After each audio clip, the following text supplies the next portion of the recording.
It's that time again.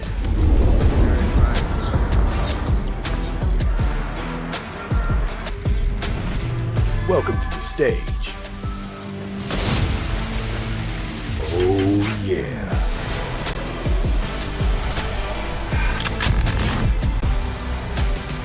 Where energy and creativity collide.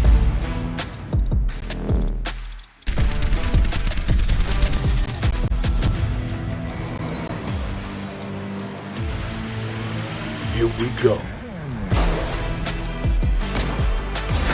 Let's level up. Make this something to remember.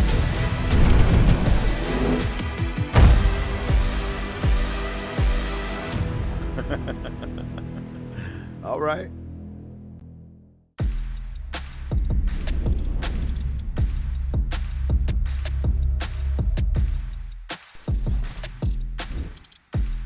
The action continues here at the NACE Star League as we are underway in the 2022 fall season here in the Overwatch portion of the broadcast this week. Opening up the show, myself, LaFawn, alongside me, Jungle God, here for what is going to be yet another fantastic opportunity here to see some wonderful gameplay as we continue our run through the regular season. Jungle God, it's been an exciting couple of weeks so far, but we're starting to get into crunch time here.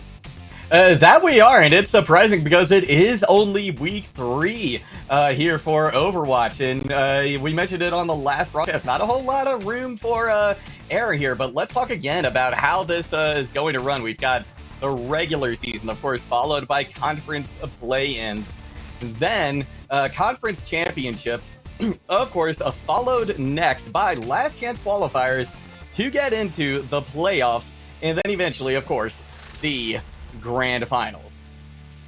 And of course, as we get a sense of when those dates are coming through, you can, we're heading towards the end of the regular season. In fact, the last couple of days coming through into the conference playoffs, as we said, and then moving on throughout into later stages of November and December for the playoffs themselves. So, overall, we've got a pretty fantastic set of games coming up, right? Especially here in Overwatch, where we had a slightly, staggered schedule overall. So we're still getting some of those matches kind of coming through, but as we kind of highlighted, teams have in this truncated season have now had an opportunity to showcase themselves. We're starting to get to see those undefeated teams show up, teams that have perhaps dropped 1, maybe 2 matches and are still hunting for those kind of victory positions towards the top end of the bracket. Let's take a quick look at the schedule though, as we start off with RIT versus UT Dallas here in our first game of Overwatch, followed by Blinn College versus WSU in match 2, moving on to League of Legends for match number 3 on the day, as is the case on Tuesdays here at the NACE Star League. So keep an eye out for those. But as we said, we'll dial in for that first match of the day because some pretty strong teams here towards the the latter half of the schedule, and 4-0 with UT Dallas versus RIT here at 4-1. You can clearly see this is going to be a great game. Oh yeah, absolutely, and the following one as well. The teams there, Wichita State at 3-1 and Blinn College 3-0 right now. So this is going to be an excellent opportunity for us to kind of see start to see a little bit more granulation in the standings, right? We're going to see a little bit more separation here. And really, with such a truncated season as well, there's not going to be a whole lot separating a lot of these teams. But LaFawn, tell us a little bit about the pricing as well. Yeah, as we said, first place coming in with $2,500 and then $1,250 for second and $625 for third. So a decent chunk of prizing here for teams placing in that top 3 performance at the end of playoffs. So still a very, a great thing to kind of hunt for, both the glory and the gold, if you will, coming in for the top end so far. So a pretty great start for the week. That it is. And of course, we can't forget to thank our sponsors, Extra Life. Change kids' health to help change the future. Join the super team page today. And of course, Dunkin' Donuts, NACE Star League runs on Dunkin'. So thank you very much for that as well. And of course, shout out to the ROTC here as our sponsor as well, kind of leader for life. Absolutely. Now, like we said, these 2 teams that we're going to be coming up on today going to be very, very close. It will be a best of 5 rather. First 2-3 point flip is going to determine the map mode. And then the losing team, of course, chooses the next map / mode, and the hero pool is going to consist of everyone in play right now, which again is going to include Kiriko, who we got to see debut last week.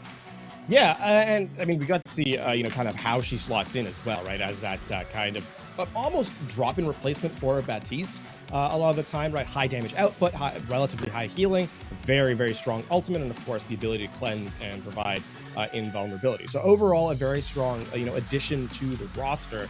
And a very mobile one as well, right? With that teleport getting a chance to kind of get in and out of the backline at will. But as we get set to go underway, we got to dial in here at our rosters, of course, keeping an eye on UT Dallas. This is a team that's been around in collegiate for some time, actually performing in prior seasons of the NACE Star League to great effect, often placing in the top 10, if not the top 5. So, clearly a team that has, while restructured slightly, from some of their players, overall kept 2 of their players that I think will be, kind of the leaders moving forward. And that's Kashir and Jukebox, who've been around for some time here for UT Dallas. And it seems to be working so far, as they're currently sitting at 4-0 on the season.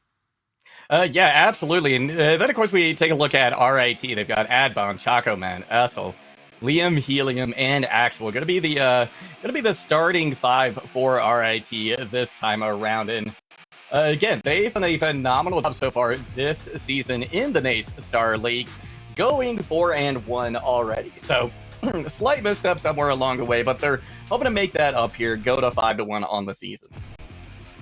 Trying to finish out in style, as it were. UT Dallas obviously still hunted to keep that perfect record to go 5-0 here at the end of today. But as we kind of dial in a little bit, we have to address the fact that while UT Dallas, sitting at 4-0 was kind of expected for them, this is not going to be an easy game, right? This is a team that I think has been challenging for that top spot in collegiate for a very long time. It's not quite managed to control those highs to the same level of efficacy that perhaps they would have liked. And I think now it's really about UT Dallas trying to smooth out some of those valleys that they can often find themselves falling into. So a consistent game from UT Dallas is what I'm expecting, and it's kind of, I think, the name of the game for this squad. Yeah, and the same thing I think could be said for RIT as well. Performing so well so far. Expecting a very, very close match between these two today. We were fortunate enough to have a couple of those last week, and I think that's absolutely what we're headed for today as well. Yeah, we did have a couple of map 5s go in contention on the last week of play, but for this time around, we'll have to wait to find out if that will in fact be the case. Now, as we said, we do start off with the map selection coming through, so that'll be here in just a moment as we get into the action momentarily. I mean, overall, right, it has been a season of firsts for a lot of teams, right? Coming in a new game, coming in with a bunch of new characters as well, right? Sojourn being added, who's made a big presence early on, right? One of the strongest characters to kind of have in play. Junker Queen, not so much. It's been, sort of teased at times, but not really finding any success, at least on this patch. And obviously with the addition of Kiriko last week, perhaps providing a little bit more flexibility in the support role, a much needed breath of fresh air in terms of at least, hero selection. Yeah, you're absolutely right. And while we didn't necessarily see Kiriko be an omnipresent force last week, people have had another week to kind of work with her, figure her out. And so I'm going to be curious to see whether or not, she's more so slotted herself into a main position for some of these teams, or if she's kind of fallen by the wayside and is again just being used in niche situations, which is kind of what we saw last week as well. So that'll be fascinating to see kind of how the development of this hero continues throughout the rest of the season. Something also we can kind of highlight towards the higher end of play that we will expect to see from both RIT and UT Dallas is the fact that Rush will probably be the name of the game, right? Dives, while possible, not nearly as, it's a lot harder to get value out of, at least in the current patch, right? Zarya is so strong right now. Something, we kind of saw a ton of last week is kind of the Zarya mirror. I think the expectation is that we should be seeing a lot of Zarya here as well, right? I think that in this particular instance, having a tank that can really step up and provide that, high aggression from the front line, not just in terms of taking space, but also dealing damage, and that's what Zarya excels at right now. I think is really going to be the key for the winning team today.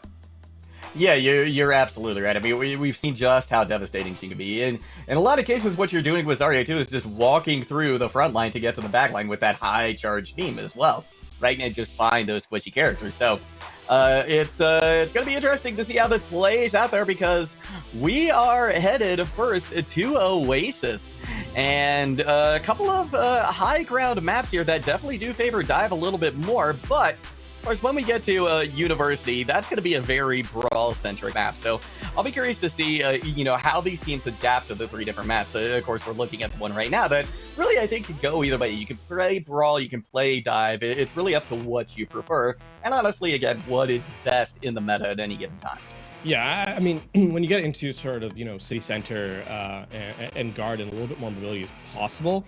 We'll obviously have to wait for kind of the adjustment, because, again, we don't have a lot of game tape on these teams, right? I have expectations based on my historical evidence that has been provided by these squads. But in terms of the current patch, I don't have a lot of, firsthand information. So in terms of control, at the very least, it's going to come down to how well does a team showcase their style in the opening games, because I think that really will tell the story for the rest of the series. And especially here in Oasis, which has such a variety of objective, points that allows you to do different styles or showcase different styles if you're strong at them, I think is a good telltale sign for how the rest of the series kind of shapes out. It's very true that a lot of times these control maps can serve as a preview of what's to come. But of course, a lot of times too, we see teams that dominate on control kind of maps then fall by the wayside once we start to move to the more payload centric maps, which is going to be the rest of the map types that we're going to be seeing today. So while we get an idea of how these teams play, we're not necessarily, I think, going to have the best gauge on who's going to be stronger in the long run, because again, these payload maps, they just play so differently, Lafon. Indeed, they do.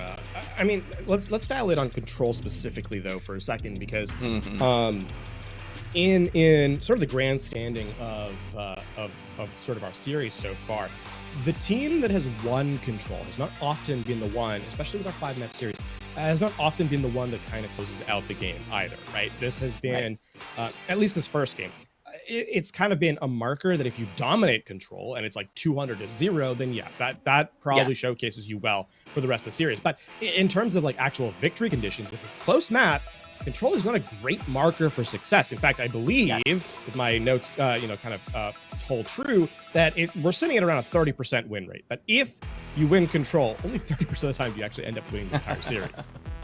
Yeah, that's very, very fascinating, actually. And I wonder, what that's necessarily highlighting for each of these teams. But we're getting a look now, at least a little bit of a preview as to what these teams are considering rolling out on right now. And I think we're being baited a little bit right now with these Bastion picks in the mix rather. Yeah, we're going over to the soldier. The bigger interesting one is that is Abdullah going to actually stick on the Doomfist, right? That's a character that has not had a lot of success in the current patch, but in fact rolling out. So University of Texas at Dallas going to continue running with a hard dive composition here, all in aggression all the time. RIT a little bit more passive here as they bring the Zarya into play. That means Dallas likely going to come away with this high ground positioning, this high ground from which they can stage these dives. It's going to be up to RIT to make sure they can kind of weather the storm that's going to come in towards them. We've got Doomfist diving in now towards the back of the RIT line. It's going to be Genji, who's taken out though by Abdon early on. Now Abdallah having a little bit of trouble, but in the meantime, Axel is out, so we're not going to see that moving in and out that the brawl competition desperately needs. And with that, we're starting to see UTD do a little bit better, but again, it's pick for pick right now here, Levon. Yeah, pick for pick. There's that cleanse from the protection of Suzu onto the Doomfist. Abdallah does not actually get the punch through. They're going to get a couple more eliminations. Sheer has returned. That is going to be the reset coming in from RIT as Essel is going to be taken down. And University of Texas Dallas, it's not clean. In fact, I would not describe it as particularly pretty either. And though they do get that first capture percentage, Abdallah, while it's really going to come down to this with the Doomfist, right? It's hard to all in aggress against Azari because of the bubbles. So you have to pick your moments properly, but that also opens up the opposition, the DPS especially, to be taken out. So eyes on Kashir here. Absolutely. They're at about 50% towards their ultimate. And speaking of which, Abdallah goes ahead and launches the Meteor Strike. Lands right in the heart of the Brawl Squad from RIT, but they're able to weather it. And now that they've done that, Baron Upton is very high on charge as well. We're seeing the RIT squad start to pick apart this side. The commitment of the sound barrier to after the Graviton Surge actually expires with the, you know, so that's another ultimate committed when University of Texas Dallas was down 2 players, and thinking they can bring that fight back. They don't have a lot of utility, and it kind of ends up being a bit of a wasted ultimate there for UTD. So RIT, you know, looking to kind of re-engage. They're going to have the Blade especially, and you know there's no defensive utility. Aside from the Suzu, RIT in a pretty good position, I think, to close this next fight out. Yeah, I would absolutely agree here. Although Immortality Field has to be committed very early, and It's Good does find the tank ad bond. There is a strike back onto Joy, but in the meantime, It's Good continues to find value. Can't say the same for either of the Genjis at the moment, which is not great for RIT considering that was one of their win conditions. But Chaco Man seems to be coming back now with the secondary fire coming out from Sozer and landing lots of shots off of that ultimate. Now they just have to deal with Abdallah. They're going down relatively low, but there is a little bit of support now coming in from UTD, but it might have enough as Adbomb once again takes out the tank. That kill up from, they're going right back in. Kashira finds an isolated players, gets 2. Dash says not to be brought back in, but the damage may have already been done. Absolutely, when you get 2 quick hits like that, things can snowball very rapidly to success. Chakabe gonna try and slow things down just a little bit. Kashir, now that the Blade is gone, not finding as much value as they want, and in fact have to back out and grab a Mega Health pack. But fortunately for them, it's gonna be Doyle who's cleaning up on point now with the Baptiste. Yeah, switch off of the Kiriko over to the Baptiste. So no, I mean, the backline's a lot less maneuverable this time around, so Abdallah's gonna go in a lot of the time unassisted, or at the very best with Kashir in tow. That being said, they prevent RIT from getting to that last fight territory. They only get, you know, 76%. This is some great stagger picks from UT Dallas as they continue to find players outside the spawn of wow. Yeah, they're picking them apart right now very effectively, and getting a lot of percentage too without a whole lot of commitment. I mean, they were able to take all those fights without committing any kind of ultimates. They only got, of course, the sound barrier coming up along with the overclock, whereas RIT still has that Blade online, but it's going to be UT Dallas who pulls the trigger first. It's Good finds one. Here comes the Blade now from Essel. They counter back with 1, but It's Good going to end the day a little bit better, or at least this fight. And once again, they're holding RIT in spawn practically. Yeah, I mean, here's where the opportunity for, you know, perhaps a victory condition established itself, but you need someone to get to the objective. The Graviton Search is in tow here from RIT. They still need to touch the point. There's only 7% remaining, and no one really that close. Oh, no, the Graviton Search will be committed. There has to be a touch here from RIT. It's going to be Actual who finds that touch. 2 players down already, and crucially, the supports for UTD. Overtime has been triggered, but this fight going firmly the way of RIT. Yeah, that 76% is very critical, though, because University of Texas Dallas will get a recontest. Dueling amplification matrices, but the problem is the defense has better positions, so they get set up aggressively. In fact, there we see it. Liam standing up in the choke point. UT Dallas has to bypass the entire point. Oh, yeah, a lot of pressure now being put on Jukebox to try to get to the point. They're going to have to back off momentarily. Kashir, though, and Abdallah combined for a pair of kills. This could be UTD going the other way now, finding the value that they need to get. Adbon, though, a Chaco Man strike back on point. Just a 1-player difference now. Now it's an even fight here on point, 99-99.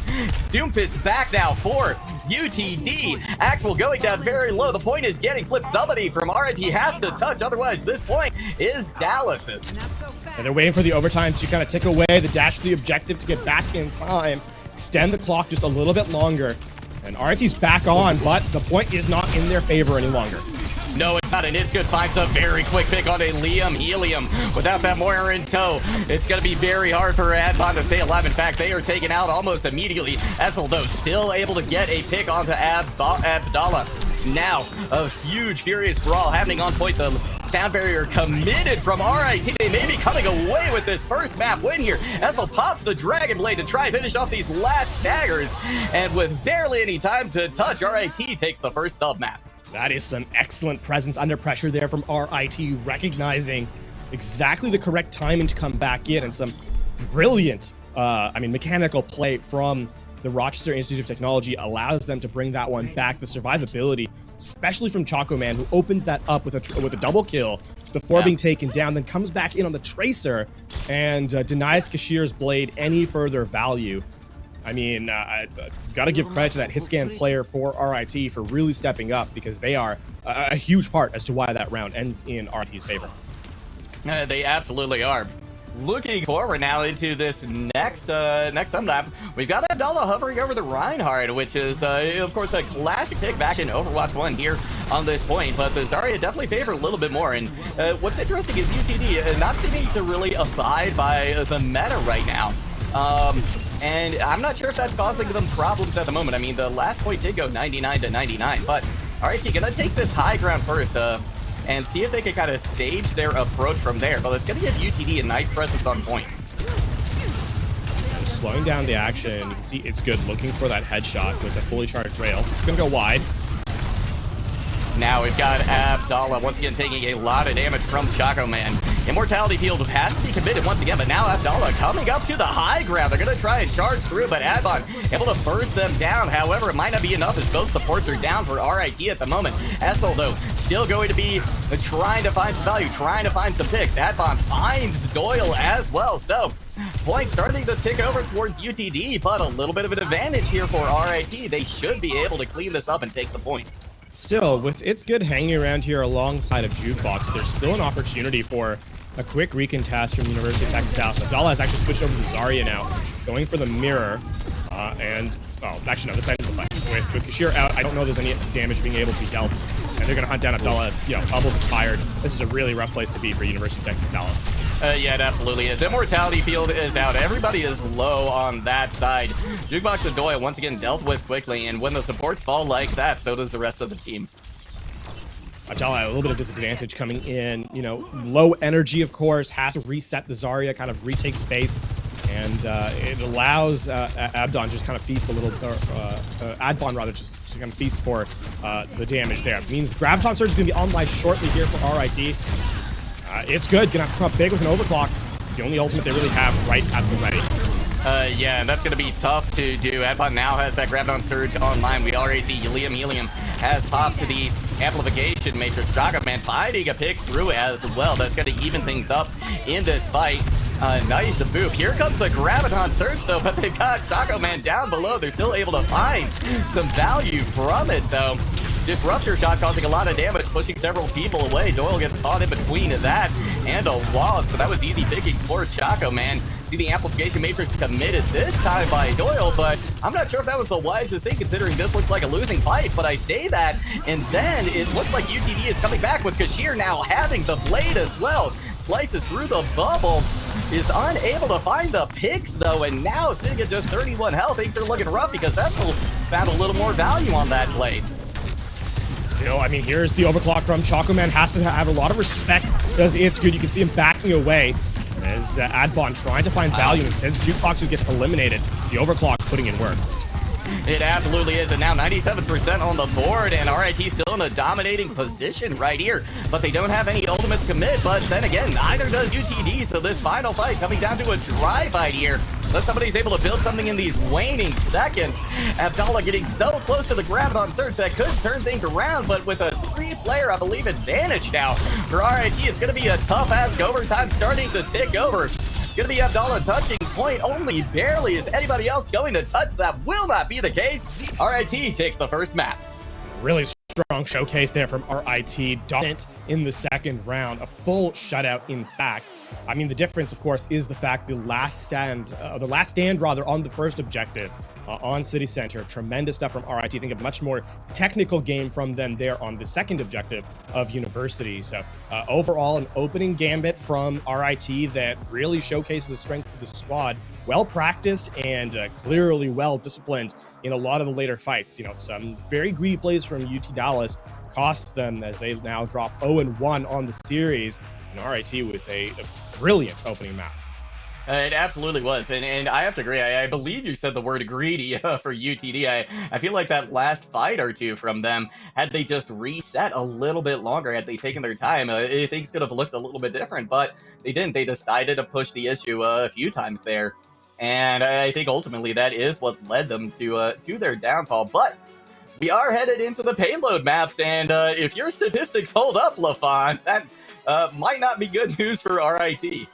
Yeah, this is it's still not a game that is won yet for RIT. UT Dallas can still make a comeback for sure, especially as they showcased on round number 1. It was a very close round. It's just that in the final moments, some clutch plays from Choco Man really and Essel as well, I think really opened up an opportunity for RIT to make a return. So now as we head into map number 2, the question is it going to be a return to form from UT Dallas? As we get a quick highlight, like, I mean, they go from spawn camping, Right. to not even be able to contest an objective. And I mean, a lot of that comes down to, again, the fact they don't give themselves an opportunity for success. Now, in Control, the first fight that you win oftentimes allows you to kind of straight up win the round. Due to the snowball potential of having ultimates, having better map positioning, and add to that the fact that UT Dallas has to switch, characters multiple times.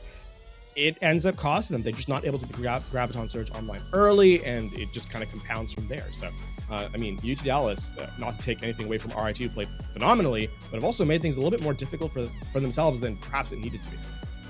You're right. I think some of these off-meta tank picks may have hurt them a little bit. But then again, it was the Doomfist squad, right, that held up the best.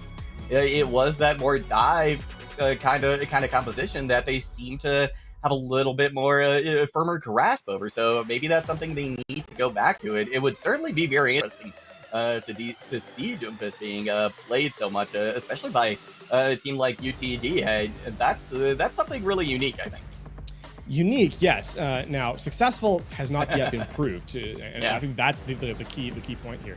UT Dallas is a very strong team, no doubt about it, right? As I said, they've been performant in multiple seasons of an A-Star League, and are consistently rated one of the top end teams. But RIT here, I mean, clearly not afraid of what UT Dallas has in terms of name power, and they should be, or they shouldn't be, I suppose. So I'm really pleased to see that RIT is kind of taking it to them and punishing some of the over-aggression that UT Dallas want to do at times. Yeah, you're absolutely right. I mean, I think it's always worthwhile to respect your opponent, and I feel like maybe UTD needs to give a little bit more respect to RIT and not try to overreach quite so much. But we are moving on to our next map, and this will be UT Dallas's choice. So, given what you've just seen, and the fact that the dive seemed to go a little bit better for them, do you think we might see something like a Watchpoint Gibraltar come up that again just very heavily favors a dive style? I mean, part of the issue with like kind of the show. Well, no, okay, it's Kings Row. Kings Row. I mean, part of the issue with this is that the tank, Abdullah specifically, has long been known as in kind of the tier 2 scene, in kind of tank setup. I'm surprised at the fact that they're not willing to kind of switch off of something that isn't working more aggressively, right? I think the Doomfist was successful in the first round, but the pain point was the fact that DPS were not able to stay alive, right? Especially between, like, Kashir was just not able to go nearly as aggressively as their counterpart in Essel, because they didn't have the bubbles, right? They don't have protection. And I think that may be unlocking some of your DPS's abilities while also kind of benefiting the Zarya as well is probably a difference maker in kind of that second round. We'll see if UT Dallas kind of makes a reapproach as they go now to the offense on Kings Row. And at least for now, we're posturing with the Zarya in tow. Yeah, it looks to be a mirror matchup here, and what has consistently been the meta, for kind of these opening weeks of Overwatch 2. Adbon trying to get a little bit of charge there, right off the bat, see if they can start to outpace their doppelganger on the other side. Adbon already going to be able to take out Jukebox. Abdallah falling very quickly afterwards. Will strike back and find Actual, but that Lucio pick, they'll be back in the fight relatively quickly, but of course the spawn block both of the UTD. Yeah, but I mean, the player that was taken out was Actual on the Lucio, so they're already back with their team, right? Very fast moving character. Look at that energy difference right now. Abdallah has hunting for kind of presence here, whereas Adbon is well in the 100 energy charging, is, I mean, just racing to that Graviton Surge. Yeah, they absolutely are. Both both Baptiste, though, ending up kind of even right now. So this amplification matrix gonna come aligned for each team. Never mind, it looks like UTD gonna come away with a couple of huge picks courtesy of the DPS. So that's gonna be a fast flip of the point in their favor and a capture. It's good, really showing up on the Sojourn, a player that, or a character rather, that can really output a ton of damage, and not only good at just dealing a lot of consistent damage, high burst damage with a railgun, and on top of that zoning ability with the stuff. Exactly so. Liam not even able to kind of make it through. This is gonna be another kill onto Adbon as well, and UT Dallas, the hunt is on. They're gonna continue to chase down their opposition as, there's no way you're escaping. No, there's not. Essel might get out, but they're going to be the sole survivor of that very aggressive push from UTD, and this time that aggression pays off with them. It also allows UT Dallas to kind of equalize and, or actually exceed their opposition in ult charge, right? It's going to be 5 ults on board here, whereas RIT is starting to lag behind ever so slightly. Liam Helium will have this amplification matrix online that should help RIT catch up just a little bit in ult percentage, but and again, UTD already has theirs as well. Adbala losing the Graviton Surge immediately. It's going to be Essel who strikes back first, though. Chakaman finding a pick as well, and despite that Graviton Surge coming out, it will be RIT who takes that fight and can start to set up a defense here right around Bookshop. Perfect exchange of resources, 3 for 3, right? Old school style. I mean, it's just the fact that the Graviton Surge from Abdullah is used kind of after the Ant Matrix is brought out. They're a little bit delayed. Here's a Blade coming in with a bubble, and that's executed actually as Essel is taken out of the sky. And now we've got the response from Kashir finding Actual. And with Essel already out of the fight, there's nobody there to help protect the backline. Liam falls as well, and UTD, just as quick as they lost the fight, they win another and get the card back under their control. I mean, the difference there is that It's Good takes the blade out of the air, and Essel just cannot get value, right? A brilliant railgun. We talked about the burst potential of the Sojourn. It makes itself felt once more. And University of Texas Dallas, it's again another trade of ultimates. This time they're on the benefiting end of it, and they'll roll through second, I think, pretty easily. Last second recontest with the overclock. University of Texas Dallas heads for the hills, but Doyle's taken out. A huge pick right there. The lion's share of the healing for UTD is now out of the equation. Abdallah going very low as well, as is Jukebox, and with RIT, most of their members staying at about full health right now. Things looking good, but it's good. Back on the prowl, found 2. Make it another, and again, just as quickly as it looks like UTD is about to lose the fight, they somehow dig deep and find what they need to take one their way instead. The big difference there is the fact that you got the trade of the Zarias. The fight just extends for too long. RIT does not punish the existence of the players who are remaining, and instead they're able to take Adbon out of the engagement alongside Abdallah. So, I mean, in that later stages, the overclock can find value once more, and it's good. When put in that position, will succeed as they get another couple of final blows. And now looking at this next fight too, UTD was lagging a little bit behind on the amp matrix, but the Graviton Surge is out already from Abdallah. Immortality Field has to be used. It is taken care of, and with that, the hurt is being put into RIT once again. Adbon able to get a couple of kills that might slow things down. It might give RIT a chance to mount some kind of a stronger defense here. There is a small window for recontest, especially because the respawns have to come back in, as you highlighted. I mean, Essel coming close to that blade, you would expect it to be... I mean, yeah, you're going to be able to get out. You'd expect to be used here and kind of buy a little bit of time. Essel looking for a little bit of a redemption after the last fight, opening Ant Matrix, and brings the beat out early. So Essel now uncontested with the blade here in response. Absolutely, it's going to be Adbon who finds Jukebox first, and now that they're out of the fight, Essel feels free to loose the blade. Finds one pick. Kashir, though, able to finish him off with a melee, too. So RIT gets a couple of picks, but this fight not necessarily over. It did delay enough that University of Texas Dallas has to kind of reset. Unfortunately for RIT, the big problem is now you've got both DPS ultimates online, and there's nothing in response here. RIT are hunting for anything to open an opportunity. Absolutely, it's going to have to be a big play coming out from them. Immortality Field committed.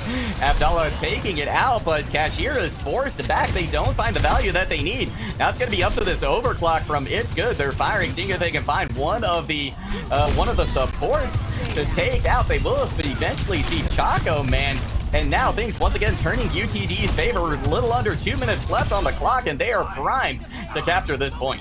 Yeah, this is going to be a roll through in that marker. So a little bit of an extended fight as Kashir gets taken out again. The Blade kind of doesn't find the value it was hunting for, right? He gets the Immortality Field, and I mean, Kashir stays alive towards the tail end of it, so there's at least some pressure that kind of has to be brought through. But yeah, University of Texas Dallas, I think a pretty decent time bank considering some of the, the holdups they were able to kind of bring away. RIT fights one via overcommitting ultimates, means that University of Texas Dallas is able to respond with just more check marks, and it's tough when you have to go against both DPS ultimates. And I mean, the Blade and the overclock, and the only thing standing between them is the Zarya bubble and an Immortality Field. It's really tough to kind of close out those fights. So credit to University of Texas at Dallas for not only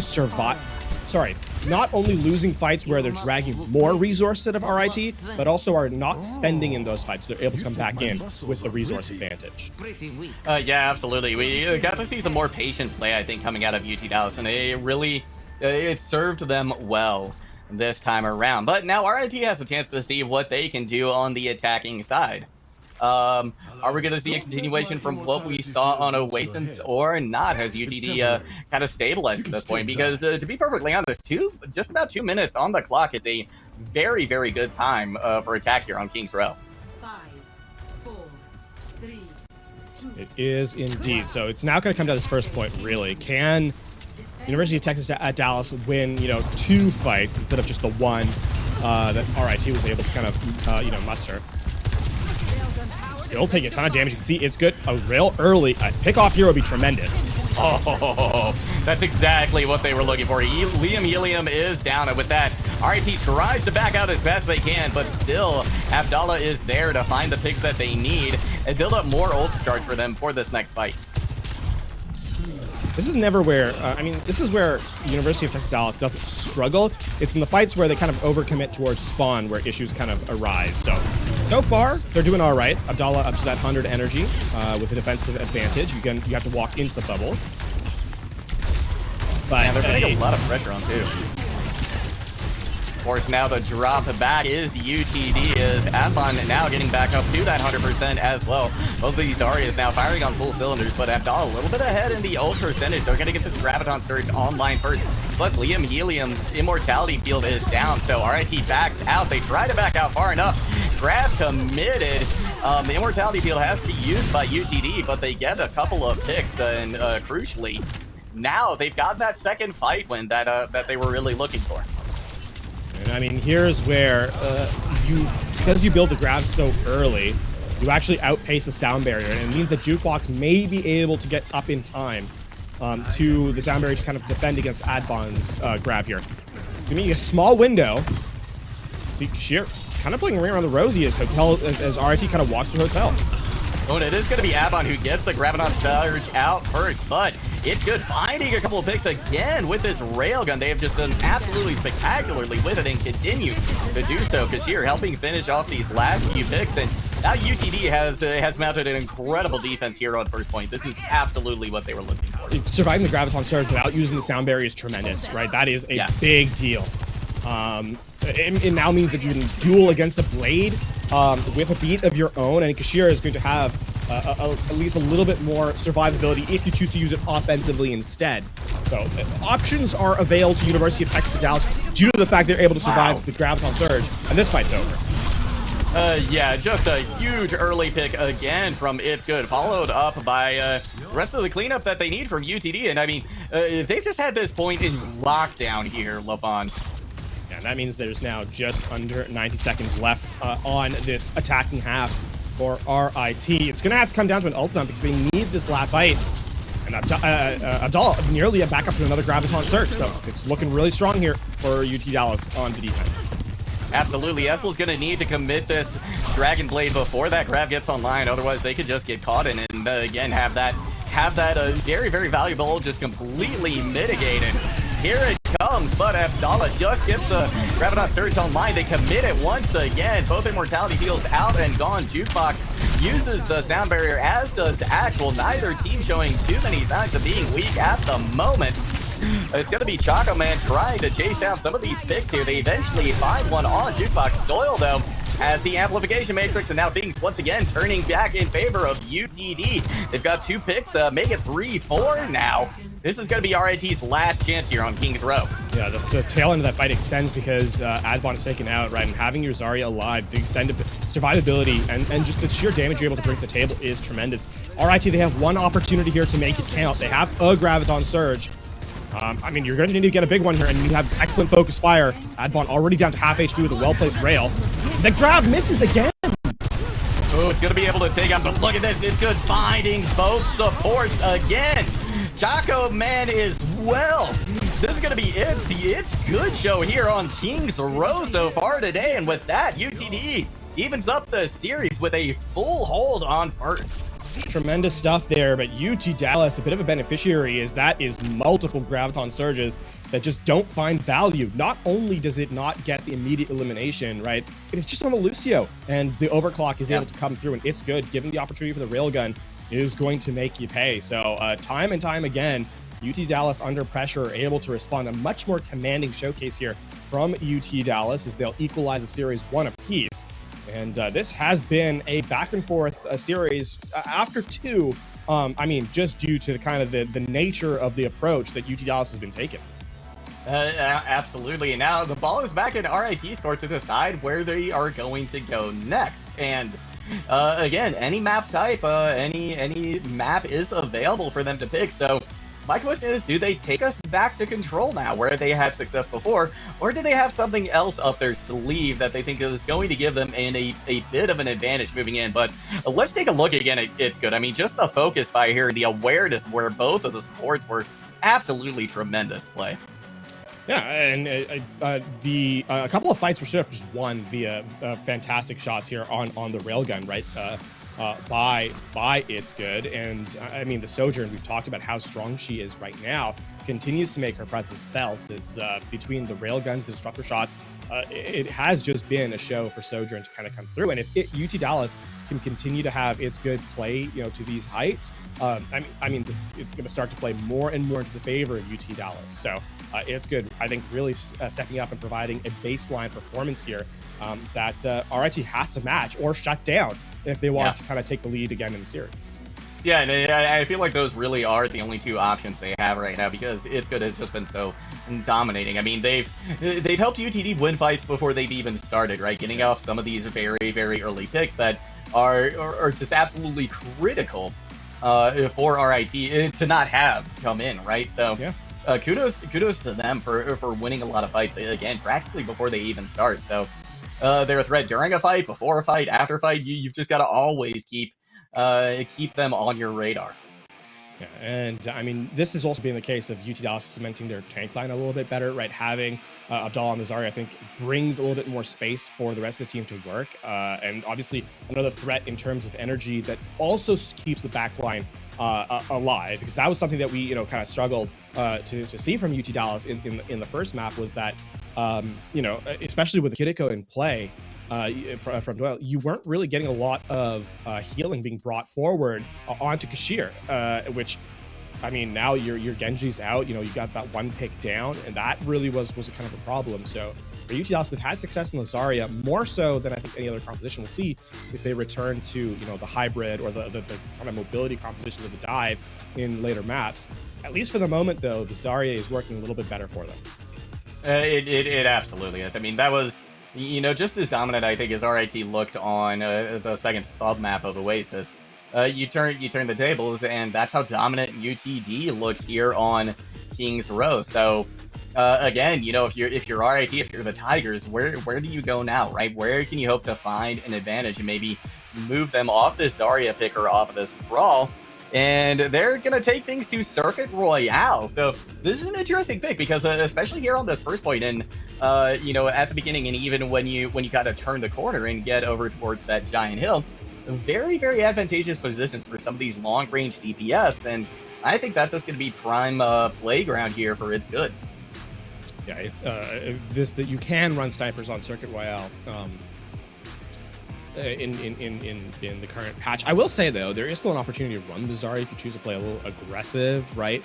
Kind of coming through as you know, we get set to kind of load in. There's more options in this patch, you know, perhaps prior, but right.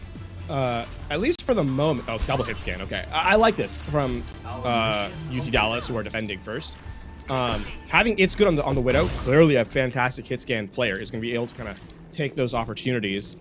But having Kashir on the Sojourn is going to be really interesting. We haven't seen Kashir play Sojourn yet. It's been Genji for the most part.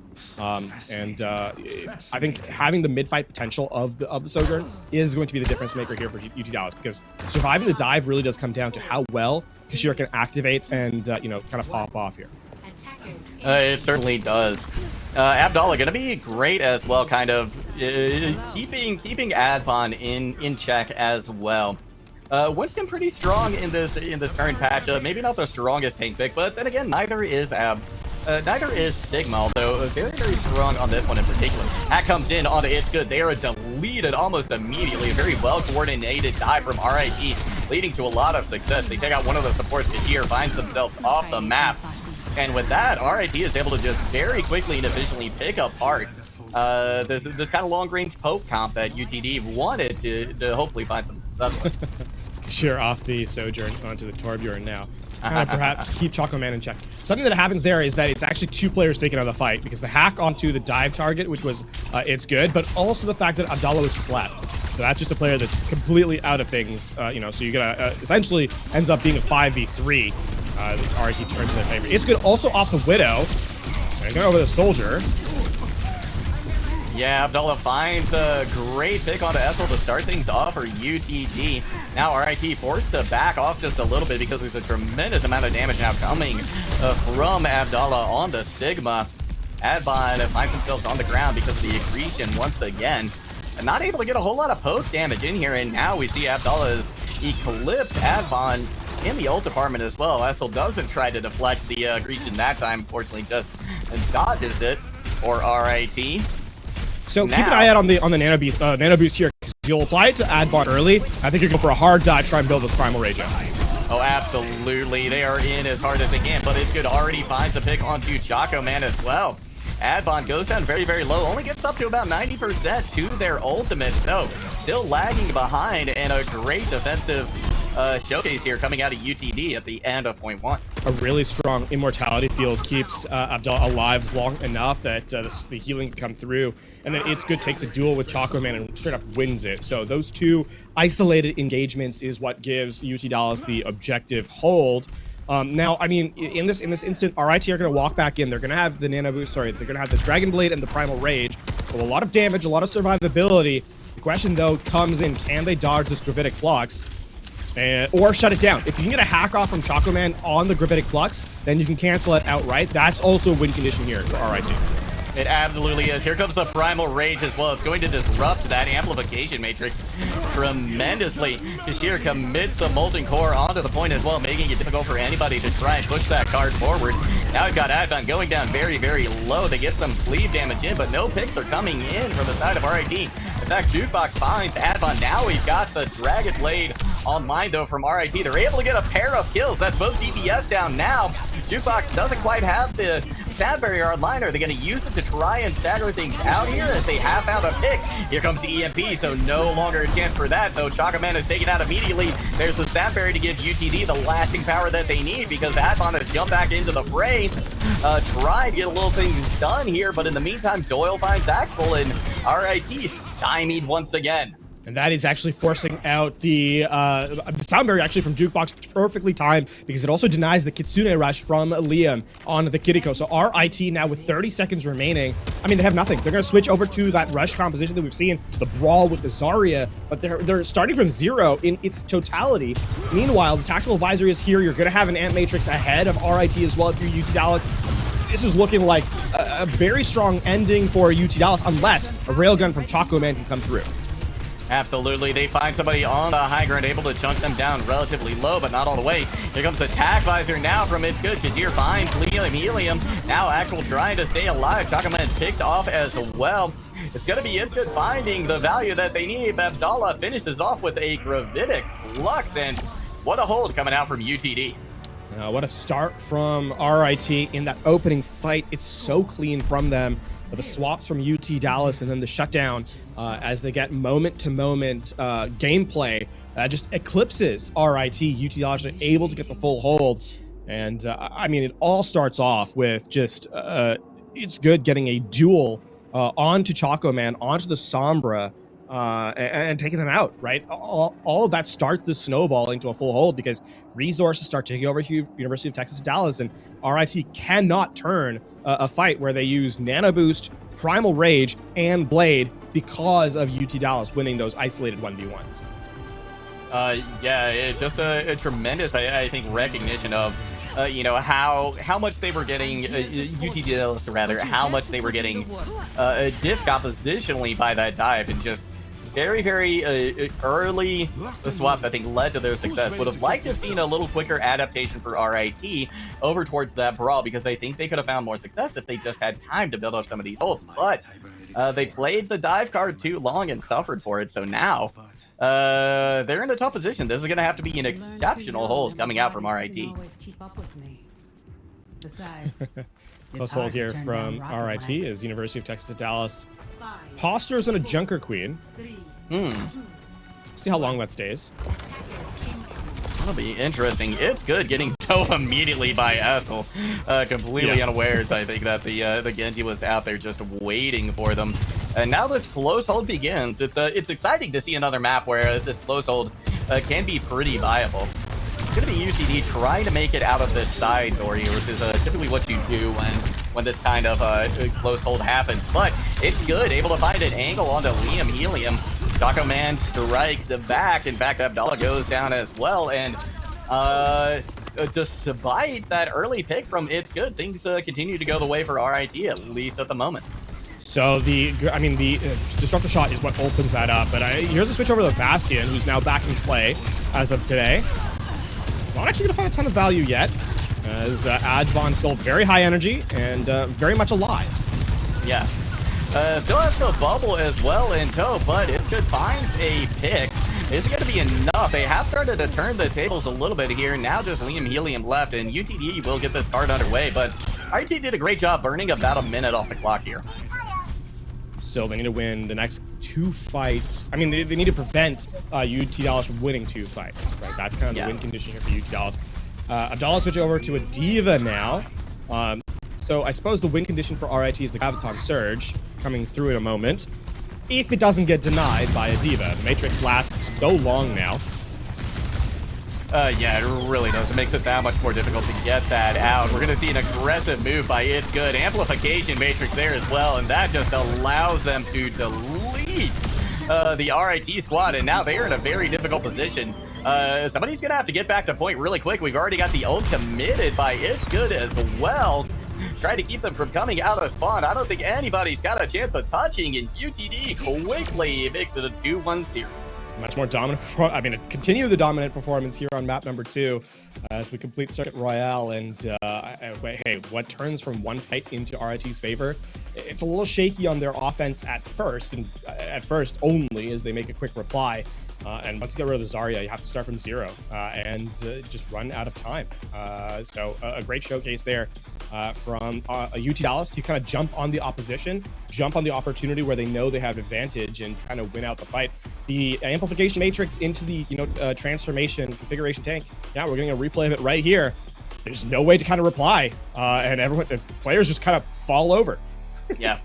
Yeah, there's just an insane amount of damage coming through that AM Matrix courtesy of It's Good, and that let them get the ultimate online as well. Don't know that they necessarily needed it because it looked very unlikely anybody was going to be able to touch, but still just an excellent play coming out from them. And again, I feel like it's these very early adaptations that we see from UTD that are making the difference today between these two squads, because RIT has looked good. The problem is UTD just adapts, and they do it quickly.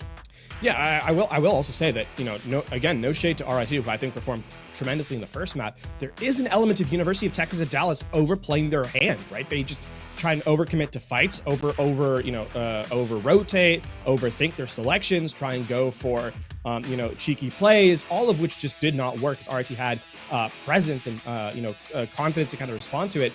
As they've kind of trended towards what I would consider to be the strongest selections at the moment, they found more and more value because they're able to unlock more and more of their players to have success. I think Kashir has, while fairly invisible in map number 1, has ended up being, a more focused player in maps 2 and 3, and has been a big part as to why, they're able to kind of take these more commanding victories rather than, rely on just it's good to really showcase themselves time and again. Well, let's see what RIT has in store for us next. We are going to be headed to Esperanza. So push map on the docket now. So is this going to provide them any more success? This push map, I think, it provides a little bit more cover than some of the other ones do. You don't necessarily have like these just enormously long sight lines that you would, going to somewhere like Toronto. So an interesting map here, and curious to see how this will play out. I think this is also the first time we've seen Esperanza in the Naystar League this season, if I'm not mistaken. I think you might be right. Yeah, I think we've seen Coliseum, we've seen New Queen Street, but I don't think we've seen this map yet. So obviously Overwatch's newest map is Esperanza on Overwatch's newest game type push. So a lot of firsts here today. Speaking of first, we actually haven't seen Kiriko provide that much value today. No. Sojourn has been the new hero that has really, I think, kind of highlighted the strengths. Abdallah going to the Junker Queen for a moment before quickly realizing that she's not the correct pick. We can get the full mirror here. So it's going to come down to execution. It's going to come down to skill in kind of this head-to-head. And I mean, at least in the moment, University of Texas Dallas have a substitute in, actually, as Stasis comes in on the hit scan, so It's Good takes a back seat as we see a different Sojourn up here for the team in the lead.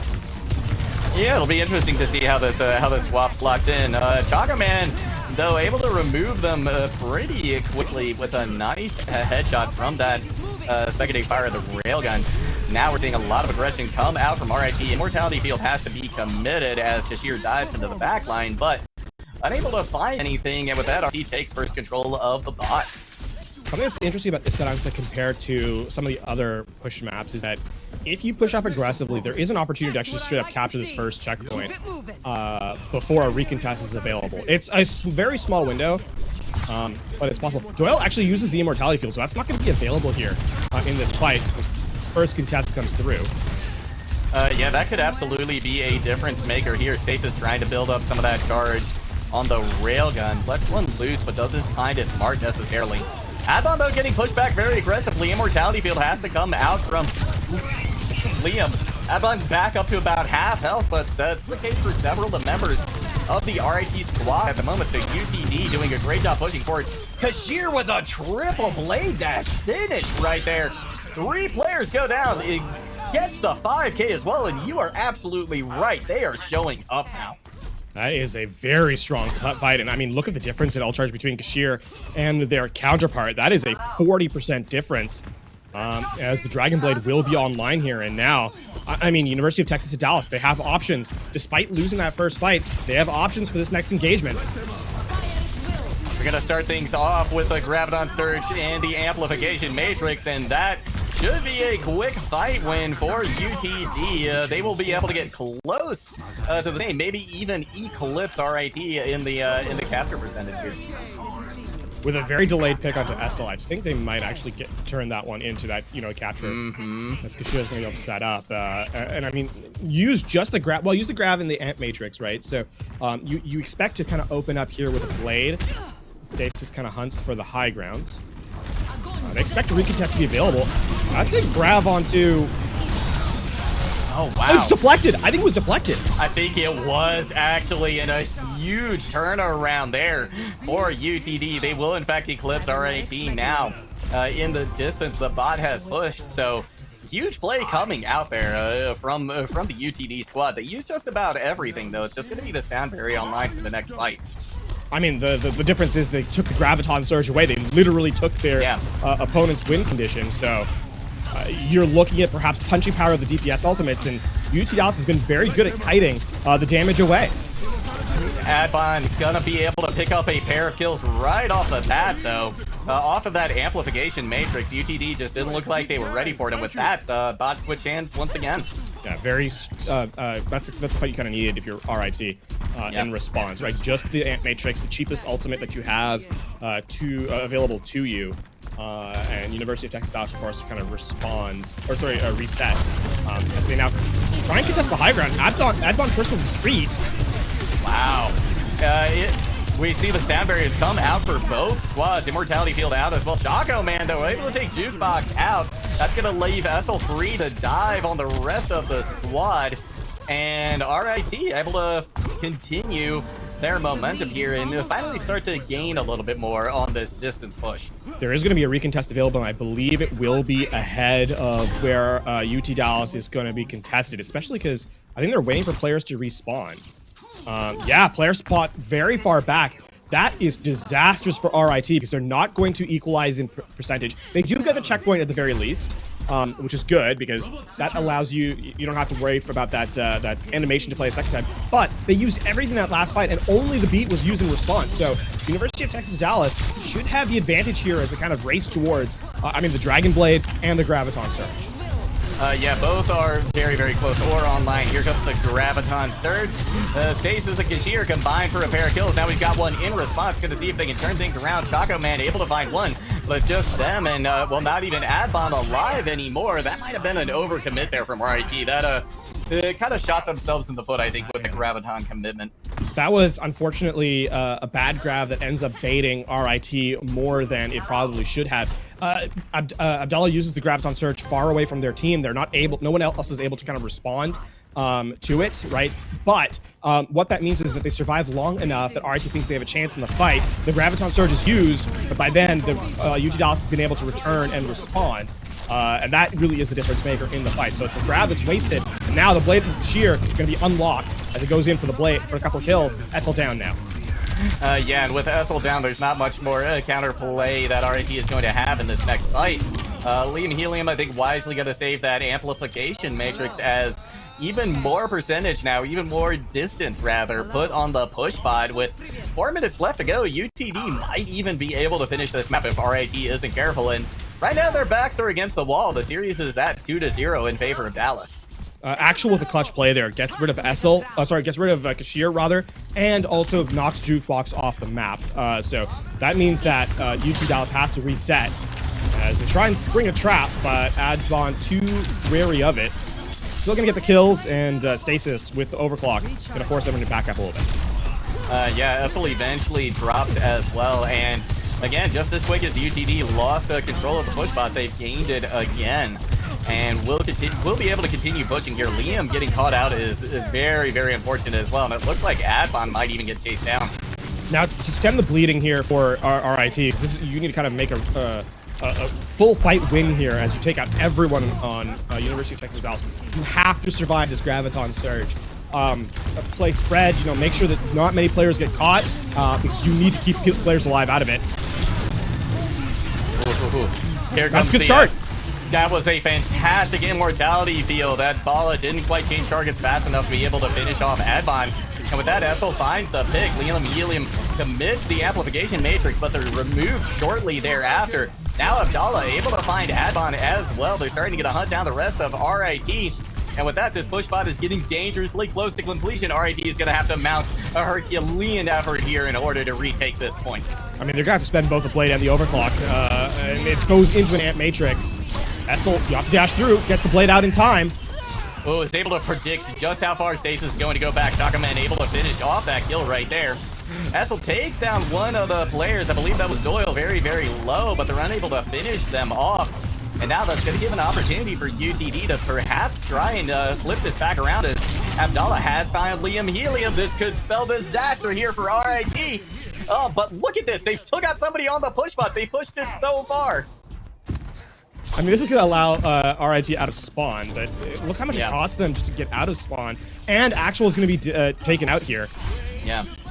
I mean, if you're RIT, you're kind of forced to have to wait for the spot to get back, and all the while, Abdallah is keeping RIT in their spot. So like you're gonna build up to another grab here to kind of rival what Advan's bringing to the table. RIT, I mean, hunting for scraps, and as we said, it's match point. University of Texas Dallas, they win Esperanza, they win the series. Absolutely, and look at this as well. Both DBS from UTD very far ahead. Advan going to go ahead and commit the Graviton Surge that will get a pair of kills, so they have bought themselves a little bit more life. But now there's just a minute and a half on the clock. RIT has next to no room for error here, Levon. I mean, they have no room for error, and they have nothing to, prevent those errors from accumulating, as they had to use the Graviton Surge there to get rid of two players who were very far ahead. University of Texas Dallas, there's the Graviton Surge. It's going to capture everybody. Jukebox already finds Assel the Immortality Field committed and removed from the fight as well. Chakaman takes out the Immortality Field. Stasis will find a pick as well. There's one down from each side. Which way will this go? Here comes the blade from Kashia. This could be the difference maker. They've gotten a pick. Advan, though, able to find one as well. Maybe this turns around in favor of RIT. This could be UTD picking off a little bit more than they get you, but Stasis says no. They find the pick onto Advan, and now it's back in control of UTD with just 40 seconds left. What an expensive fight for University of Texas Dallas. They're going to leave the bot here, and that's the smart thing to do. Get their team back online and force RIT to fight from the low ground. And with 30 seconds remaining, RIT, they can't lose any more fights. And they cannot lose any more fights. Sorry, they can't even lose any more players. They need to be flawless from here on out if they want a chance to bring this one back. And the University of Texas Dallas, recognizing that, are forcing a very awkward fight here from their opposition. That they are. We see the bot briefly go under RT's control. 10 seconds left to go now. Somebody has to stay on point and commit to just holding that presence down. Immortality Field out now. Both amplification matrices used as well. Overtime has been triggered now. 3 ultimates online for RIT. It's just going to be jukeboxes for UTD. It's going to have to be big. Nice pick there from Chaka Main. They've committed the overclock as well. Going to see if they can make something come of this. But right now, the only player they have out of the fight is Stasis. The sound barrier is gone as well. Here comes Essel with the blade. They should be able to finish this off. But big pick coming out from Abdallah as well. Here comes the sound barrier now from RIT. They have to use it in order to try and turn this fight back around. Fortunately, they do, but that was expensive.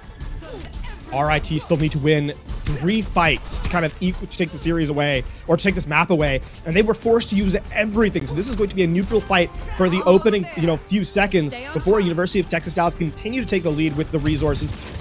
I mean, they're going to have Graviton Surge here. They're going to have Blade. And again, RIT cannot lose any players in these fights. And the University of Texas Dallas have to lose 3 in a row to lose this map. It feels so desperate here for RIT. Oh, nice find there from Chakaman, forcing out Advan, rather Abdallah, who'd gone out very aggressively. That might have been a little bit of an overplay from UT Dallas, as RIT has the first of those 3 fights that they need to stay alive in this series. And critically, they won it very cleanly. They didn't even allow ultimates to kind of be generated by University of Texas Dallas. Overtime spawns are in effect, so they might they might be able to, if RIT play their cards right, get away with only having to win 1 more fight. They still have to dodge the grab. They still have to dodge the blade. Yeah, and that is no small task, because there's only going to be 1 immortality field up. There's no sound barrier there. Graviton Surge is committed, but it's deflected. Huge play coming out of Essel. Now they just have to worry about his Kashir's blade, which has been loosed. A nice bubble there to save Actual from demise, but Kashir does eventually find Chakaman. Abdallah with a pick as well. That's 2 down for RIT. Crucially, 1 with the amplification matrix. This could be UTD taking the series right here, as Stasis comes alive and finds the picks to secure a 3-1 victory tonight over RIT. That was University of Texas Dallas doing their best to kind of lose track of the objective, but in the end, the lead was too great, insurmountable even.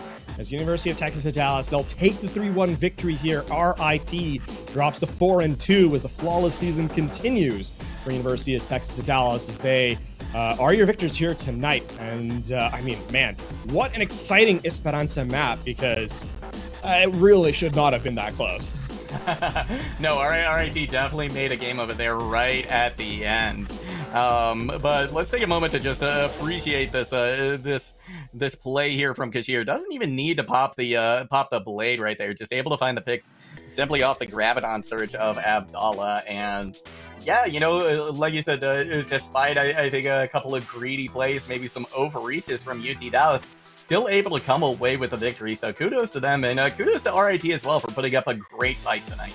Yeah, I mean, RIT clearly showcasing themselves as being one of the teams that can kind of hang with the top guns here, especially considering the fact that, hey, I believe UT Dallas with that 5-0 record are going to be #1 at this point, and looking very, very strong. Again, we highlighted at the top of the show, University of Texas Dallas, a team that has had pedigree in the NA-Star League. They've showcased their ability to be that #1 team in their conference.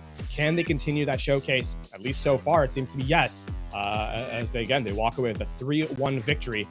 Stat line, unfortunately, does not improve for Control Victors, as it'll be RIT falling after taking map #1. But overall, a very, very strong showing in the opening play. And the University of Texas Dallas just came back to get the final 3 maps to give themselves a 3-1 win. And, a lot of different reasons, I think, too, they took it. We had a lot of pop-off plays from these UTD players, of course. Most notably, I think, Kashir and, not Chaco Man. That was the other. It's good. It's good. It's good. Thank you. It's good. And then Stasis, who eventually came in to swap for them as well.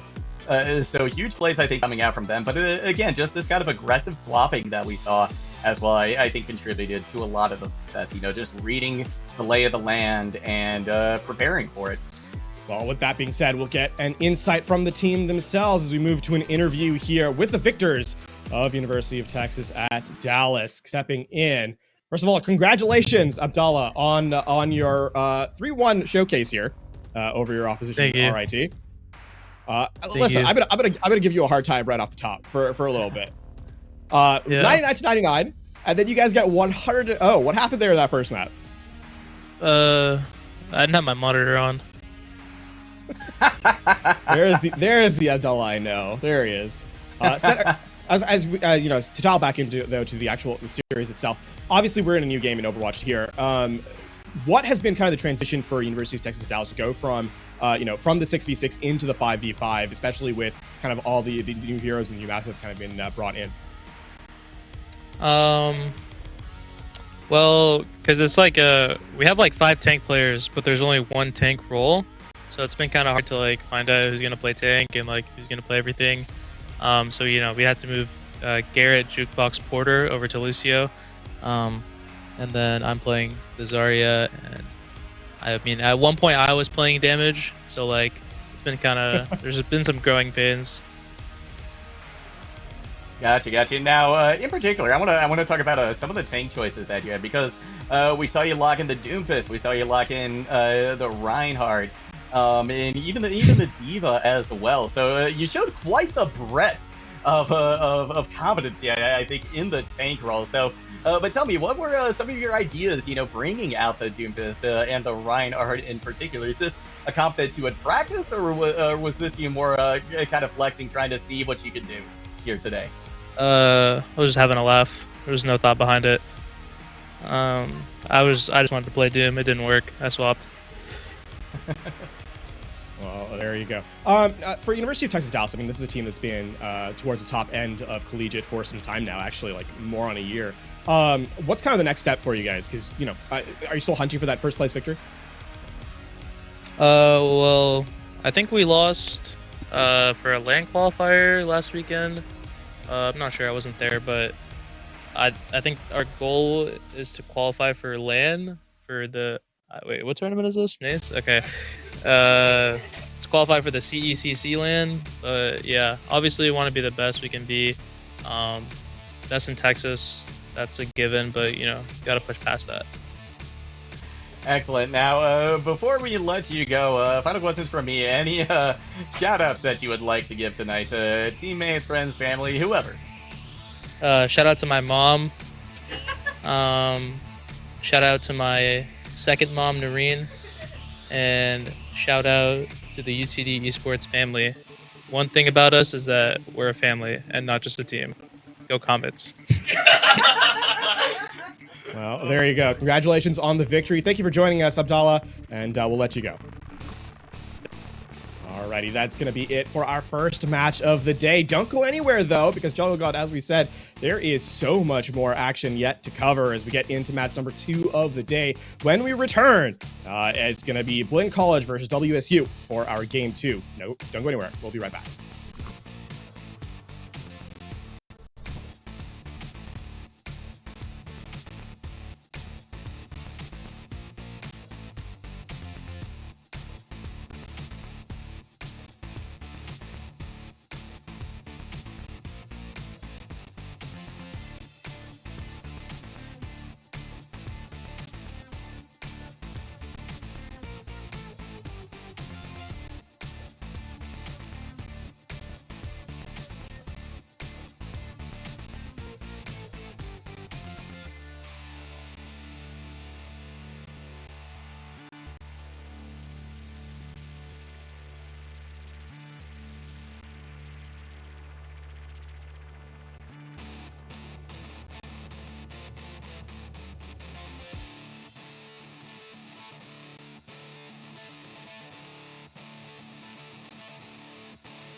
stay alive in this series, to keep their regular season hopes for that #1 spot in the conference alive and running. But now the streaks fall. Relay's going to take down Toxic briefly through mid-U. He's falling to second one. MP40 in hand. He rips the head off of Shen.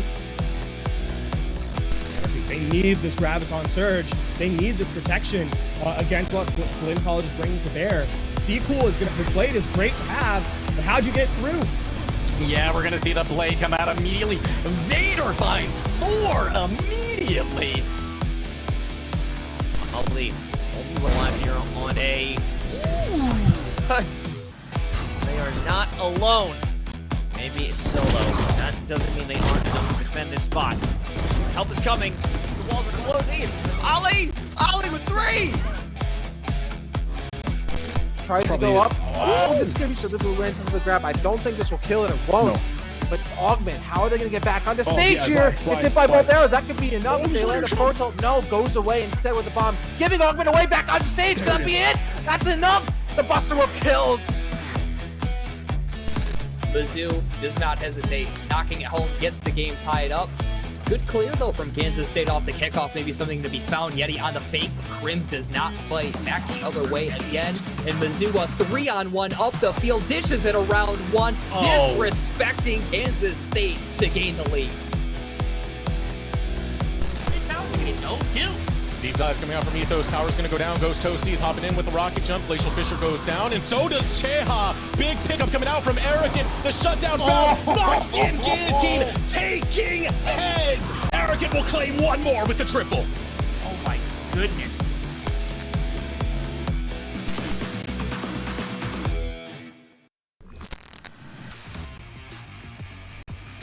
Welcome back, everyone. It's been a very, very quick day so far as we get through our first match of the day. On to match number 2 is get a look at the schedule for the week. Rocket League opening up, obviously. Overwatch 2 and League of Legends here on Tuesdays, as we are witnessing in time. And then obviously moving on to COD and Valorant for Wednesday, followed by Super Smash Bros. Ultimate on Thursday, and then closing out the week, CSGO on Friday. So lots of action here at the Naystar League all throughout the week.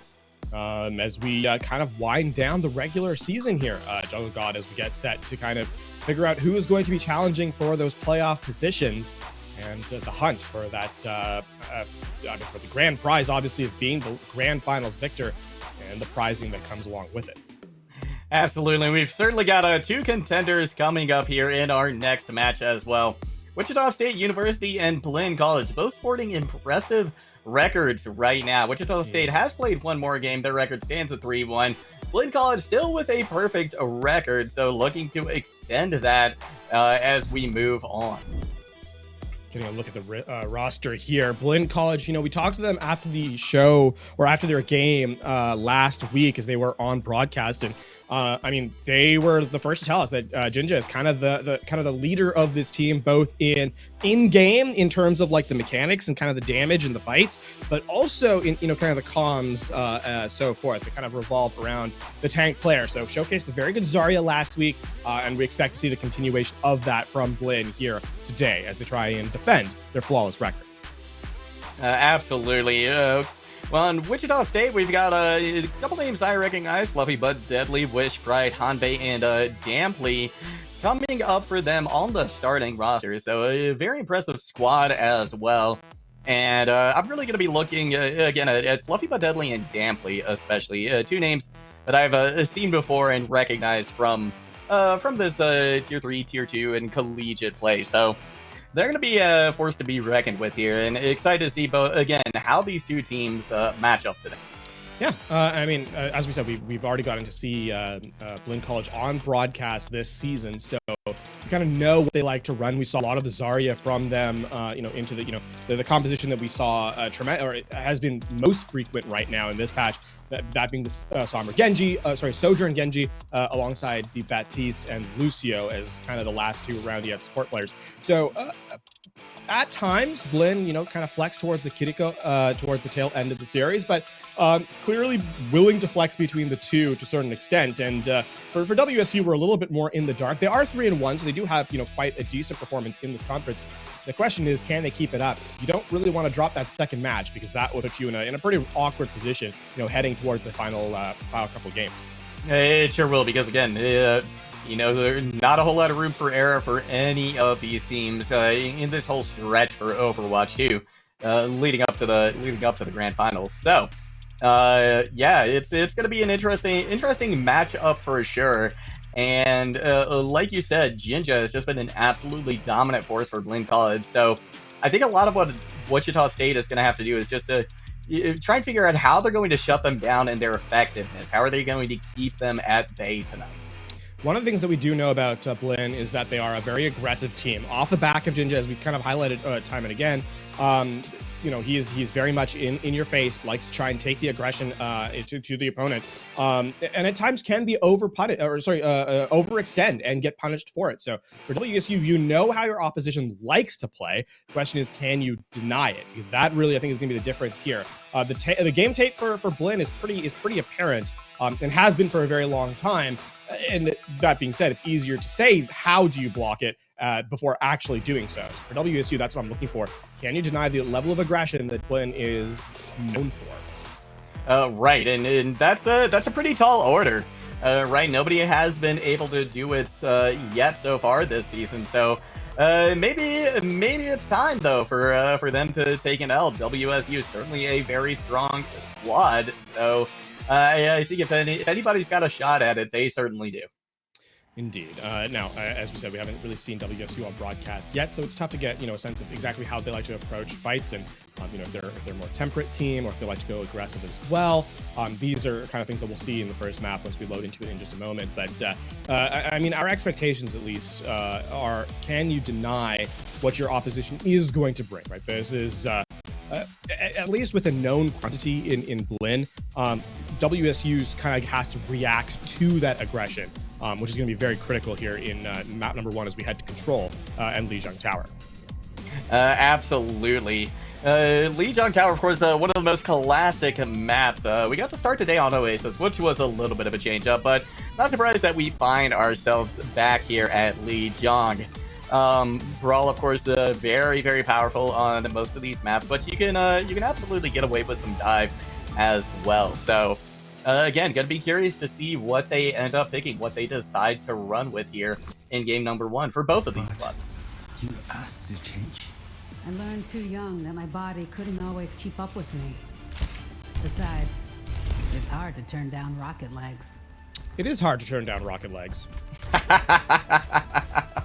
Indeed, yeah, wise words there coming out from them. We are headed to Gardens first here on Lijiang Tower. Both squads showing a little bit of a different look here. We do have Kiriko coming out for Wichita State Varsity. Fluffy but Deadly trying to put a lot of pressure already on the bridge here. Pushes back Vader quite effectively. Pink Piggy got ahead of themselves just a little bit ahead of the rest of their squad, have to drop back as well. While Blinn College decides how exactly they want to approach this. Point will be unlocking very, very soon here, Levon. That is a very big disruptor shot. Gonna pry a lot of time. There's the big railgun. Goes wide though. Blocked by Jinja's bubble, and they're actually gonna now be on the benefiting end. Immortality field out, and Pride not able to get the final blow. College Lone will stay alive for the moment.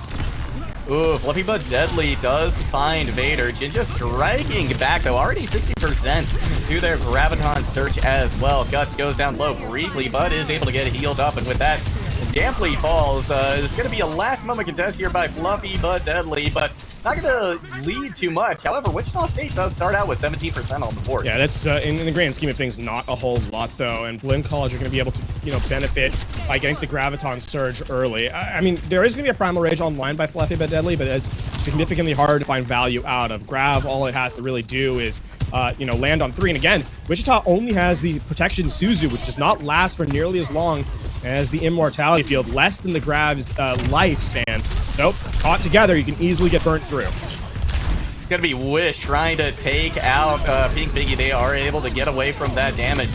Here comes the Graviton Surge, finds the value. 2 picks again online for Blinn College. Make it 3. We do have the Primal Rage from Fluffy but Deadly, but they are forced to back out. And with that, we may see a swap coming in. No, it looks like they just want to give all charge over to their support player, but it's instead Wish. Caught in no man's land, going to be eliminated with the combination of Vader and Jinja. And I mean, now Blinn, I mean, solidly in the lead here. You use both tank ultimates, and now Blinn, they've got the Blade, they've got the Overclock. They might actually force Sound Barrier here from Damplay. Oh yeah, Guts goes down very, very low.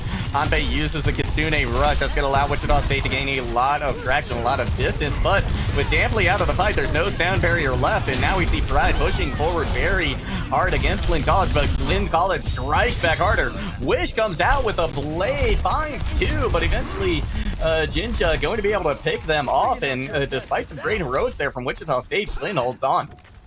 I mean, and Vader holds on to the Blade. So it's now Blade versus Beat, and you expect that to kind of that trade to really favor Blinn, because they'll be able to you know, cut through the sound barrier and then have some room for Jinja to clean up. It's Blade. Yeah, here it comes. We see the sound barrier committed now by Dampley, but they aren't able to last through that. Pride takes a misstep, falls off the map. Now Guts is able to continue this aggression from Blinn College. Not much hope of anybody else being able to find their way onto the point here, and Blinn will take the first sub-map. Hanbei will get a consolation elimination, but alas, not enough. And that comes down to the fact that Wichita State, there's just a fight they lose, right? When it's tank ult versus tank ult, the Graviton Surge is just better than the Primal Rage right now, and on top of all of that, there was no defensive utility to deny. So the one fight that kind of needed to be turned around just never was able to be earned, which gave, you know, Blinn College the round victory.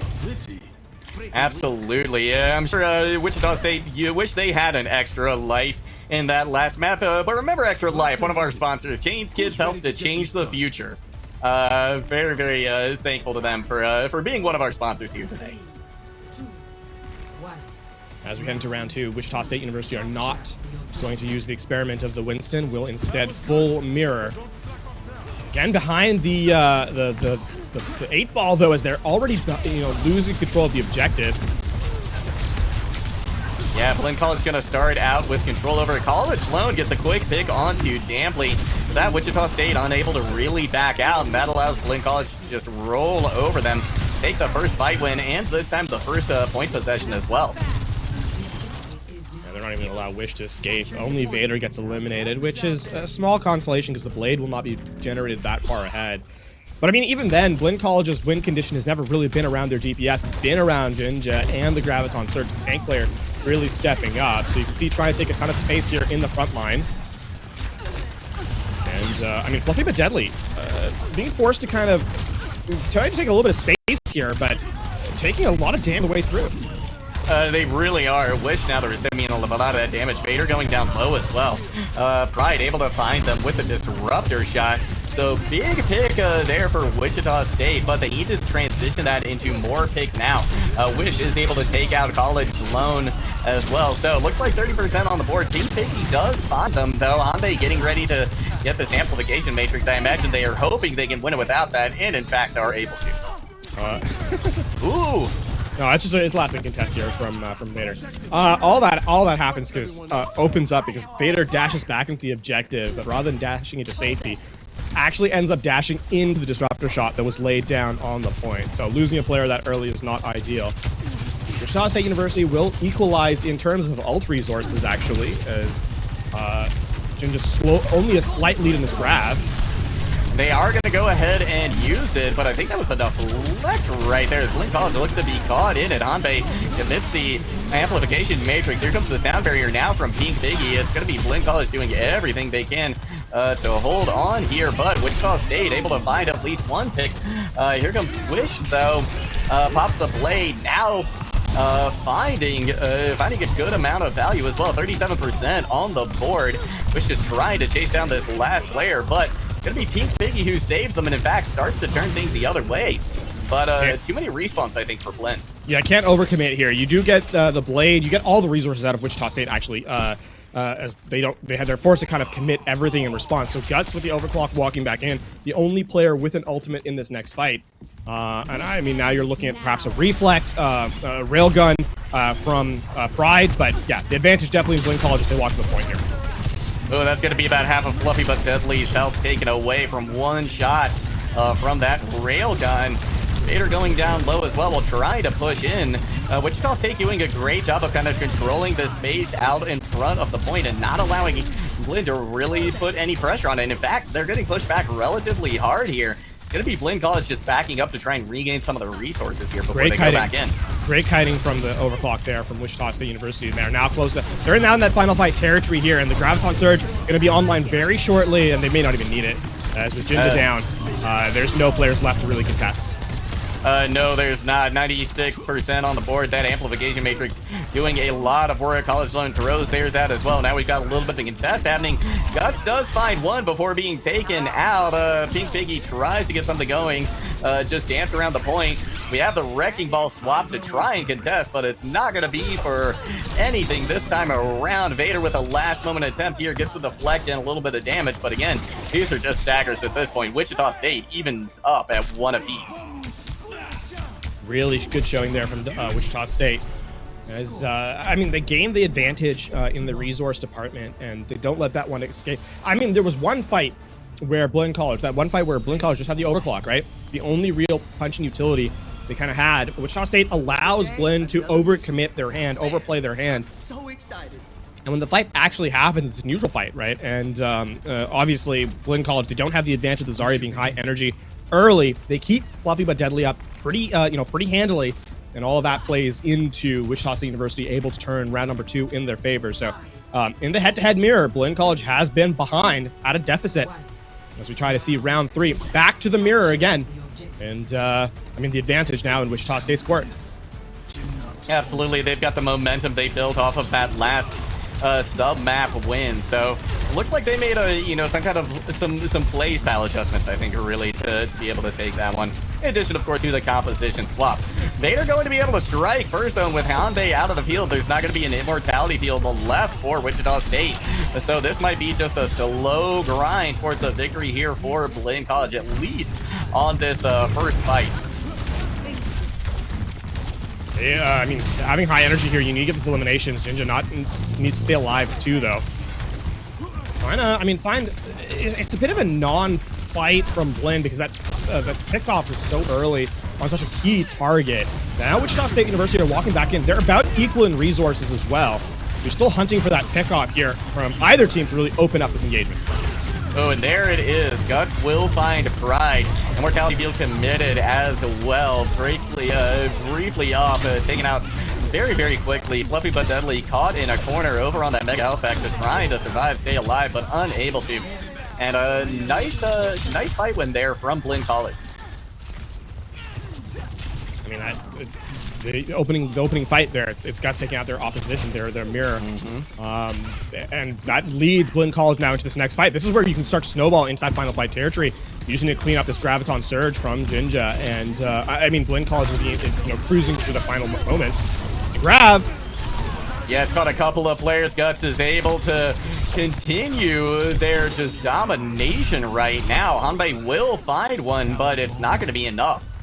Yeah, it is college loan that gets taken out though, so you're gonna see players just sort of have to kind of reset at least slightly, so they can get their healer back with them, which is gonna open up the choke point to Wichita State. And I mean, now Wichita, this is a must-win for them. This is where they have the advantage. They have the grab, they have defensive utility as well, and Pride is down again. Yeah, Guts has just been consistently winning that Sojourn duel. Now with the Blade online and the Sound Barriers both committed here. There's going to be a Graviton Surge as well. Catches a couple of players, but they're not getting the picks just yet. In fact, it's going to be Guts who finds Hanbei again. 95% on the clock. Wichita State just falling over here on Control Center. Unable to get just about anything done. Very, very dominant performance on Control Center from Blinn, which will give them the win here on Lijiang. I mean, it's the fights that the fights where you kind of need to come back in. The ultimate does not get any value. It's a 3-player Graviton Surge that unfortunately cannot turn into any eliminations, and instead dashing through the grav was Wish. It's actually Blinn College who get the eliminations. They'll take the 1-0 series lead here, and this does not necessarily bode too well heading into maps 2 and beyond for WSU, because I mean, you're not really pressuring the Zarya. In fact, the one submap you do end up taking really comes down to the fact that it was a lot of really scrappy ult fights where Blinn kind of throw away their resources. So all else being equal, if Blinn, shapes up on their resource management just a little bit better, I mean, you got to feel that maps 2 and beyond are just a little bit, favored towards Blinn ever so slightly here. Yeah, I would think so as well. They show themselves they prove themselves really coming together on Control Center, which definitely the most brawl-centric, brawl-favored map here, I think, on Lijiang. And just considering how strong Brawl is, and just the fact that you can run it basically anywhere you want to right now in Overwatch 2, I think you're right. That's just possibly a portent of things to come here in these next couple of maps. But it will be Wichita State's map pick, so again, maybe they can try and find a way to just break them off of this Brawl and this Zarya. Yeah, I mean, showcasing the Winston, it's tough because it's a dive comp that really can't get into anywhere. The players you'd want to target just have too much survivability, right? When you look at that first round on Lijiang. When you head to the Brawl, I want to see a little bit more survivability because, again, a lot of the fights kind of ended on Control Center via the fact that Guts just got a pick-off with the railgun, which in this meta, I mean, listen, Sojourn is so strong right now because of that burst, right? The fact that she's able to provide just a fight-ending pick-off while still being so good in the neutral, I think is probably the biggest reason, why Blinn was able to take that second round so convincingly, or the third round rather so convincingly. It's going to come down to, can you shut down Guts just a little bit? Get those pickoffs instead. Pride needs to come online just a little bit, and maybe then there's an opportunity here for WSU to make a comeback. Yeah, there certainly could be, and I think a theme that we saw right between our last match and this one as well is just these Sojourns getting these very early picks right before the fights even start. We've seen it happen a couple times now in each of these games. So yeah, that Sojourn just has to be dealt with, has to be neutralized somehow, and maybe that's just Wichita State being a little bit more aware as they move into this map. We are going to be headed to Eichenwald, which if we've seen it, it's maybe only been once here, I think, so far, Lafon. Yeah, it's been a fairly limited showcase. I mean, obviously, when King's Row is available, it's tough to kind of go to other maps, but at least here, I mean, it's tough to draw any conclusions. We'll see. You need to get Pride online, right? You need to get Pride online. Because Blinn College, if they have multiple avenues for finding victories, it's no longer just on Jinja, then you start to have a little bit of concerns. But if you can get Pride to kind of shut down Guts, there's really an opportunity here for Wichita to make a response, because they'll slow down the front line just a little bit more. Yeah, absolutely. We are going to see a substitution come in as well. It's going to be TW877 in for Fluffy but Deadly on the tank role. So maybe a little bit different approach, a little bit, different tip of the spear, shall we say. Wichita State will give some benefit here. Disruptor shot doesn't quite find its mark. It's going to force Blinn College to go over to the right side of this initial tower here. Jinja already with a pair of picks.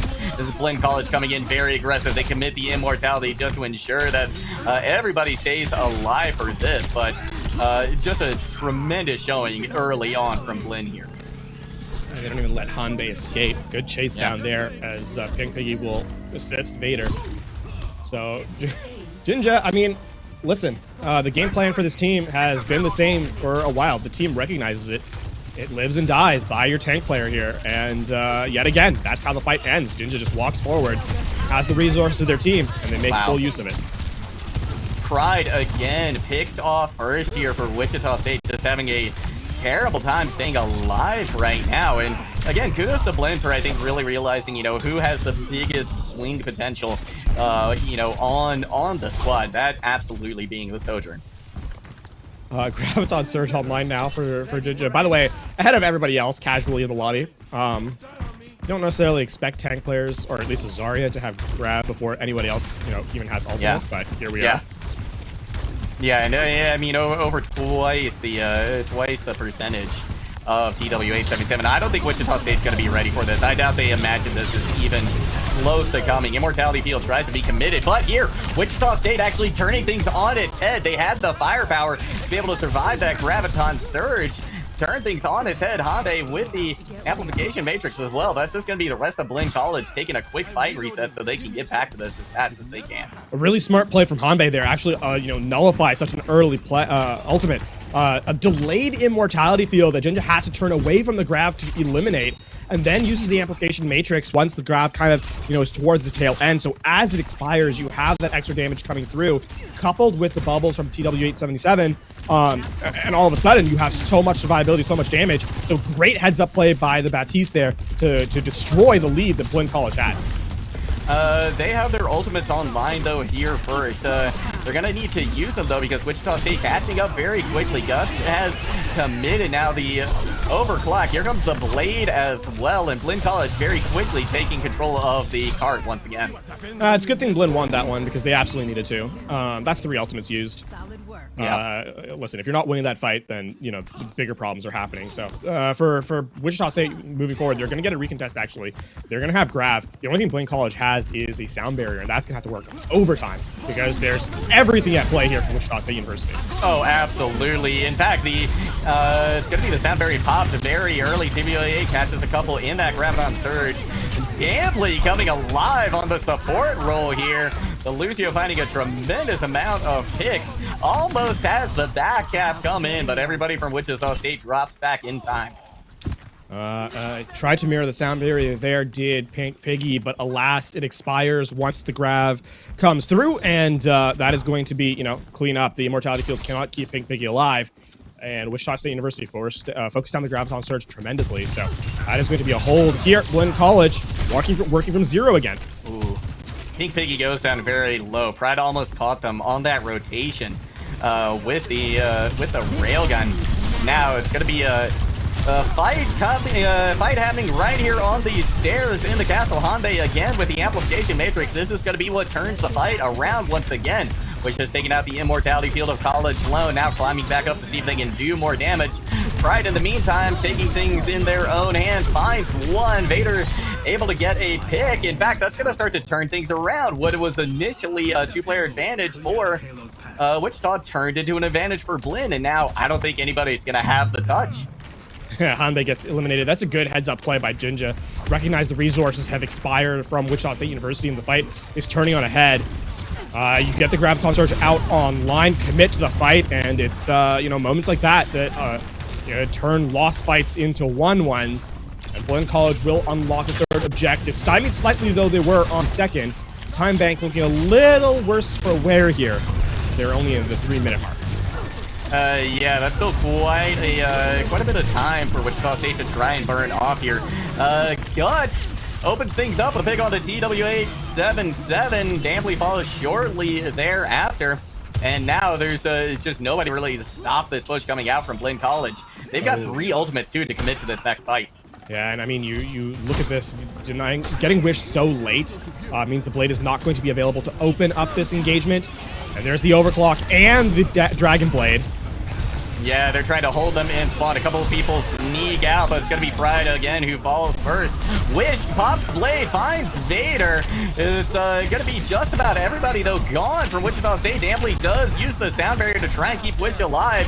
See if he can find more value, but they're unable to. The Graviton Surge as well going to keep everybody in place, and that's an easy cleanup for Blinn. 2:20 on the clock here, LaFon. Really good closeout in that fight. Just that pickoff onto the Genji to deny the Blade, right? You kind of want that to open up the engagement to be coupled with the sound barrier so you can walk out of spawn. That delayed elimination means that it's not a full reset from Wichita State University as they're forced into final fight.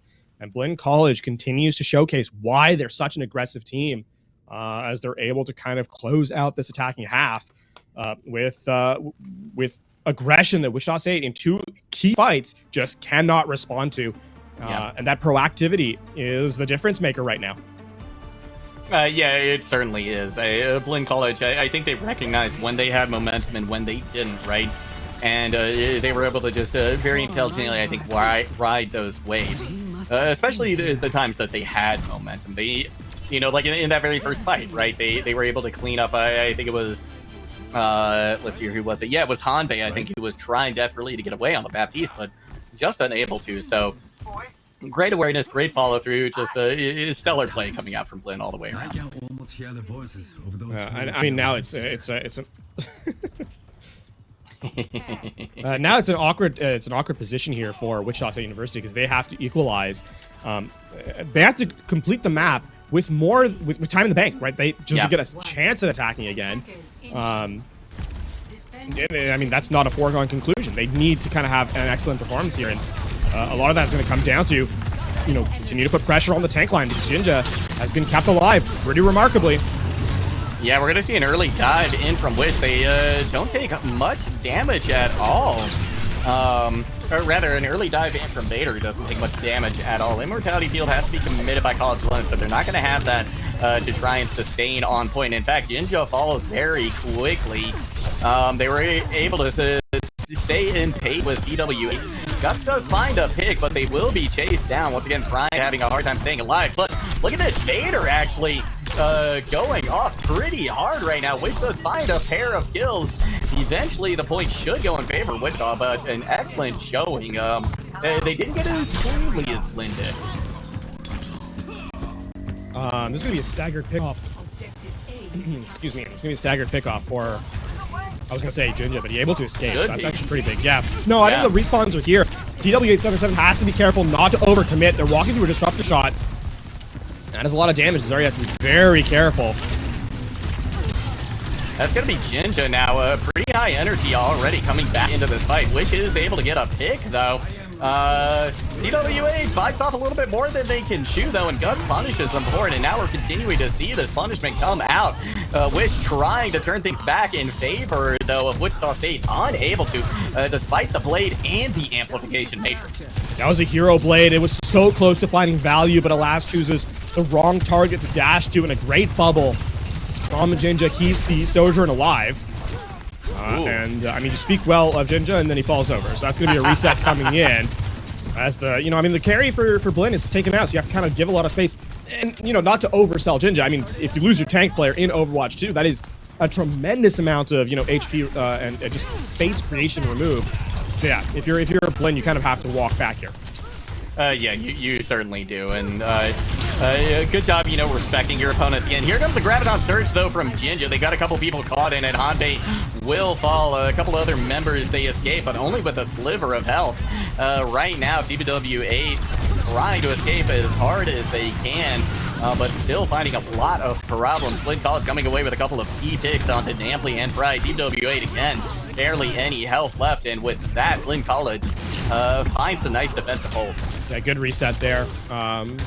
As they kind of come through. Wichita State University, they do pull out the Graviton Surge from Blinn College. That's kind of a fight that, you know, maybe they want a little bit cleaner, but it's kind of tough, right, with how much focus fire Blinn has been able to kind of provide. Now, this next fight is the one they need to win. This is a must-win for them. They're walking in with the grab there. You know, I mean, look at the blade here. Soundberry now committed by Damply. Pride has popped the overclock as well. Finds Jinja. So again, that carry potential is gone. Vader gets caught as well as the Graviton Surge of TW8. And with that, Wichita State picks up the card once again. There is going to be a recontest available here for Blinn. It's going to be Ant Matrix versus the Overclock here. So Wichita, I said that was the fight they absolutely needed to win, and they agreed. They sent to kind of equalize one more than what Blinn brought to the table. Oh, wow. Guts finding Pride again is absolutely huge. Immortality Field has to be committed because they are facing down a hot and heavy amplification matrix. A lot of damage goes through that, but now it has expired. And Blinn College with the advantage can push forward. But look at this, TWA turning things around. Wish with the Dragon Blade as well finds a pair of kills. A nice deflect there, a dash reset. And with that, Wichita State has found third point. That was a really nice blade from Wish, getting in with the dash resets, isolating individual targets in here. I think they should be able to get this elimination as well. No, great bubble and some heal from Pink Piggy will keep everyone alive, so there will be a reset here. But Wichita State University, I mean, walking what was a pretty tough second point has now kind of coalesced into 3 minutes, 30 seconds here as they try and close out this third point. Yeah, an absolutely great showing from them so far on the attack side of this map. Absolutely in the realm of possibility to finish with as much or more time. In fact, Pride already has the pick, but Jinja strikes with the Graviton Surge. They go down very low, though, unable to sustain themselves. In fact, take themselves out of the fight. Vader with a nice reflect, able to eventually get Dash, or eventually able to get Pride, but Wishes there in the end. 2:51 on the clock here for Wichita State.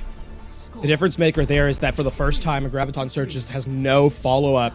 And as Jinja tries to, duck behind the corner using the mortars at their feet, the immortality field expires, and Jinja is the one that takes himself out. So Blinn College, they're not able to kind of close out in the third point. They don't get any real fights on that third objective. Yeah. And Wichita State University, they walk it in to a full capture. So I said they needed to complete with time remaining. They do more than that. They exceed what Blinn College brought to the table. And now it is actually going to be Blinn attacking for the second time.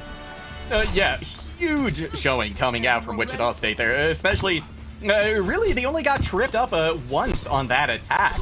And that was when Blinn College came away with the car possession in the fight when right before the bridge on second point. So, just tremendous play coming out from Wichita, and a very justified map pick, I think, as well. Now that we've seen at least the first half of this map in particular. I mean, it's also the fact that they're playing their macros a little bit better as well, right? Jinja is like a player who's going to try and get away with whatever they can on the on that Zarya role. Whatever space you give Jinja, he's gonna take.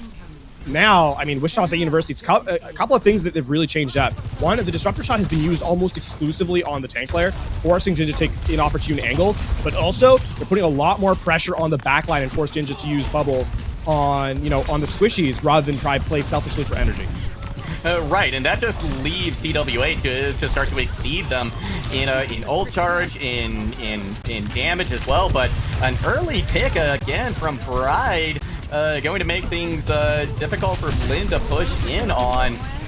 Gut finds the pick though on the TWA 7-7, so they're going to have the respawn advantage here. And with that, Blinn College definitely, I think, has an opportunity to take this point. Keeping College Lone alive there is so tremendous because now, I mean, with the Baptiste alive, you still got the healing. You can play so much more aggressively. College Lone was down, by the way, to about 5 HP at one point, so a tickle would have taken them out. And Blinn College, I mean, it takes them about half their time bank, but they do unlock the objective. And so far, this point A has been somewhat undefendable. It really has. That is a lot. That is actually really big. Not getting any energy over to the Zarya here. TW877 is such a disadvantage on this second, on this fight. And Hanbei gets taken out. A big play by Pink Picky. There's all the heals gone. Yeah, that is huge. Again, that's tantamount to one of those fight wins that we saw earlier, right? Where they're winning the fight before it even starts. This is essentially just free progress here for Blinn College. And I mean, look at the difference in ult charge, by the way. Jinja has the grab. TW877 has not been able to play the game yet. No, they haven't. So now you're looking at this. This next fight is going to be critical. Blinn, if they can close out this Graviton Surge, they're going to capture, I think, at least this point.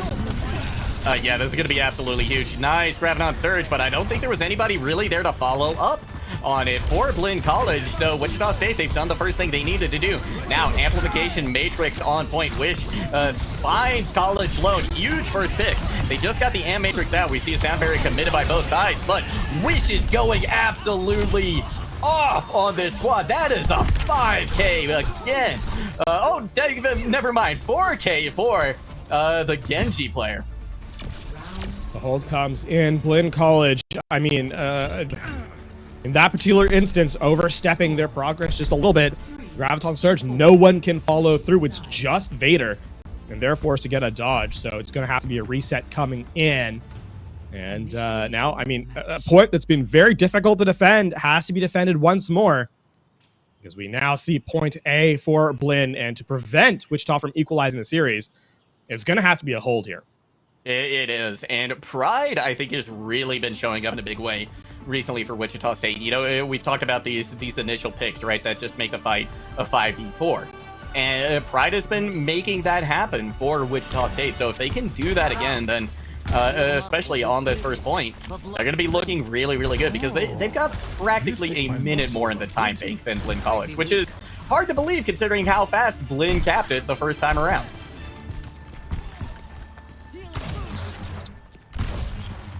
So this first fight becomes ever more critical for both squads, actually. Yeah, losing that much time would be disastrous here for Wichita State. And I mean, you really need. I mean, Pride has been, hit or miss so far in the series, but when Pride has really gone off, it's been with some brilliant railguns. So we need to see that to continue. Yeah. And I think that is what's going to be the difference maker for Wichita. TW877 has been good. Like, the tank players for Wichita have been good. They've just been unable to kind of hit the same highs that Jinja has been able to kind of cover through the series. Yeah, you're absolutely right. I think the consistency that's come out from Jinja has been just very, very impressive. And look at this, already up to 30% ult charge. Again, eclipsing everybody in the lobby, at least at the moment. Wichita State having a hard time kind of pushing forward and gaining space, gaining momentum here. And in fact, it's Lynn College is able to force out the immortality field again from Hanbei, and a nice shot from Guts, the opening pick in favor of Blaine College. This could be the fight when they needed desperately to turn this around and turn this in their favor. Oh, that fight turns on a dime. The difference literally about 50 HP between Blaine College keeping that fight in contention and losing it. Jinja goes down to that much HP, and then the bubble comes up just in the nick of time as College Load was reloading. So how different that point could have looked. But again, some great kiting from Blaine College opens up the opportunity for Guts coming with that one tap, and they're going to close out the fight. Another pickup. Bride taken out. Now with the grabbing toe and 90 seconds left on the clock. I mean, Blaine College looked to be cruising to kind of try and commit this full health. They absolutely do. Things have gone from bad to worse for Wichita State. Hanbei did have the amplification matrix up before any other ultimate in the lobby, but because of that early pick from Guts, just nothing was able to be done with it. And now Blinn has caught up and exceeded them in ult percentage. Guts again with a pick. Here comes the Graviton Surge. We've got both amplification matrices out, but it's just too much to handle. Now there's just a minute left on the clock for Wichita State to make something happen here. And I mean, you still have the sound barrier in tow. Wichita are gonna have to dump everything. And with the fact that Blinn College made progress on the second objective, I mean, this is not just Wichita needing to unlock the first point. They need to keep enough in reserve to kind of take the next fight. This is such a tough place to be. Blinn are going to trade ult for ult, and even then, there's a failsafe for Blinn College.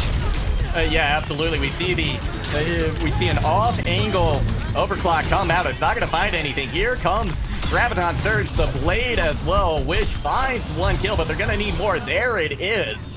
This should be first point now for Wichita, but oh, it took just about everything. You need to be careful not to die to Jinja here. Okay, Jinja will be eliminated and will get respawn with their team. Okay, Jinja actually gets back spawn, so you have to wait for that. Spawn, yeah. Yeah, so that's at least a small consolation for Wichita. It's now Overclock and Sound Barrier versus Blade. Blinn College, though, because of how far the point went, and the fact that it's in overtime, you kind of have to force the ultimates here if you're Wichita State University, and that's going to give Jinja time to get to the blade. Oh, Right, no. The overclock is shut down. That is huge for Blinn College. Jinja with an absolute hero play right there. Vader follows it up with a pick onto Wish. Damply pops the sound barrier, but it's expired almost instantly. Hanbei so close, but this should be Blinn College picking up their second map and going up 2-0 in the series. That is a tremendous pickoff from Jinja. The team lives and dies by the tank player here on this squad, and it showcases why, once again, you need that hero pick to come through. The win condition established for Wichita State is the overclock, and as that's running, before it even has time to really charge up, the elimination comes in. So once again, showcasing why so many resources are afforded to the tank player, as Blinn College will go to that 2-0 series lead. Staring down match point now, Juggle God, because this is looking a little bit tough now for WSU as they try and bring a map back to prevent the series from being shut out.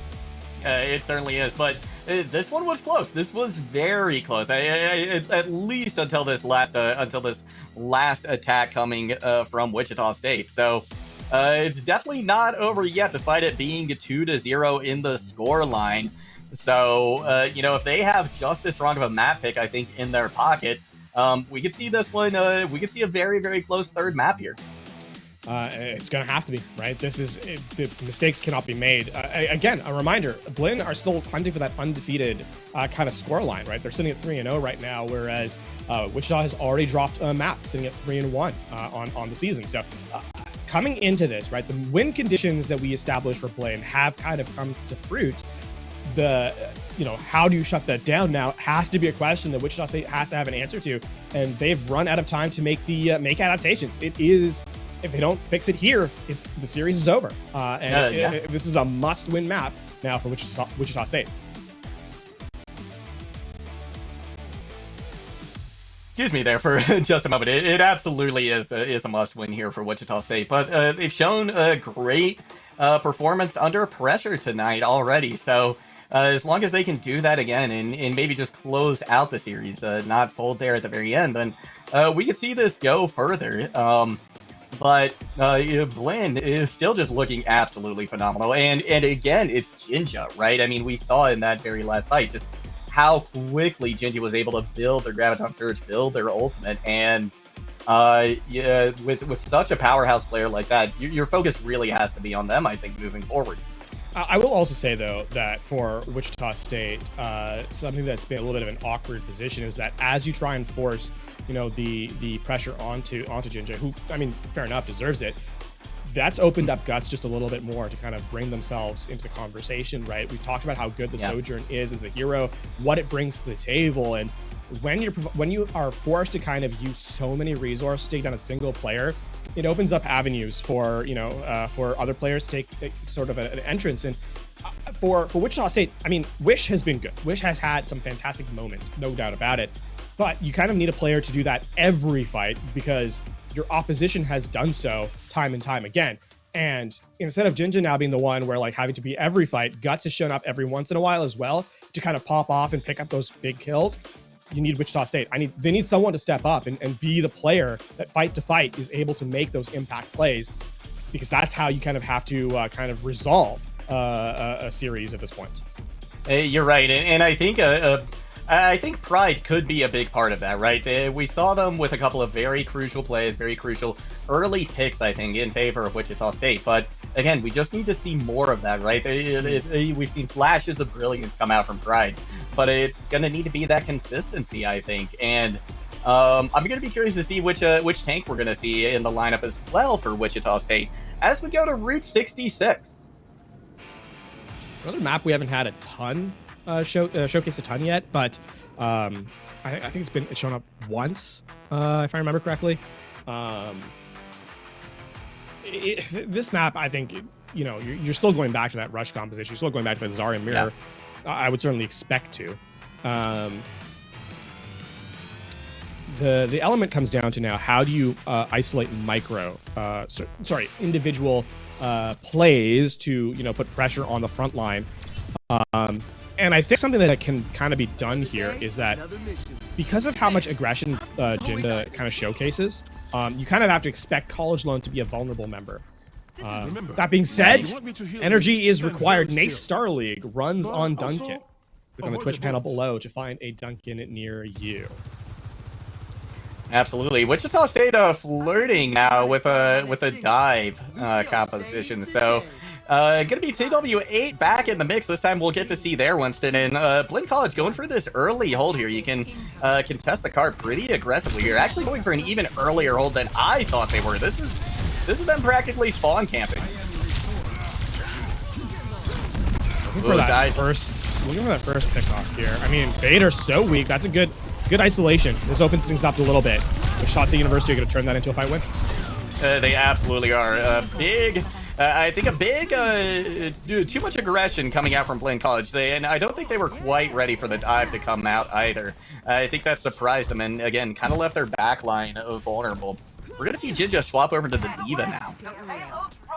This is an interesting look, actually, going over to the Diva here. There's going to be a lot more frontline struggle here for the Winston, but College Lone becomes very vulnerable.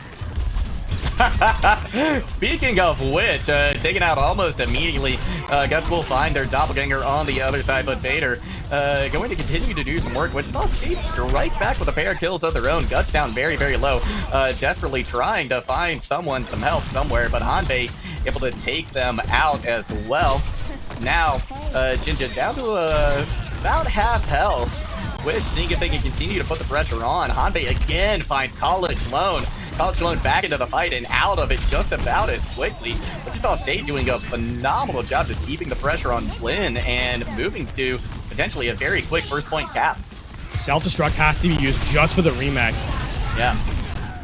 Here comes the blade from Wish. Guts is the first recipient of that blade. College Lone goes down again. And Blinn College is just falling apart here on first point. This has been all Wichita State so far. Yeah, with the high ground, it's been tough to kind of find the... it's been tough for Blinn to kind of synchronize their setup, right? A lot of this comes down to the fact that Jinja was isolated individually. It's a lot harder to provide the brawl carry from the D.Va than it is from the, from the Zarya. That means that it's opened up Wichita State University's DPS to really showcase themselves, and Wish, who has been strong all series long, now gets to come alive in a big way. Vader moving off the Genji to a Sombra. Yeah, let's see if this is going to provide the benefit they need. The hack on the TWA takes them down very low, but right after that, the Tesla Cannon gets the work done. Both DPS out of the fight now. It's going to be up to the rest of Blinn. Primal Rage forced out, though, so good to get that out. But again, not necessarily the most impactful ultimate either. The problem is that Wichita State University have now snowballed tremendously, right? Wish, who opened up the first objective with a blade, is going to have another one here, and then Pride looking for an overclock in tow. So Blinn College, they need a pick off here. Yeah, they're walking into an overclock. Yeah, that overclock already chunking in some damage to Jinja. They go down very, very low. They might be team-backed here in just a second. Currently, though, Wish is hacked. The sound barrier protecting them at the moment. Self-destruct again, I believe, just used to remech. But in the meantime, Wish is taken out. Pink Piggy finds the kill. College Lone now with the Kitsune Rush. It's going to allow Blinn to push forward very aggressively, and just not much that Wichita State could do in the face of that, especially since they didn't have the blade. That is a really good recontest from Blinn, because it really didn't cost them that much. Just the Kitsune Rush and the self-destruct, which, I mean, Jinja's been building very quickly. The other thing, too, is Wichita State invest in that fight. They invest the overclock. They have just the blade at the ready. And, I mean, Blinn, they have some bigger tools here. I would not even use the sound barrier to defend against the blade. I would use EMP to just straight up shut down the Genji and then, close out with whatever damage comes to the floor. So, Blinn, they have control now in all senses of the word. Ooh, but Guts has found themselves very low. Here comes an EMP. They're going to be two players picked immediately, one from each side. Wish pops the blade, though they are finding value. And despite Blinn College having just about everything in their favor here, now they're caught in a very difficult position. It's not over yet. The self-destruct is here. Here comes the remake as well. Wish goes down and Blinn hangs on by a thread. Blinn also get bailed out. So the blade from Wish actually prevents the beat from being activated. All of that is with an ultimate being thrown away. Wichita State, it's a great self-destruct, a great play by Blinn to sort of isolate members. And that time bank that was looking so healthy has withered away once more. Wichita State, it's a fairly, empty-looking cupboard here. Kitsune Rush, a Primal Rage. You need to make some great neutral plays here off the back of those two ultimates. You absolutely do. Hack, though, comes in onto Pride. College Lone is able to finish them off. Kitsune Rush committed by Wichita State, but the picks are going the way again of Blinn College. Guts finds themselves very low, but it looks like they'll escape, and they will have, in addition, the overclock for next fight. That is such a big pickoff, and TW877 has to reset as well. That was 12 HP that Guts was at, and they're able to close it out. Vader hunting for the elimination, being bodyguarded by the defense matrix of Jinja. Down to less than a minute here, and Blinn have reset their economy tremendously. EMP will be available once more. They'll have a Kitsune Rush of their own. Ooh, a very aggressive self-destruct here, kind of catches out TW8, but the rest of the team is able to catch back up and get to them. Damply, the only one with an ult on board right now. Hopefully Pride for Wichita State can build something quickly. We see the sound barrier come in now for Wichita. That's going to allow them to go much more aggressive here.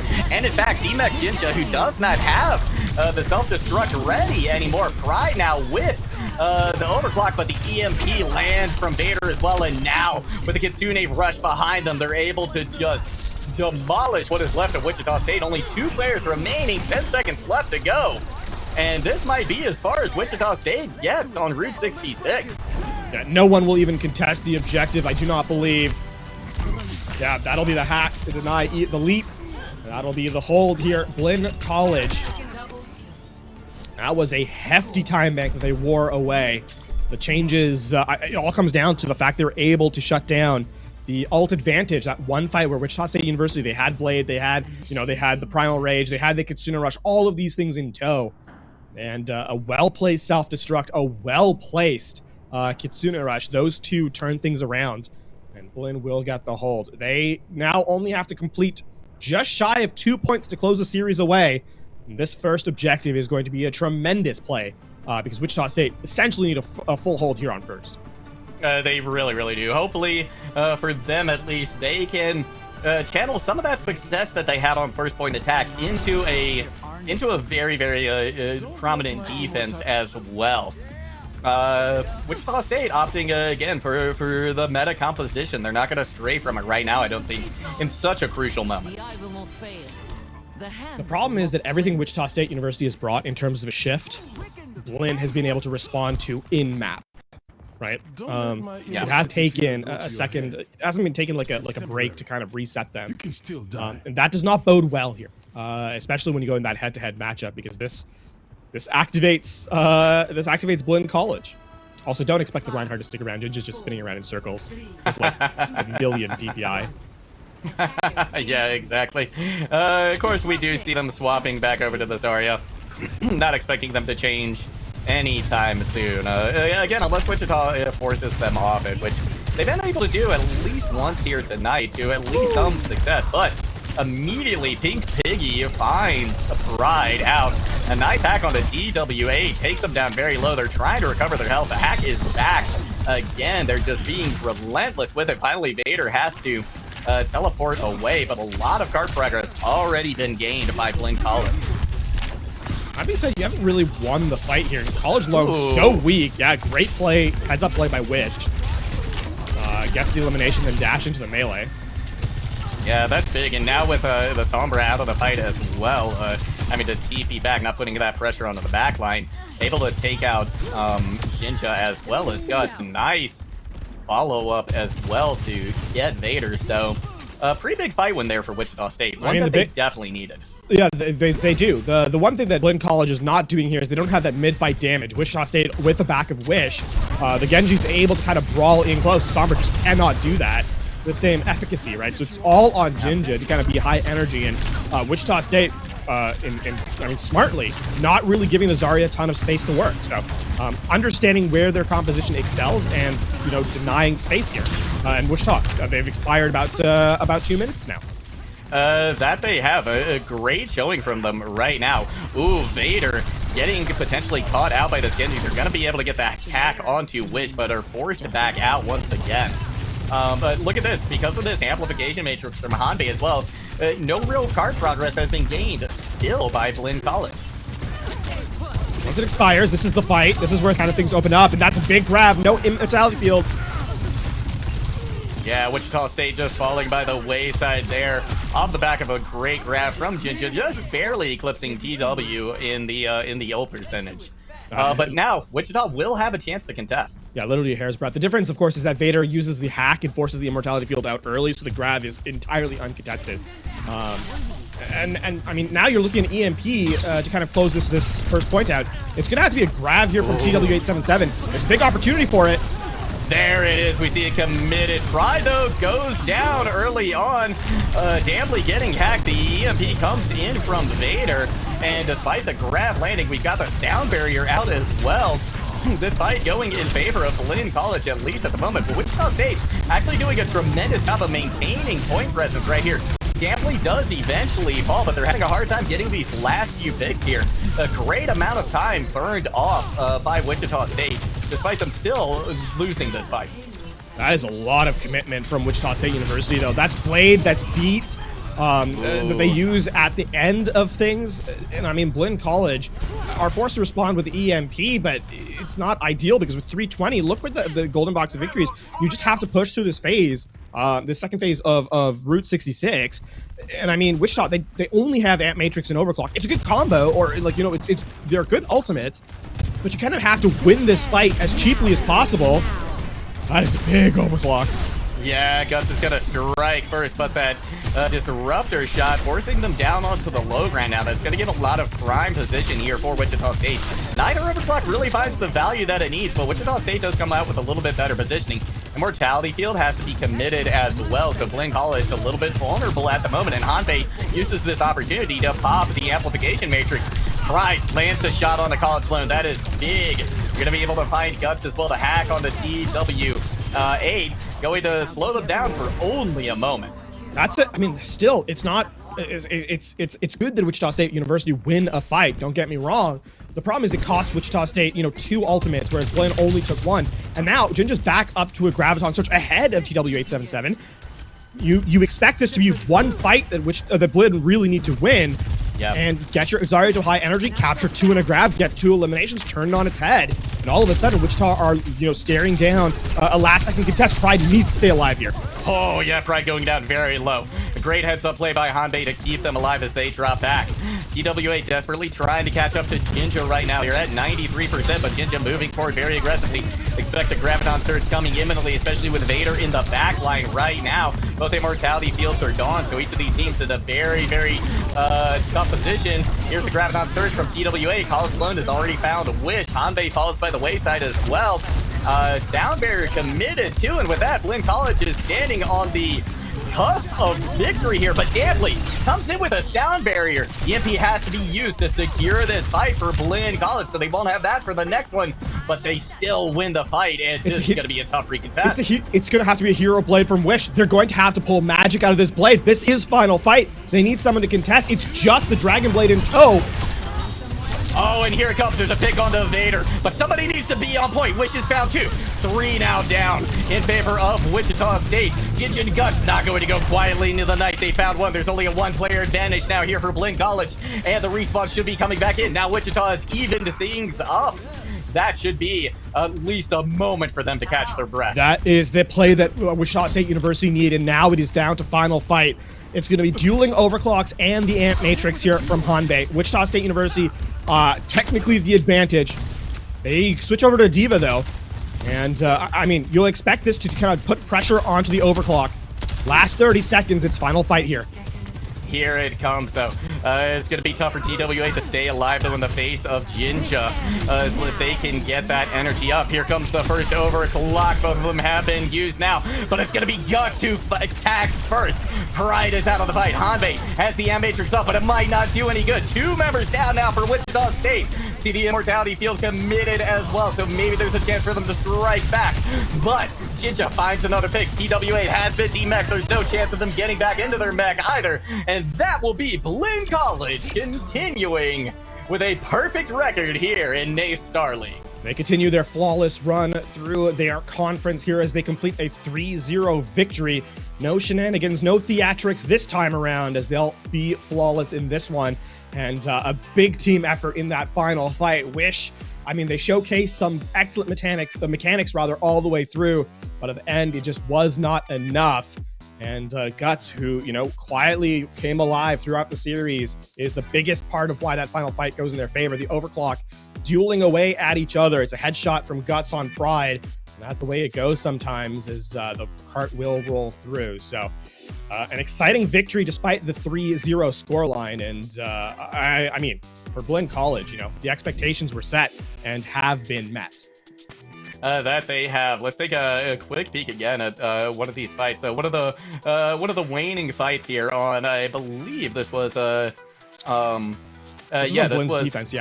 Yeah, Blinn's. So a great play coming out of Vader. We haven't seen a Sombra very much in the league so far, but came in a big way, I think, in this last map. Yeah, I mean, the Sombra came in clutch in the final fight too. He got a hack onto just enough of a hack to shut down the defense matrix for about a second or so, giving Guts just that opportunity to come in with the overclock. And these kind of things, they add up, they compound.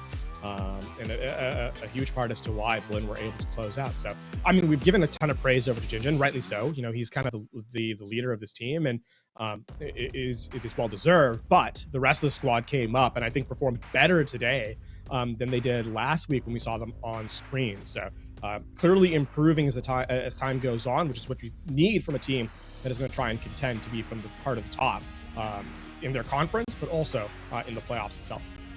Absolutely, showing that even though they have a perfect record, they are not slowing down. They're still improving, and this is gonna be a tough conference, I think, especially with Blinn hanging out near the top. So the rest of the teams in this division really gonna have to work extra hard to be able to put up a good fight against them, because Wichita State did today, but in the end, I mean, the scoreline is still 3-0. Despite all of the exceptional play that we saw come out from Wichita State. So I think one of the big things, too, that we have to talk about is just the consistency of Blinn College, right? These players, they don't just have their moments. They've got them every single map. And I mean, it's one thing to understand what the strategy of a team is going to be. It's another entirely to shut it down. So you come into a game knowing what Blinn is going to do, right? There's no secrets here.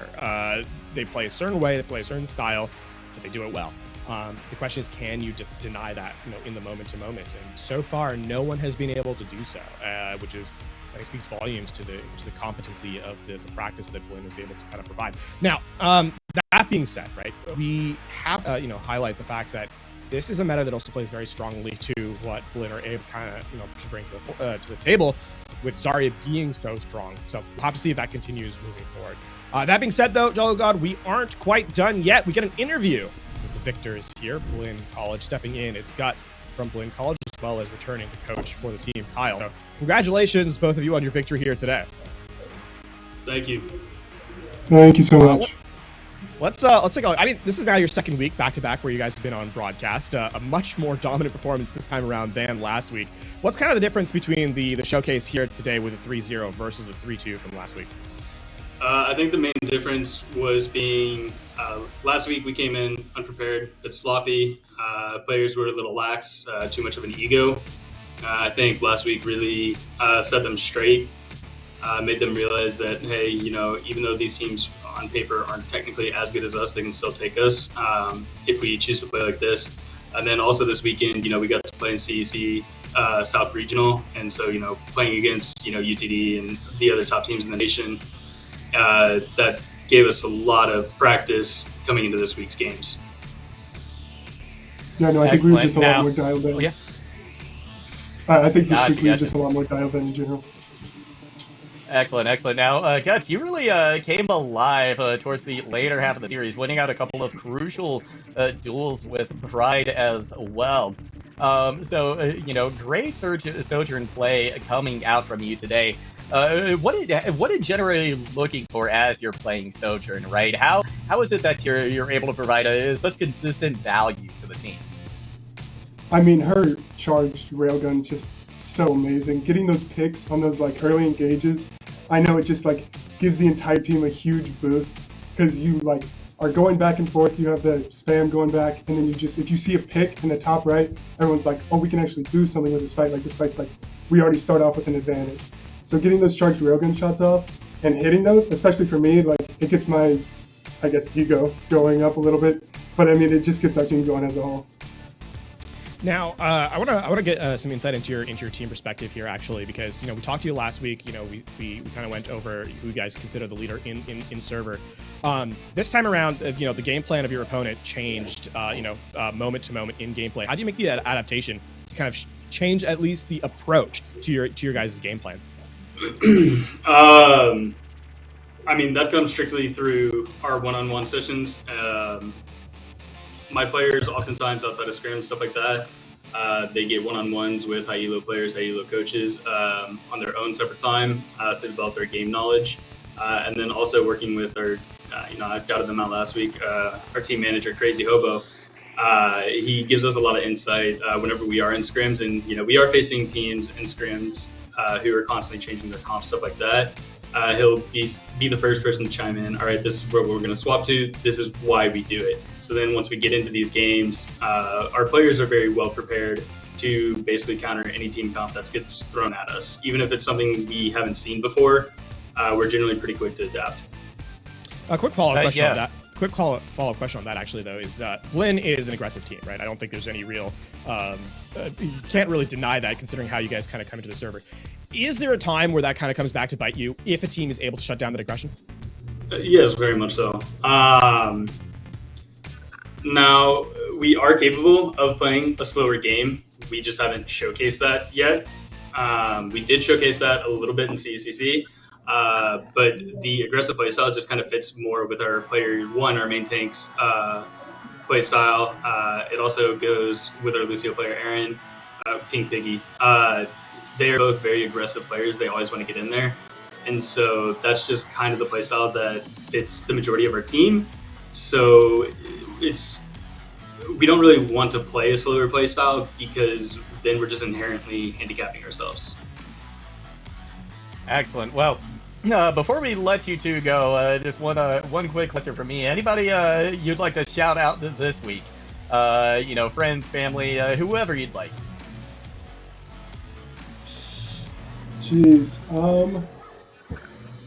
For me, I mean, this whole team has just been like, we were all sick, like super recently, so we've just all been like down in the gutters, and getting through practices, getting through games and everything, even though like we're all like still not doing the best, still putting in the time, still putting in the effort, still doing all these things. It's just insane what like a group of people can do whenever they come together and just like put aside the fact that not everything's going to go exactly the way that we want it to, but in the end we just stick it out, gut it out, and get results, which is the best part. Yep. I'll go ahead and shout out because I forgot to mention him last week. Azukari, he is our main tank sub, and he's there, every single day in, day out, learning under Gabe, because we're hoping to bring him on once Gabe is no longer here. And he's here getting us warmed up for our practice squad, and he provides a lot of insight and value to the team, just like everybody else. Well, there you go. A roster where everyone is involved. You love to see it, and confident under pressure as well. Thank you both for joining us here on the interview booth as you guys can, continue your undefeated stretch here at the NACE Star League. So once again, thank you guys for your time. Juggle God, that is it for us here on the Overwatch part of the broadcast. But never fear, those of you at home, there's still more esports action to continue right after this. League of Legends up next. Before we go, though, Juggle God, any final thoughts here before the end of the show for you and I? Just a lot more excitement this week. The first 2 weeks, of course, we had the new game, that we had the new heroes. So this was the first time we kind of gotten to see things to settle down a little bit, and a lot of the meta came out today. A lot of meta play. So I'm looking forward to seeing if that continues in the future. But again, congratulations to all the teams that played today. A fantastic showing from everyone involved. So a solid showing from the meta. We understand where things are trending towards. That being said, catch us in Overwatch next week. That being said, we're not done with the show. As I highlighted earlier, League of Legends is up next. Don't go anywhere. We'll be back after a quick break.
It's that time again.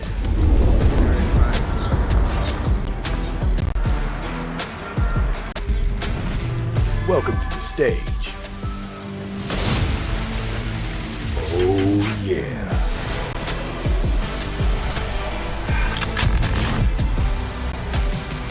Where energy and creativity collide.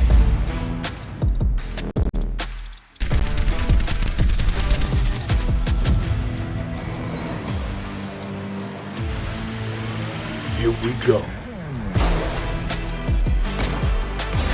Let's level up. Make this something to remember.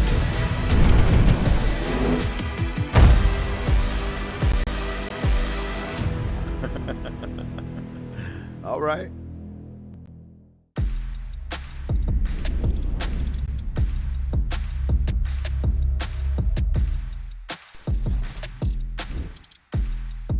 Hello, and welcome into the Naystar League. We're here for our fall 2022 season of League of Legends. It is the Varsity Premier League. I am Mad Magical, joined in by the one and only Rebel Fox. Dean, it's good to be able to work with you again. Yeah, nice to work with you too as well. Get you into the collegiate scene a little bit more. I know you did this a bunch a couple of years back, and now get to relive some of the finest moments that League of Legends ever has. What's the thing? It's each time I think I'm out, they pull me back in. But, you know, honestly, I love Collegiate, personally. I think Collegiate's such a fun league to watch just because you get to see talent all across the spectrum on how they're able to perform, how they're going to go up against each other. And speaking of that, we even have two teams that have very different stories about them. We have Stony Brook University taking on Northern Kentucky University. And honestly, I'm just excited to see how these teams are really going to play against one another, because Stony Brook has been a team we've seen more in Collegiate for quite some time. Maybe not as of late, but in the past we did. Well, Northern Kentucky, this is the first time hearing of them. Yeah, it's a position where also both of them sit near the top of their group right now. This is a competition to be at the top or tied with the top just about with the rest of the teams in that group to make that push for playoffs, because that is, slowly, but it will end up coming soon enough here for these League of Legends qualifiers. And like you said, I think a lot of people would recognize Stony Brook. They've been in and about a little bit inside of like Collegiate and in a number of different spaces. Even back in like amateur, they were having some decent noise back as recently as 2022. Whereas Western Kentucky is this kind of new kid on the block who have put together a roster that has been really competitive here inside of Nace. We're extremely excited to see what this team is going to be capable of doing against a team like Stony Brook today. Yeah, and as you got to see that, we saw a schedule for how the whole season works, and then we get to see what happened today. We had an Overwatch 2 that took place before in match 1 and 2. One being a, I guess fairly closer in a 3-1, but then the second one just was a smash 3-0, and hopefully going into this next one where we have two teams towards the top of the standings in their conference, which is the East 2 division. We have Northern Kentucky University at 3-1, having lost to Kansas, the team that is hot on the tails, if not technically tied, with Stony Brook University. But Stony Brook has the 4-0, while Kansas is only 3-0. Yeah, and Western Kentucky is a school that represents from the NECC. They've been inside, SEAL a little bit. It's the same with Stony Brook. Stony Brook did not make playoffs out of the Eastern Conference, but Western Kentucky had this amazing run where I think there were like 12 of 13 teams or something inside of one collegiate tournament, and then made this miraculous run to 6th place at the last possible moment in order to get into NECC playoffs. And yes, they didn't make much noise there. They took a game off of Miami, but that's about all they were able to accomplish before being put out. But it's a thing that, like, if you were to mention this to just about anybody not inside the collegiate space, they would go, who's Western Kentucky? What's that roster look like? We have no idea. This is a team that's legitimately competing inside of NECC, some of the other partner leagues, for a chance at top 32. And so now, this is a great place to make a statement where you say, okay, Stony Brook, a good team in the East, we put them down, you take their control number 1 in the group, do well in the playoffs, and you're putting yourself in a position where we're looking at you in the upcoming season as a favorite potentially out of NECC. And we get to see below what they're all competing for. Scholarship prize is definitely something that would be nice. I know back when I was in college, back in my day, I wish this all existed, because I would have loved to be able to try being the operative word, to win some scholarship money, because I know where my talents are, and they are on this side of the aisle when it comes to League of Legends. It is really unfortunate that we didn't have you around for like a bunch of collegiate stuff last year. You missed one of the most banger compositions I've ever seen. It was Alawi Kale. Like, you missed the Alawi Kale composition. Like, how did you not do top 15? Like, that's the best part of League of Legends, is watching people pull out these crazy compositions, and you are the mad scientist for a reason. And this is what that's what you've been missing. You got to come back and do more of this, because this is where you get the best compositions in the world. Seriously, I just gotta start doing this more, because everyone knows. Well, for those of you out there who don't know me, I've casted for the Academy series this year for 2022. I've casted a lot of Academy seasons in the past. Worked for Cloud9 for a bit. Also casted the LPL, and I used to do a lot more collegiate stuff, as Dean was talking about before, but then started slowly getting more gigs elsewhere that took me away. But honestly, I do love collegiate for that reason, because you get a lot more of these comfort picks, you get a lot more pocket picks, things that you just don't see, and it always will make me happy to see something like an allowed kill lane. Well, I doubt we get anything like that tonight. It feels like Western Kentucky and Stony Brook are in it tonight. They're very focused on this game. They're both teams that are trying to prove their level of competitiveness. Both of them are not really like the most supported kind of organizations we see. We see oftentimes that it's kind of club teams, or it's esports teams. Sometimes it's sports teams as the designation from the school, and both of these fall under that rather than being a full varsity program, having scholarships or anything of the sort. And we see a bunch of that this season specifically, where those types of groups have now moved up, where some of them have gotten scholarships, but mostly they're just leveling up that level of kind of competitiveness by bringing together players, by having better cohesiveness, working on that type of stuff. And that step up is what I'm really paying attention to this year. We've already seen some of the best play, but teams like Sunny Stony Brook, my apologies, alongside Western Kentucky, these are teams that are going to make the noise. These are the Converse of next season, who made all that noise and made top 4. I'm looking for that team this year, and that's what I want to see. I would like to see that too, but we have to get through our sponsors as well, because without them, we wouldn't even be able to bring you this game. We saw before that there was the Extra Life, play games to change kids' health, change the future, join Extra Life as well. Dunkin' Donuts, you know, it's now making me hungry for some donuts, not gonna lie, just putting that out there. But they Star League runs on Dunkin', so click the Twitch panels below in order to check out more about them. Yeah, do donuts make you go nuts, Alex? No, they just make me hungry. Donuts do? Yeah, I know, right? Who would have thought? Who would have thought? Nice. All right, you know what? Props to you on that one. That was good, Dean. Also, shout-outs to the RTC for helping us as well, giving us a lot that we can do when bringing this content to you guys so that you can view it. Also, these collegiate players can play more games to really prep themselves for the entire season that will be in store for them coming up soon. But, yeah, I'm just excited to see how this game will go now. We have our teams that you can see right there on your screen, the players that are playing in them. I was trying to do my best with getting research, but obviously not all of the names that were put on to the bracket that I saw were going to be the names that we'd see for them in-game. Yeah, also, just to correct this quickly, I have said Western Kentucky all day, and I don't know where it came from, but it got into my head that I've been saying that it's not Western, it's Northern Kentucky University. Yeah. Northern Kentucky University. If I keep saying it, I want to apologize. I think it's because last week you casted Western Kentucky University. That is true. That is possible. And this week is now Northern Kentucky University. Also, Western Michigan's in NECC with Northern Kentucky, so there's too many Western teams alongside what I'm looking at right now. That's fair.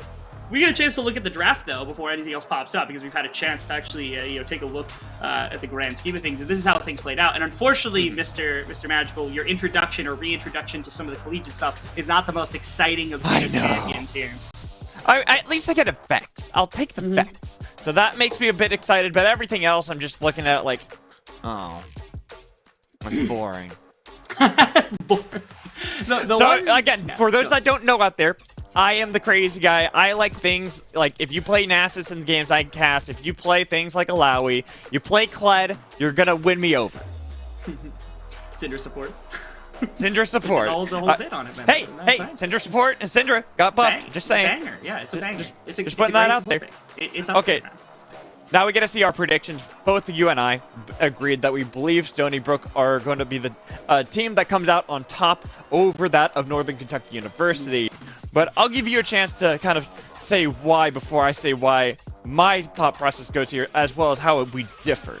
Yeah, so you can explain how we differ. The only big difference to me is that I feel like Stony Brook has more competitive competition to play against in the Eastern Conference consistently. I feel like they've got enough name brand attached to them in their school that they're capable of getting kind of scrims against some of the better teams. And that does make a pretty massive difference. That's not to say that Northern Kentucky is a bad team, and especially if they start beating teams like this, they should start getting better notoriety and start being some of the teams that you should be competing against, grabbing scrims against, that type of thing. But to me, a program that's really trying to establish themselves doesn't always get that same level of opportunity. And so for any other reason, I think that Stony Brook just has that kind of advantage over top of Northern Kentucky here. So now the reason why I wanted to say how we differ is because I actually think Northern Kentucky have what it takes to take a game off of Stony Brook. We saw just last week, it was Stony Brook losing a game to OTSU, and that was a game where it was favored that Stony Brook would continue this domination. They had been undefeated going up into that point. Sure, one of their victories was a forfeit, but still, they were 2-0 in all the other ones. Then they lose that game there. As well, that was a team that had gotten 2-0'd by Northern Kentucky University. This is a team that I think, when you look at them on paper, Northern Kentucky are not exactly as lower down in the tiers as people would normally have expected. This is a team that I think is going to be a dark horse that can really upset some of these top teams. And this group specifically, I mean, you're sitting at like the top 4 teams have a combined 1 loss right now, and one of those teams is Northern Kentucky. This is going to be the distinction as to what is our top level team inside of this group. Is it going to be somebody that's undefeated? Is it going to be somebody else? What are we looking at as the absolute number 1 team? A win here for either of these two, especially a definitive 2-0 win, would be a massive, massive boost. Yeah, and because like we said, we were looking at how there was technically a 3-way tie, even though it's a 4-0, 3-0, and 2-0. It's Stony Brook that are at the 4-0 tied for first place, and if Northern Kentucky can take a game off them, maybe even get a 2-0 over them, that would be quite the upset, and maybe get a lot more people, including myself, to believe in them. Yeah, it's a battle of Northern Kentucky's trying to establish their name. This is a big start, right? When you're a program that's kind of establishing your League of Legends team, when you're putting yourselves in a position to be some of the number 1 contenders, beating some of these teams are really massive. I think there was other teams inside the tournament that have made noise as well in different ways. We had like the victory against UST that was held by FSC earlier on. That was a really big win. And there's another one where it feels like Stony Brook's got some name value to them. So Northern Kentucky, if they really want to start putting their footing in collegiate, this is one of the best ways to do it. You start beating teams like this, and again, it's not just scrim, it starts to become clout, and clout really does transfer to quite a bit more inside of this space. As now, into this game, we see that both sides have kind of standard red starts, except for the fact that it is Gus on Northern Kentucky University soloing out the red buff. That's a Graves. Graves is one of those champions that can easily do so without really needing some support. And the fact that he can do it alone, doesn't have to have one of his laners support him, it will give it an advantage in the one lane, which is bot lane, that didn't have to support the jungler. Is a good position to be in, only because I think Braum can help take advantage of this Amumu matchup, as well as Kai'Sa being grabbed here. This is something I was going to talk to you about, because that's like the one weird pick, and Kai'Sa's not, or my apologies, Xayah isn't exactly like the, I really like the Xayah, because it's so unique. It's just a notable, not a ton of people are playing the Xayah. The fear here, I think, is just that there's so much CC between the Sejuani, the dive potential of the Vex, and the dive potential of the Kai'Sa, that you just have to have some kind of safety, and maybe that's the idea here for Bag of Soul. Yeah, and I don't consider it that weird, personally. I mean, we see it sometimes at Worlds. It's more of a niche pick. But I feel like ADC is kind of, it's one of those rules that always will be niche. As we see, Icy mid lane is able to get this done on Icefall, and the flash a bit late. The bird coming in. Does he want to dive? Yes, he does for first blood. Yeah, great play right there from Icy. Just having to make the distinction, do I make the attempt and try to make the play against Ice Alarm? Notably, also, you don't have W there, which sometimes is used for the shield, a little bit of extra damage. Might have bought Ice Alarm enough time. Unfortunately, his Ice Alarm didn't go off against the Viego and set him in a bad position. Ron, just the 2 abilities, got the fear off, but doesn't have that W for the extra added protection. Well, now we got to turn our attention into the bot lane, because we see a nice cleanse come in from Gasol to get away, but that's going to be the flash because of that smoke screen. Now looking for the concussive blows onto Matt, will get the stun, but body block on the W. So there wasn't that explosive damage that might have killed Amumu. Yeah, I actually want to applaud Matt196 right here, just because that was really solid trigger discipline. It would have been super easy to just press your flash over top the wall, get out of dodge, and say, I'm going to be safe. But at that point, you've lost both your flashes, your cleanse. You're not in a position to play aggressively whatsoever if you want a regain to the bottom side, as back in mid lane. Mid lane, no more. He's able to easily shuriken flip out of that one. Isolar wasn't able to get that fear in tandem when Gus showed up into the mid lane. They had to kind of go back to the drawing board, and as we look back to the mid lane, Icy's looking for another gank onto Ice Alarm, but he's gonna get the fear this time around because Gus is there, does not want to continue. And mid lane pulling a bunch of focus from both junglers here. Just trying to make sure that that one goes in favor, having control massive. So far, Stony Brook obviously making that play happen at the beginning of the game, getting first blood, and getting a bit of advantage here for no team play has worked out okay. It unlocks your Akali a lot better, because the Vex eventually is going to have a wave clear advantage over top the Akali. As Icy also using it to the advantage. They pushed out Vex, Ice Lord had to leave, no TP, means he just gets to go invading, and could even fight him here if he didn't. He's got a level lead and the health advantage, so it was everything favoring the side of Icy, but he's just like, yeah, I just want to gromp. I don't know where your bot lane is, so they could be right around the corner. I might as well just grab the camp, get out of here, spend some of that gold. As you can see now, back to base, gets the Shen item already built. Yeah, and you had fleet footwork, you had a dash already up, you had like flash available for Gus. You're probably not getting out of that situation alive. Cool. That was definitely a nail biter, but I believed. Mostly because Sejuani is one of those champs, once she gets her passive back up, is so hard to kill. Absolutely, it was massive right there, denied a good amount of damage, but so far it's been fantastic application of this Aatrox into this lane. We see why it's one of the most picked champions at Worlds in general, one of the strongest champions in general for the top side right now. This is just bullying away at this Sejuani top lane, just hoping to get out of the laning phase relatively unscathed, without too much armor with the serrated Dirk bot. Feels like Waz is going to be able to take advantage. I was going to even say, doing my research on Waz as well, he's, in my opinion, a two-trick. Camille and Aatrox. Yep. Those are the champs that he's been spamming this entire season, all of 2022. So it's not too surprising. It's now Hurricane Flip gets Ice Alarm, solos him out right under the nose of Gus, and with the perfect execution, No More could have gone for more, but wants Icy to be the one to tank the turret. Since there's two tanks already right there on that turret shot, didn't have the confidence to continue. And set onto an amazing foot so far has been this mid lane matchup where just everything has turned out okay. Top lane's a bit of a kerfuffle at the moment. I'd say a kerfuffle, but not in the way that Chaos Rot might like. You can see the CS difference, the serrated Dirk already built up by Waz.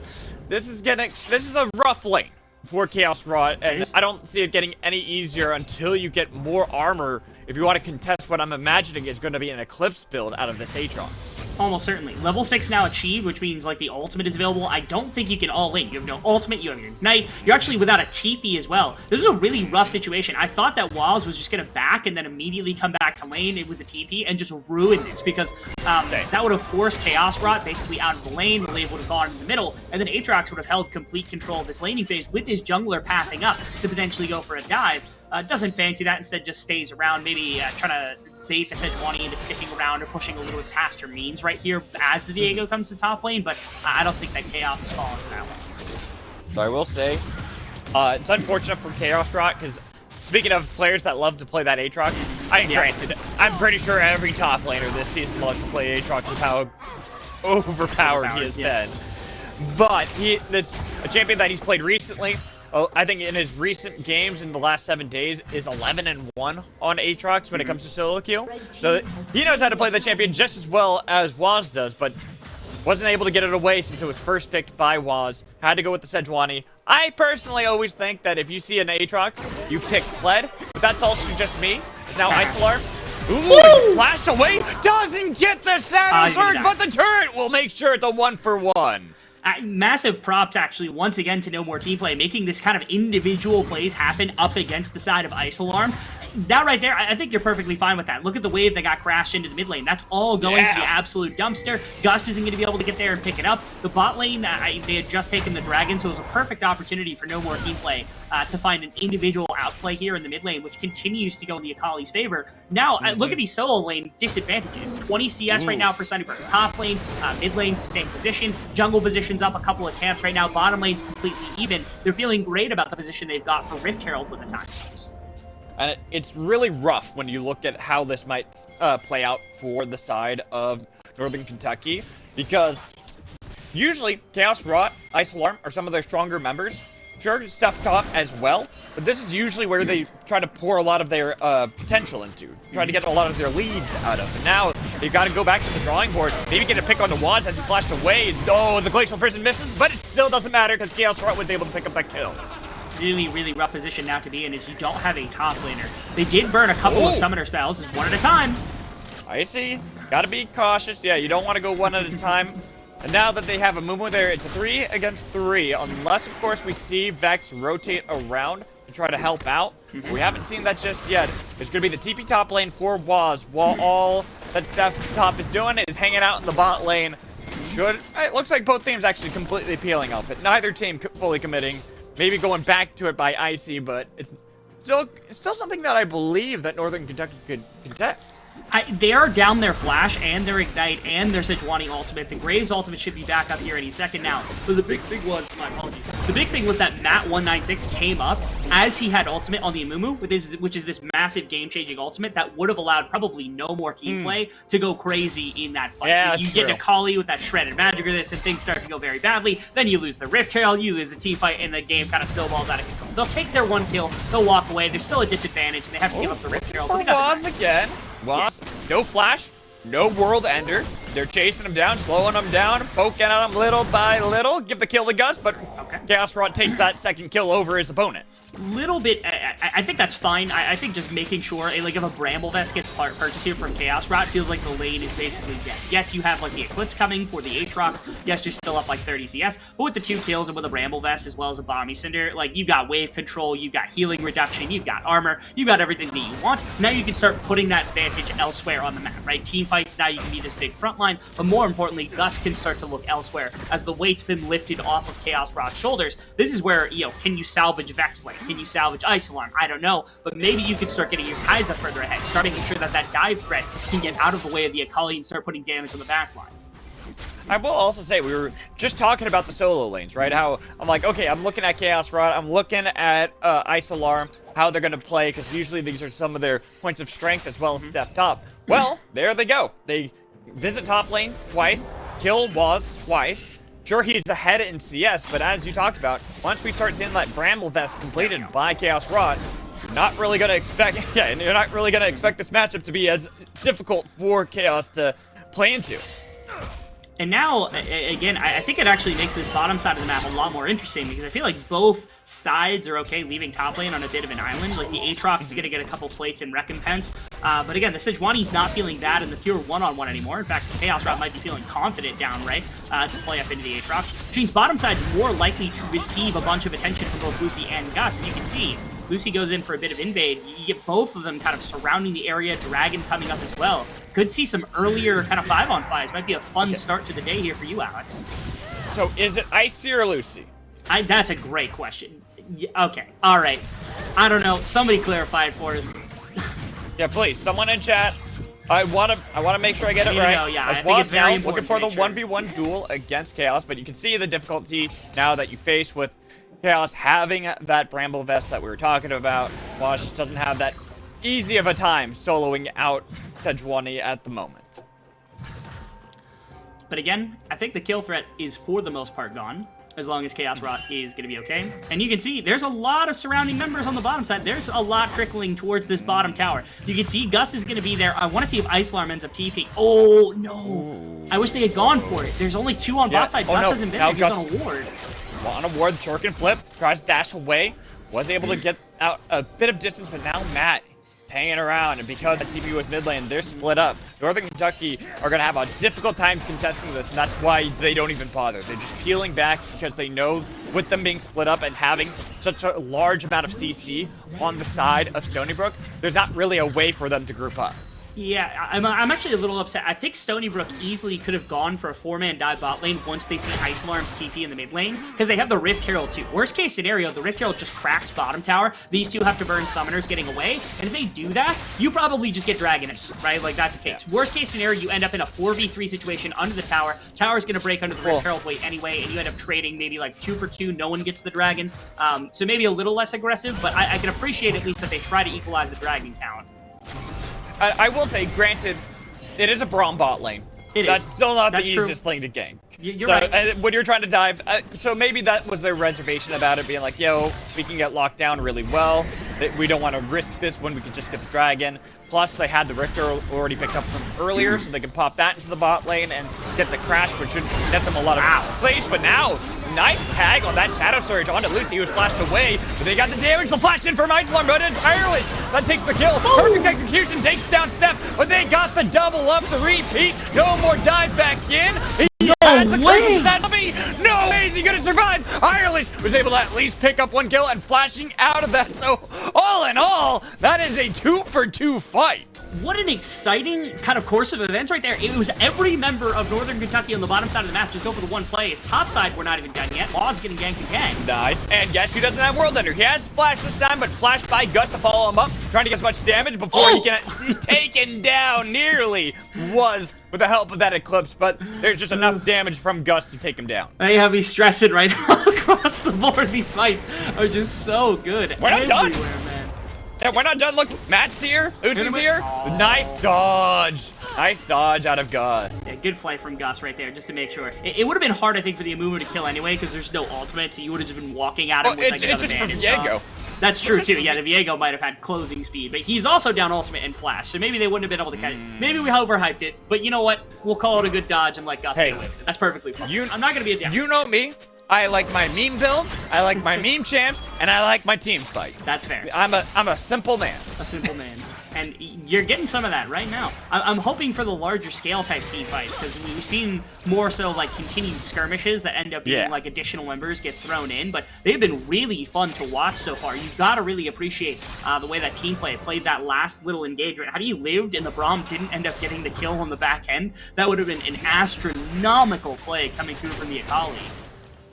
Also, respect over to Northern Kentucky University with how they're playing these scraps. Sure, you know, they're messy, they're dirty, but sometimes just that's the way. If you want to be able to get an upset over a team that's undefeated and your group has only lost 1 game, it's now we have to dive in the mid lane, coming in from No More, getting a lot of damage onto Gus, but now they've got him tagged with the Gus Blows Lucy, trying to create a little bit of chaos. Oh, and they get the stab in the back, but now it's going to be the Shadow Surge with the fear. They get a shutdown. Can they follow it up? No, it's a double kill out of Lucy with the Heartbreak, and now Irlish will be the next one to fall. Bag of Salt claims that victory, but it's all in all Stony Brook across the map winning out. And we're at a position in this game where there's 2 massive members here for the side of Stony Brook. You've got not only No More Team Play, who nearly soloed out an entire member on their own before the fight even started, and drew all of this attention from the rest of the team. Steph, nice use of the stopwatch there from Matt. Fantastic. Matt making sure to break both tower aggro and prevent himself from going down to Steph Top's ultimate. Just denying additional gold, taking away the only defender of the mid tower right here. It's such incredible play over the last couple minutes from Stony Brook, where again, they're leveraging the Viego now, who's this massive point of power for themselves, to be able to kind of move around the map and fight with it all the time. And it seems like Lucy, I'm gonna vote to Lucy because I think that's actually the correct play here. Okay. Top lane was. Wad didn't get that Darkened Blade, but got the next one, but he's taken down by the man with the shotgun, and now Lucy could try to follow this one up. Look at where a Bag of Salt is. Not too far, but being tailed by Irish. So will fall back, not going for the play. Instead, try to see if they can regroup around this Rift Herald. Yeah, without Aatrox, they are down an entire member, but again, notably, Chaos Rod doesn't have TP, they can walk out on the map, no Ignite, no ultimate, this is one, he's much less of a champion. And then, of course, Gus, also having no flash, having no ultimate now, being a little bit lower health than normal. Ice Alarm. Oh, now, no more. Turf can flip. Doesn't end up following it up. But the big thing is, while you don't have your Aatrox, sure, he can TP in once he responds, and he's pretty far behind. Now the Beta Shot's barely connecting onto Gus, and Gus should fall. They got this Hurts of the Sad Mummy onto 2. They have follow-up damage. Here comes the Sad Hurts getting the flash out of Bag of Salt, but they're going to be able to take him down. They've got a little bit of damage, but they got to be careful because Irish getting jumped on by No More. And with 3 members dead on the side of Northern Kentucky University, only 2 from Stony Brook, looks like they want to chase down on to Ice Alarm. Ice Alarm's got a long way to get out of this fight. That Heartbreaker makes sure they're going to be able to catch up and kill him. And again, the threats are just overrunning here for the side of Stony Brook. We're in that fight. Again, they're going on the Bag of Salt. They find that 196, but they didn't kill the mid laner. They didn't kill the jungler. They didn't even kill Aatrox, who was at the front of the fight off the TP. All 5 members were ready for that fight from Stony Brook, and it seemed like they just needed another 5 seconds for Northern Kentucky to put all those pieces together in one cohesive clumps to make that big pinch happen between Chaos Rot and Ice Alarm, both TPing in from both the top and bottom side of the Barren Buff River, but it just didn't come together quick enough. They were just a few seconds off that timing, and because of that, Lucy runs through multiple members, no pain play comes through multiple members, and those 2 alone make the fight in just an outnumbering, even though a couple of kills go back inside of Northern Kentucky. Matt, no, the flash didn't get him over the wall, so now Chaos Run, surprisingly on Sejuani, 303 killing spree. You know, probably got the most gold on the, well, I'd say second most gold. Probably actually Steph Top that's got the most gold. But with that kill, they can now turn their attention onto the second Rift Herald of the game. Looking at Steph Top and find out a Bag of Salt, getting a lot of damage too. That's going to be the killer instinct not working out because No More was there as Waz was fighting 2 by himself. The smite secures for Guts, and now he's got to be careful. They're following it up. They could go for more, but the Glacial Fissure and didn't flash over the wall either, but the flash comes in from Waz to be able to pick up a kill. Looking for Chaos Rot afterwards. They've got the stun, but now that No More is over the wall, chasing down, looking for Sejuani. Sejuani's a hard target to actually kill, and when you have a Braum, like we talked about before, underneath the turret, you don't really want to look for the dive. Extreme difficulty. A couple ultimates burned in a couple of places. The flash, unfortunately, burned by No More team play either, but they've got 3 members, and the health's just too low right here. Lucy wants to find Ice Alarm. Finds Ice Alarm, and now Chaos Rot was hoping to clear out the minion wave, but couldn't, and Ice Alarm had to go golden to be able to survive, and now the rest of the team is here. Even with the shield, you're dead. Looking at Irelish, who's able to get back towards Step Top, who just respawned, but with a rampage, with all the minions already coalescing into the top lane, pushing into that tier 2, they can get either the turret or a lot of damage onto it. And Stony Brook has done a much better job on the second half of this game, chaining some of these objectives, chaining some of these fights together into these big combo moves up against the side of Northern Kentucky, where all of a sudden a big fight win where you get 2 kills leads into a neutral objective, leads into setup for a neutral objective, and that's where they've really been capitalizing. Northern Kentucky hasn't been able to make a strike back outside of some of the fights that they've been able to punch back an even number of kills, an even amount of gold, somewhere like that, but they've never set up something proactive because they've never really been the one on the front foot afterwards. Right. They've never recaptured control of the game to make their own game plan happen, and that's been a tough kind of avenue that Northern Kentucky hasn't been able to get back to. It's also a lot coming in from this mid lane.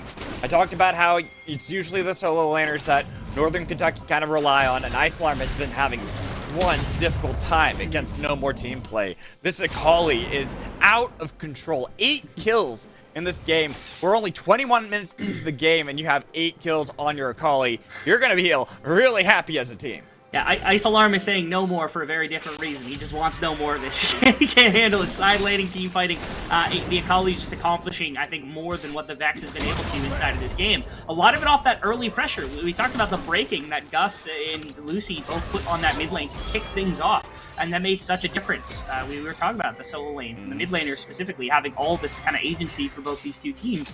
And here, it was clearly Stony Brook that got the advantage at the beginning of the game, and that's coming to fruition very heavily inside a lot of these team fights. And it was all down to those first few gifts from Lucy. Looking for those plays to initially get No More ahead, because a lot of people would consider it a counter matchup, actually the Vex into Akali. I'll put that on pause because we have lanes fighting all across the board. Okay, can I get back to it? Nope, done. Looking for anything else. They got Gus. He's trying to dash away. Vantage Shot does not connect, but it's going to be Steph picked out by No More on the other side. And this should be just cleaning up house. Double kill for mid lane. No More has got 10 kills now to the Akali's name. Gonna walk back towards Baron as well. They didn't even pop every single ultimate. You still have the Viego ultimate to work with, as well as the Aatrox ultimate. They've got the consistent damage. Viego's very strong. Bag of Salt is on 2.5 items, nearly 3 items at this point.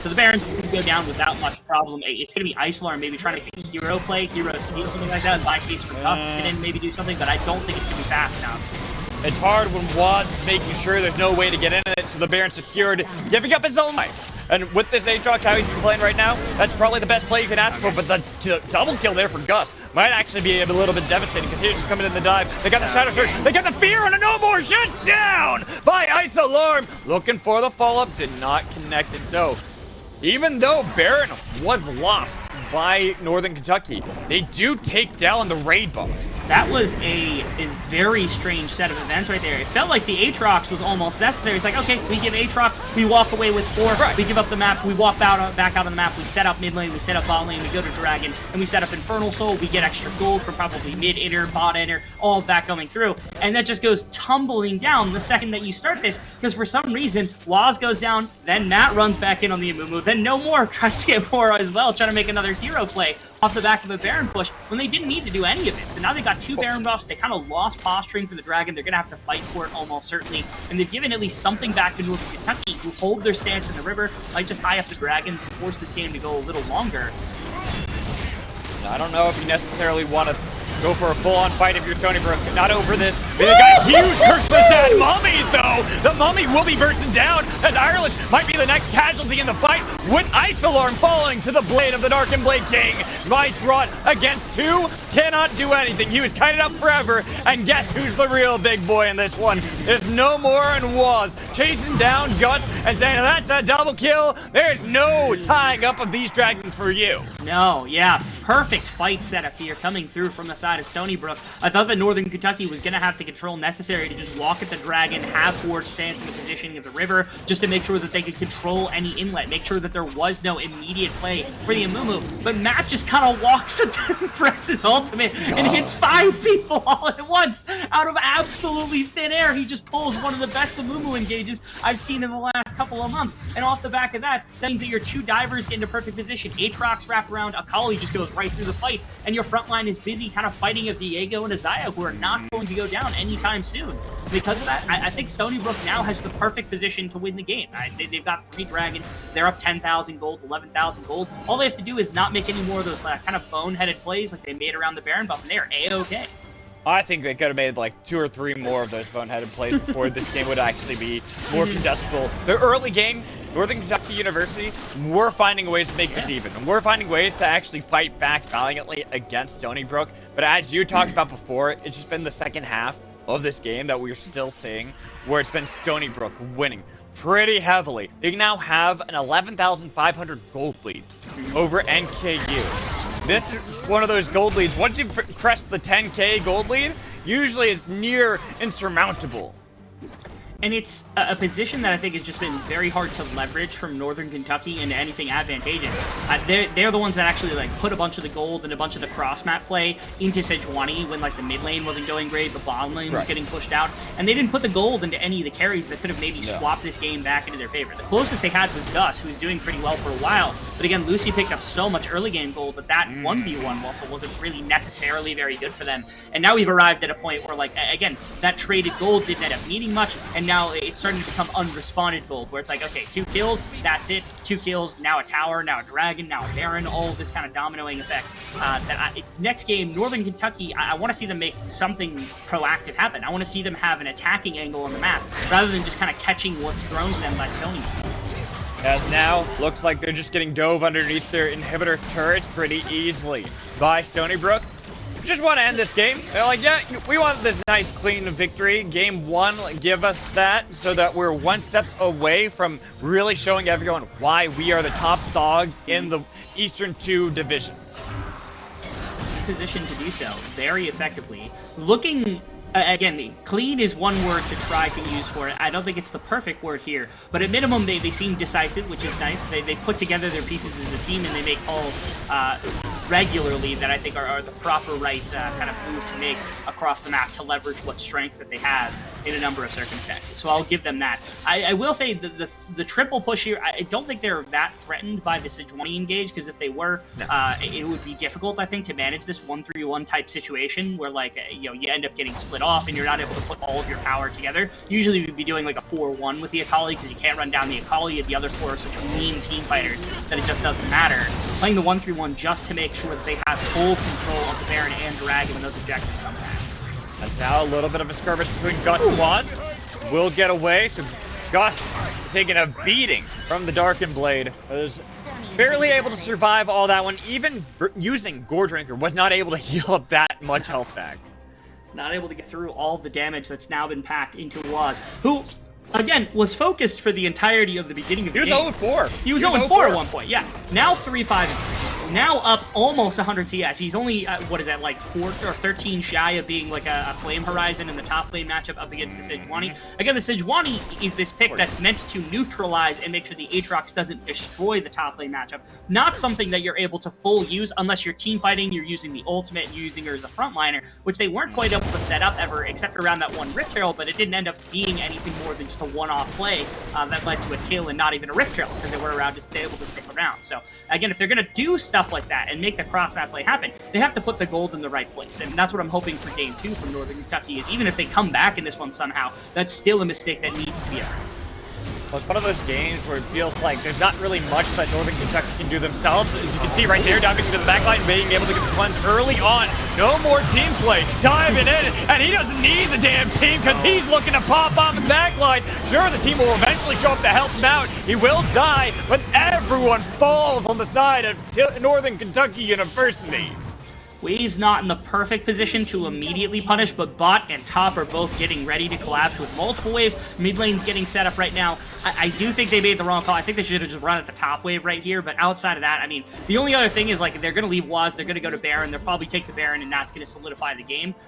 Although, another option here is just to shove all 3 waves directly into tower, and then walk at Dragon, because Dragon's going to be available. And Dragon is far more valuable here in this situation, so I'm hoping Stony Brook is able to get away with their hand in the cookie jar here, because it seems like they want Inhibitor, and they might want top Inhibitor, and they want Baron, and they want Infernal Dragon, and at some point they might get stopped by Northern Kentucky just because they've done too much. Yeah, I think they were going for everything. Because just saying that Waz was like, yeah, I'll go top lane, I'll take down this turret. I could look for the Inhibitor, I have the Baron now, but everyone's respawned on the side of NKU. Would make it a little bit more difficult, and that's why he has to bail out of this one. But this also gives NKU enough time to see if they can steal away and deny the Infernal Soul. Now, we've said this before, but it looks like not everyone was there immediately. I don't know that they're going to be here faster. Diego's got the ult and smite into the pit immediately. Where's the TP? Oh, look, the backline. That combination. Amumu Akali. It's a triple kill. Oh, it's not the quadrant. The godlike Lucy instead. I was ready for it. You know they wanted that. But they'll take the dragon. They'll take a clean, almost clean ace. Matt died. And they will take this game. Goodness gracious, the number of, that's 2 times in a row now that I've been like, hey, Northern Kentucky is going to be the first one to the river. They should have control. And then Matt just kind of walks in and he hits multiple people with an ultimate. He's like, oh yeah, I'm the Amumu grenade. I don't need Ballista. I don't need to be thrown in. I'm not some sort of chump here. I'm going to flash. I'm a bandit. I'm going to press ultimate. And I'm going to win us the damn game. I'm just impressed with how they were able to have this close game early on. Northern Kentucky University were able to actually go blow for blow, but then you have Matt land so many multi-man ults on that Amumu. I mean, I could probably count both hands the amount of times that he hit 4 or more people with his ult.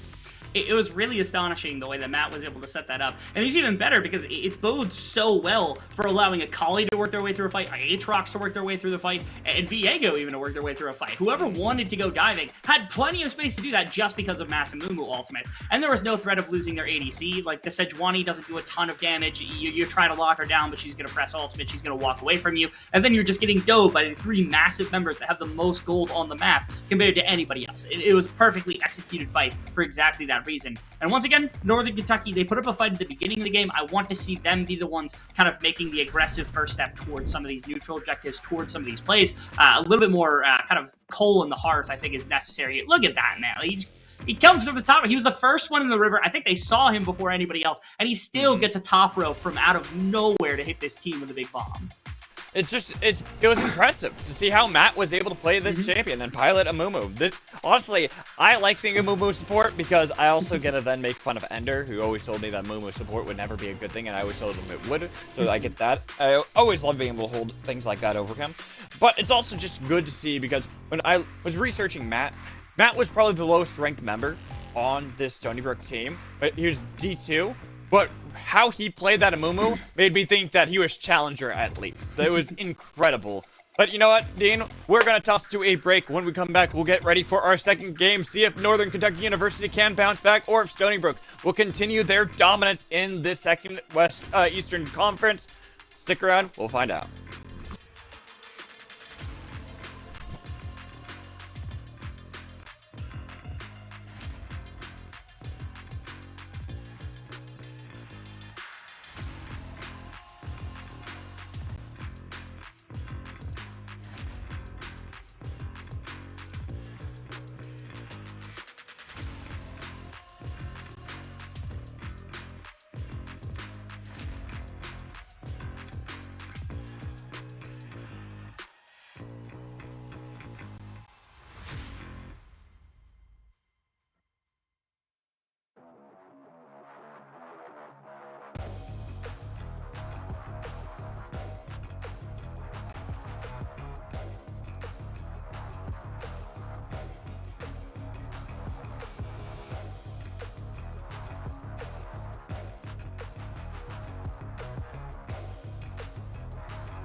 Hello, hello. Welcome back. We're here to watch some more games, but we also want to update you on the schedule for this week and what we have ahead. In fact, we already saw yesterday with some Rocket League. We had right before these League of Legends matches, Overwatch 2 matches of that, and then tomorrow will be fun with some Call of Duty and Valorant. I'm always a big fan of watching Super Smash Bros. Ultimate. I don't know about you, Rebel Fox, but that's always something I like. And then Friday, got some CSGO. Yeah, for of all these games outside of maybe League of Legends, maybe even Rocket League, Smash Bros was one that I played for the longest amount of time. So it's always it's always close to my heart, man. Like, right. Also, you also have to have a Gremlin main in that game. Like, you have to play some nonsense. You're like a King DDD player or something. Yeah, I only have one Gremlin pick. Only one. Which is? All of them. Are you a question mark main? Because I'm the same way. No. It's pretty much any meme character you can think of in the game. I'll probably play. Like I do like playing my ice climbers. I'm really good at the ice climbers. Villager. I like playing some villager. Just planting trees. Game and Watch. You know, another good one. But let's talk about what we have. We got to get our minds off the Super Smash Bros. That's later this week. Right now, we have League of Legends, and the format is, as we already can tell, best of threes. We already saw one game of this best of three. If Stony Brook wins the next game, it will be a 2-0 sweep over Northern Kentucky University. While if Northern Kentucky University, we will go to game 3. Coin flip, deciding and determining draft and side preferences. And right now, we're defaulting to World Championship rule set, which honestly, it's just regular LCS and competitive rule sets across the board. Yeah, it makes a ton of sense as we're already headway into draft. Look at that. Wow. Alrighty, let's see. Let me catch up, everyone. So we've got 2 bans towards what I would assume actually would be mid lane. Wait, Stony Brook are the ones banning the Kiana. That one's a bit surprising to me. And then we also see that Northern Kentucky University are the ones drafting Akali. That's interesting. Unless I want to see if the graphics are correct on that one, because that just from what I've learned and gleaned from from all the players, this seems more like it's the Northern Kentucky on blue side and Stony Brook on red, because I see perfect because I see Kiana and Lee Sin banned. I'm like, that is definitely a ban towards No More. Stony Brook, yeah. Yeah, and Camille is definitely aimed at Waz as well.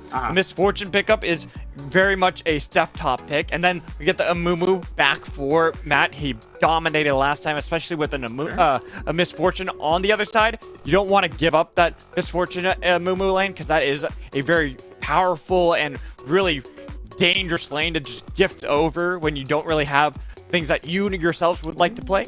And then having a Renata that could possibly go. I actually do like Renata, especially because low range is what I see from Stony Brook, and that would be a perfect pick against it. Yeah, lots of good targets to try to disrupt with this ultimate coming through from the Renata. Also as a kind of countermeasure to the Amumu, you press the ultimate as long as that ult isn't already kind of down and you haven't been stunned out of it. It's pretty big. This is just a massive team fighting composition that seems to have been assembled by the side of Northern Kentucky. They've got CC for it. Ultimately, it comes down to a large portion of that damage coming through from the Misfortune, but the Swain is a drain tank. You can kind of throw Maokai in for the same reason, and they're going to keep people inside of that big ultimate that's going to come down to you for the side of Northern Kentucky. And we'll see what the response is, because at this point, you're looking for your AD response. Kaiza repositioning ability, probably something they value very highly to make sure you don't just get stuck in that the big bullet time. The only problem I have with Kai'Sa is Renata. With the Renata, every single member of Stony Brook is now susceptible to that hostile takeover. You don't have much range with a Kai'Sa. Sure, you got some poke when you have your Void Seeker, but outside of that, you're not really going to be able to do range that kind of gets away from a Misfortune, from a Renata. And then I look at the other members. Maokai's got really good engage potential. The Drain Tank you talked about coming in with the Swain, and Graves back into the jungle against something like a Sejuani this time around gets a little bit more of a boost because he's not as worried about getting invaded. Yeah, I think if you were looking for something that was akin to this, something relatively mobile, something that was all right during the laning phase, especially against the Misfortune, and then something also that can what I would call bare knuckle box against this Swain, against this Graves, against this Maokai. Why not just pick Vayne? Like pick Vayne, press ultimate, press Q, get out of like the bullet times, have a decent laning phase. Is something that teams were testing at Worlds a lot. Was the Vayne pick specifically into this? And again, when you got these big bruisery type frontliners, not saying that Kai's is incapable of taking them down, but Vayne's kind of designed for that. And when you've already got the rest of this team fight, it's like big CC, Fiora as like a side laner / diver, Akali diving. You just need somebody to play that front to back type role. I mean, granted, I'm not gonna actually talk that negatively on Kai'Sa because it is still a good champion. Still still a strong pick, still will do well. It's just there's certain things that Northern Kentucky University bring to the table that makes me question it. But then we have to look at how these teams play and what we really see from them.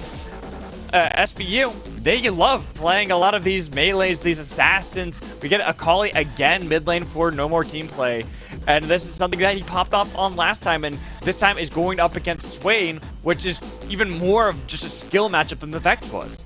Yeah, the big kind of setup here for the side of Stony Brook is that they've got a bunch of comfort for this team. They've got a bunch of champions that we've already seen them do well on, and they're in positions where, like last game, they were having fine times in the laning phase, barring any sort of interaction by the jungler, and so now they're in matchups that I think bode to that much better. Now, it's a situation where Northern Kentucky has drafted better pure 5-on-5, better team fight, when they put their tools together and they're able to make them actually combine together, like when you add them or when you're able to put them in one place. That is great, but the fear is like, are they going to get to a point where they can ever make that happen? Will we see a pure 5-on-5 where a Maokai ultimate locks down multiple members and a bullet time falls on top of them and they get absolutely shredded? I don't know whether that's going to be the case because we didn't really get that in the last game outside of a couple really choice Amumu ultimates that basically determined the fight before things were already done. And by some, I hope you do mean like most of them. Yeah, like almost every single every one. 5-on-5. Every 5-on-5 was basically determined by the Amumu ultimate. Exactly. It was well done from Matt on the side of Sunny Stony Brook, a player that would definitely go under the radar for the most part compared to his counterparts, especially when you look mid lane. No more team play, absolutely popping off on Akali, but a lot of that was set up by the Mumu, and that's why we keep crediting him. And then we look at the other side. We look at how this is going to be. It's Waz playing Fiora, another carry, up against another tank for let me look at it again. For Chaos Rod, that's right. For Chaos Rod. I always get confused because Steph top. That name makes me think top, and then I'm like, no, it's ADC. I have it all noted here. But he's playing another tank, and last time he played tank, they tried to see if they could focus on the top lane, make sure they could put behind Aatrox, and we want to do that against Fiora. It's not necessarily going to net you that much unless you give all that gold over to Graves. It's going to be at least difficult to leverage a lot better. Now, out of fairness, having a frontliner, having somebody that can stand in front of your Misfortune, in front of some of your damage dealers, and keep everybody else at arm's length might be a little bit more useful in this competition. You have to keep the Akali away from the Misfortune. You have to keep all these divers away from the right people. And so it's about taking away that side lane advantage and also making sure that you've got somebody to help with that lockdown, to help with some of that big team fighting that's necessary here. And you can see how the rosters are. Chaos Rod top lane. Gus, as we're kind of calling him because it's GU5, and I'm assuming that's Gus in the jungle. Then Isolarm playing Swain this time around into no more team plays Akali, so maybe a little bit more comfortable on that, though the Vex is one of those champions that I actually saw as being a comfort pick for Isolarm. And then we have Steph top and Irelish in the bot lane up against Bag of Salt and Matt, where Matt getting that Amumu again. You looked really good the first time around. I think it's too similar a composition for the side of Stony Brook after last game. It feels like their draft was basically an extension of what they had previously. In fact, they actually got the Kai'Sa, which I think is even more comfortable champion for Bag of Salt than what the previous game was. And they've more or less kind of boxed up Steph top, where Steph top now is on this Misfortune, and you don't always mind Misfortune down to just purely a ult bot, but in these big team fighting compositions, you're not imagining her as this front-to-back massive team fighter. You're thinking of her as she's going to press ultimate, and if she shreds 3 people, the fight's basically over, even if she kills nobody. Like, that's the big kind of 2 cents that you have on that champion in a composition like this. That's the fear I have for NKU. That's my one and only kind of take on that, is that I do worry that if they're only one note and they can't make these ultimates kind of combine, they're going to lose a fight anyway if they ever even get a chance. That is true, but it's also the whole Bronze Zodia. Is true. Mindset, where you're like, all right, doesn't matter if it doesn't work one time. We try again and again and again and again. Eventually, one of them will work, right?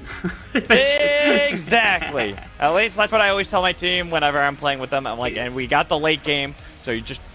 Well, I don't think they got the late game. It's the epitome of the 0-10 Yasuo spike, man. Like, eventually that kill's coming through, and then you're getting the big item, right? You're getting your crit cloak, and that's all you need. Exactly. And here, where you're backed up or up against the wall, you get a little bit of comfort, even if it's not full comfort for every one of your members on the side of Northern Kentucky University. You're definitely in a position where you might feel a little bit more comfortable in. But SBU, Stony Brook University, this team, they've got a lot of comfort themselves. You talked about a bag of salt onto Kaisa, something he likes to play a lot, and getting that Akali back in the mid lane with a Amumu back into the support. It's going to be difficult for them to take him down. And what is it with this Stony Brook team and having just like incredible mid laners? I don't know if you remember who Stony Brook's old mid laner was, but it was Dark Wings. And you know Dark Wings pretty intimately because he was. Well, that was back when they were, and that was back when Stony Brook was far more competitive, and then you were talking about this too. Yeah, absolutely. You talk about the time where, like, when they had somebody like that to kind of build a roster around, and then you have this kind of big competitive setting in 2020 where they're playing in amateur, they're playing in collegiate, they're playing at some of the top levels, they're competing for like top spots inside of the playoffs and such like that. Having a big mid laner, having somebody that they can rely on for that is massive, and you can see the difference that it makes. And maybe that's what this team has been lacking, because they said, it's been a minute since they really felt like they were at the top of their competitive capabilities, and now they find no more team play. He jumps onto the roster, he's this amazing Akali player, amazing mid laner, and they've already got these amazing tools around them too. You saw Matt, you saw Bag of Salt, Waz, everybody, Lucy had amazing moments inside of that game, and yet again and again and again we were seeing this one kind of pivot point on the map consistently go their way, and that was no more team play, where they're able to put a bunch of jungle focus and find somebody that deserves that early game attention. That was Dark Wings for this team. Maybe no more. It's that key that gets the car turning, gets this team back into another state where they're starting to be competitive in amateur and collegiate, anywhere they want to go. And when you look back to the beginning of this year and CLOL, there's only one member of the Stony Brook team that was around then, and that was Lucy. Everyone else was not a part of the organization or part of the collegiate program at that time, and now they have 3 players that are Grand Master, 1 player that is Master, and 1 player that is Diamond. Compare that to mostly all Diamond on the side of Northern Kentucky University, and just on paper, this is why we said just on paper, it is a David versus Goliath situation for NKU. They have a big task to just take 1 game, let alone 2 whole games off of Stony Brook. It's a situation where, like, I think that Northern Kentucky also was kind of finding their bearings here with what their roster was going to look like. I know they had a couple of substitutions where, like, Chaos Rot and Steph Top both swapped positions at the beginning of this split as well. Members who moved from their club team onto their varsity program as well, where they're having this kind of development system. That's one of my favorite things to talk about. Do you know the number of these club teams that have, like, 2, 3, 4, 5, like, reserve teams of players that just, like, develop their own pipeline? You know how insane it is to me that our collegiate development pipeline for, like, student-run organizations is sometimes at the same level as like our professional pipeline development, where we get a couple of players from academy every season, but yet somehow these collegiate teams just look like night and day with brand new players that they've been putting on the background of their rosters. And you can see that Northern Kentucky, I think, they're feasting based on just that premise alone. The fact that they can have players like that on their club team and then bring them on to full varsity, and they can have performances like this, is really amazing to see, and one of the most inspiring things about collegiate as well. Well, you talked about before, too, the whole Converse University upset story that we might see at CLOL. That would be a fantastic storyline to see again. And with how many more teams, how many more college programs out there are really trying to invest into League of Legends, you might really well see them. And I wouldn't be surprised. That's why I love collegiate. You just never know what you're going to get. You're going to have the whole spectrum of teams that are, sure, just a bunch of friends who joined in a program trying to see if they can play some League of Legends competitively together, or you'll have organizations and esports programs like Maryville, where they have full investment into the program. They do. And this is where you get a chance to kind of prove that your organization, your school, should be doing that for you. And you gotta love that more than just about anything else. Because it looks like we're getting under Rift, Alex. Alrighty, it is game number 2. Stony Brook University are one game away from having a 5-0 record, having only dropped a single game of their best of 3s up against Northern Kentucky University, where everything is on the line. Losing this puts them at 3-2 in series scores. Also, shout out to the ROTC for helping us out with bringing this program to you so we could watch these collegiate teams battle. Couldn't give enough to all of our sponsors for being able to put on shows like this, being able to put people on stream, being able to make sure that these players get the proper coverage, the proper kind of even just screen time for people who are watching at any given point, to make sure that people at their schools in general, fans, friends, family, anything like that, have a chance to actually see some of these players and what all of their hard work kind of culminates to is really miraculous. So really do give some appreciation both to our production team, our sponsors, everybody who makes this production possible, because they really are the heroes that allow all of this to happen. Not me, though. I just showed up today. Yeah, me too.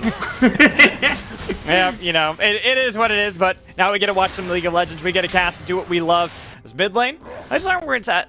Able to get the Never Move, was able to get a little bit of damage onto No More Team Play. But really, it's down to these junglers, where again, we see that there's a lot of assistance for Lucy in the jungle, while Gus was able to do it all by himself. Didn't really have to worry about any of his laners sacrificing anything. But it's still going to be a rough lane assignment, especially top lane, where Waz has this Fiora into a tank. And pretty much any tank is going to suffer at the hands of Fiora. And you can see that they're actually reverse pathing from one another on both junglers, where you got Graves going to bottom side. Terrible, terrible, terrible for Chaos Rot to have to deal with this Fiora just gets to jump the wave anytime that she wants and just put pressure into the Maokai, deny him from getting any CS to the game, and then also knows that Lucy's coming up. So even if you've matched pathing, it's going to be difficult. Wow, that was a play. You start W here? Yeah, wow. No. Look at the ghost. That's going to be a death right there. Dive underneath the dirt. Doesn't go for it. Waz holding back. You got the flash. Got a low Maokai and knows that there's nothing that Rot can do in this lane anymore. Yeah, I think it's just that if the wave was slightly more thin, like if it were down to 3 minions or something like that, you absolutely make that dive happen. As mid lane, we're getting even more trading between these two. Yeah, and with both of them having a Conqueror, but the flash over the wall, Gus gets first blood. There we go. That's what we've been waiting for. Looked like it could have been a little bit more. I thought there was going to be a bit more of a fight, but Matt, missing that second bandage toss, decides to fall back, wait for the cooldowns on that one before re-engaging. Yeah, and it's an immediate punish on the mid lane. I like the creative pathing coming through from Gus, because he actually skips 2 camps. He went grump red-blue for level 3 as fast as possible, then went right to mid lane to make sure that he has some kind of effect on the map, because this is the punishment for it. Yeah, Chaos, you're just dead. there's not much more I could do besides for that cast right there. We all knew what was going to happen. The tree got cut down by a rapier. Absolutely. And now, I mean, TP's back to lane. I worry that the wave is just like super thick underneath this tower right now, and Waz just like proxies him. That would be the real fear right here, because you have the Sejuani around to be able to sit there, so if Graves decides to attack or come back to top side, you could have maybe done something about it, but instead, Lucy just wants to get back to farming, wants to get back to being Sejuani, and it's just going to be a back and probably a TP back from Waz to make sure to continue to punish this. The Sheen now completed, plenty of damage available for this top lane matchup, as the Graves also going to find that the Wolf camp is basically dead already, because I think Lucy took 2 of those away from him. Which I believe so as well. Yep, Gus is kind of lacking things on the top side of the map to play for here. Might be gone faster than Chaos wants. I don't know if I want to even watch what's happening in the top lane anymore. It's just brutal. Even with Gus showing up, it's probably going to be a 1-for-1 trade anyways. Right there, goes for the engage, gets the Bramble Smash, looking for the damage back onto Waz, and Waz, without flash, he has Ghost. The flash comes in from Gus to follow up. Red buff slow, and there it is. 2 kills early on for Gus. And a great use of the lane gank right there. I'm not sure when the first riposte was used during the course of that combo, but Chaos Rod burnt it before the arrival of Gus to make sure that the W would come through so that you could get behind walls and make that gank happen. So right there, a good punishment onto that. Again, there's not much to play for in topside jungle. If that gank doesn't work out and Waz gets away relatively scot-free without a wave being pushed in, Gus is actually just out of luck in this game. There is nothing left to do on the map. So thankfully that comes to fruition. You get a kill. The other side of the map, you might lose. Nice cleanse from Steph top to get out of there. The bailout as well, but that could have been a lot worse had it not been a near perfect cleanse. That's really incredible. They knew Gus was top lane. They make the aggressive move into bot side. They don't move towards the dragon. They say Lucy can solo that. And mid lane is kind of just on its own island at the moment. As No More is not down, but is certainly not at the same advantage they were in the previous game. And it means that you're feeling yourself a little bit. Matt trades the summoners to make sure that Steph top is going to be feeling it. Can't get aggressive on this Misfortune and this Renata anytime soon either. Could be an opening for the Rift Herald, where again, that big team fight just can't be utilized to the same effect without the safety of that summoner spell. Though I do like some of these pickups in items with backs. Chaos Rot has an early Bramble Vest, because what else are you going to do in this matchup? You can already see that he's not able to farm. Not going to really be able to fight unless Gus is there. And then Gus has that Serrated Dirk already built up. That's a lot of extra damage that you kind of need to come out of someone. Yeah, I know why you're oohing and awing, because that was a good read. But now mid lane might have a little bit of a fight, but Isolarm doesn't have the mana. It could be really risky to go further with perfect execution already there, with getting a lot of damage out of Akali onto Swain. Now it will be the jungles meeting up, trading a little bit of blows.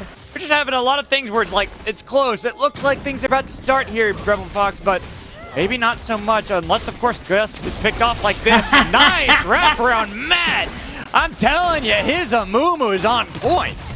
Gus is here, man. Mac comes out of basically nowhere. I'm not even sure where Gus was really running to, because he doesn't have flash, doesn't have the ultimate. He maybe was running for the dragon bit to try to slide over the wall or something like that, but it was such a far distance, he was probably going to die anyway. Didn't really need Matt there, but we can appreciate when Matt's going to show up just in time to make sure that he gets his name on the screen for a little bit more screen time, a little bit more action, a little bit more appreciation for Mad Magical, who I know is fawning over this guy right now. I am. Ooh, Ice Alarm. I was too late on that one. Matt was also there. The presence of Matt was just too much to deal with. It's an intimidation factor at this point. He's an emotional support bandage right there. Just alongside no more team play, so that he can feel confident enough to go for a play like that. Truly the best of supports. Especially coming from Matt. He's got a kill. I mean, he's already doing well. He's only level 4. Okay, enough fawning over him, though. Let's talk about what's happening on the map. Because with that kill, the solo kill for No More in the mid lane over Ice Alarm, that lane that was kind of actually even, where Ice Alarm looked like he was in a much better position compared to last game, it's now going to really struggle. With both of them having the components for their own mythics, it's only going to favor that of No More. He's going to be the one bursting down a lot quicker, and since both of them have Conqueror, and you're looking for a lot more of that sustained damage over time out of each of them, No More might actually be able to just heal up each time he tries to fight against Ice Alarm more than even the Demonic Ascension could do. Okay, is this just a second solo kill, no ultimate this time? Oh, maybe not, because here's reinforcements. They've got the pullback in with a never move, and it's a shutdown out of Gus, but now the flash is in. Waz takes down Swain, takes down Chaos Rot, and they've got a double kill for Fiora. They could make it a triple, but instead, they just say, hey, let's spread the love around and get everything across the board. And it felt like they were posturing for this play for such a long time, Alex. They had 3 members, they had control of the bottom quadrant jungle, and they just shifted up the map. And it was a decent Rift Herald attempt, because it's like, okay, if Northern Kentucky is like, oh, they're going to put all their focus into bottom side, they may try for a gank on bottom side, we feel comfortable defending that, but instead when everyone shifts up, they go, okay, maybe we get the Akali. No More goes down at the beginning of that fight. But now you've wasted all of your team fighting tools on just the one member. You have no Misfortune for this big damage. You have no Renata ultimate to peel people off. You're just completely done. Like, the fight is basically over when you're out of tools and outnumbered. And you've given so much to the other team now. Because look, Lucy's got Rift Herald. 3 plates now down on the top turret. Waz picked up 3 kills. He's up 30 CS over Chaos Rod. This back's gonna look dirty. This might be a full Divine Sunderer for the Fiora. I believe so, too. If that's the case, it's doomed.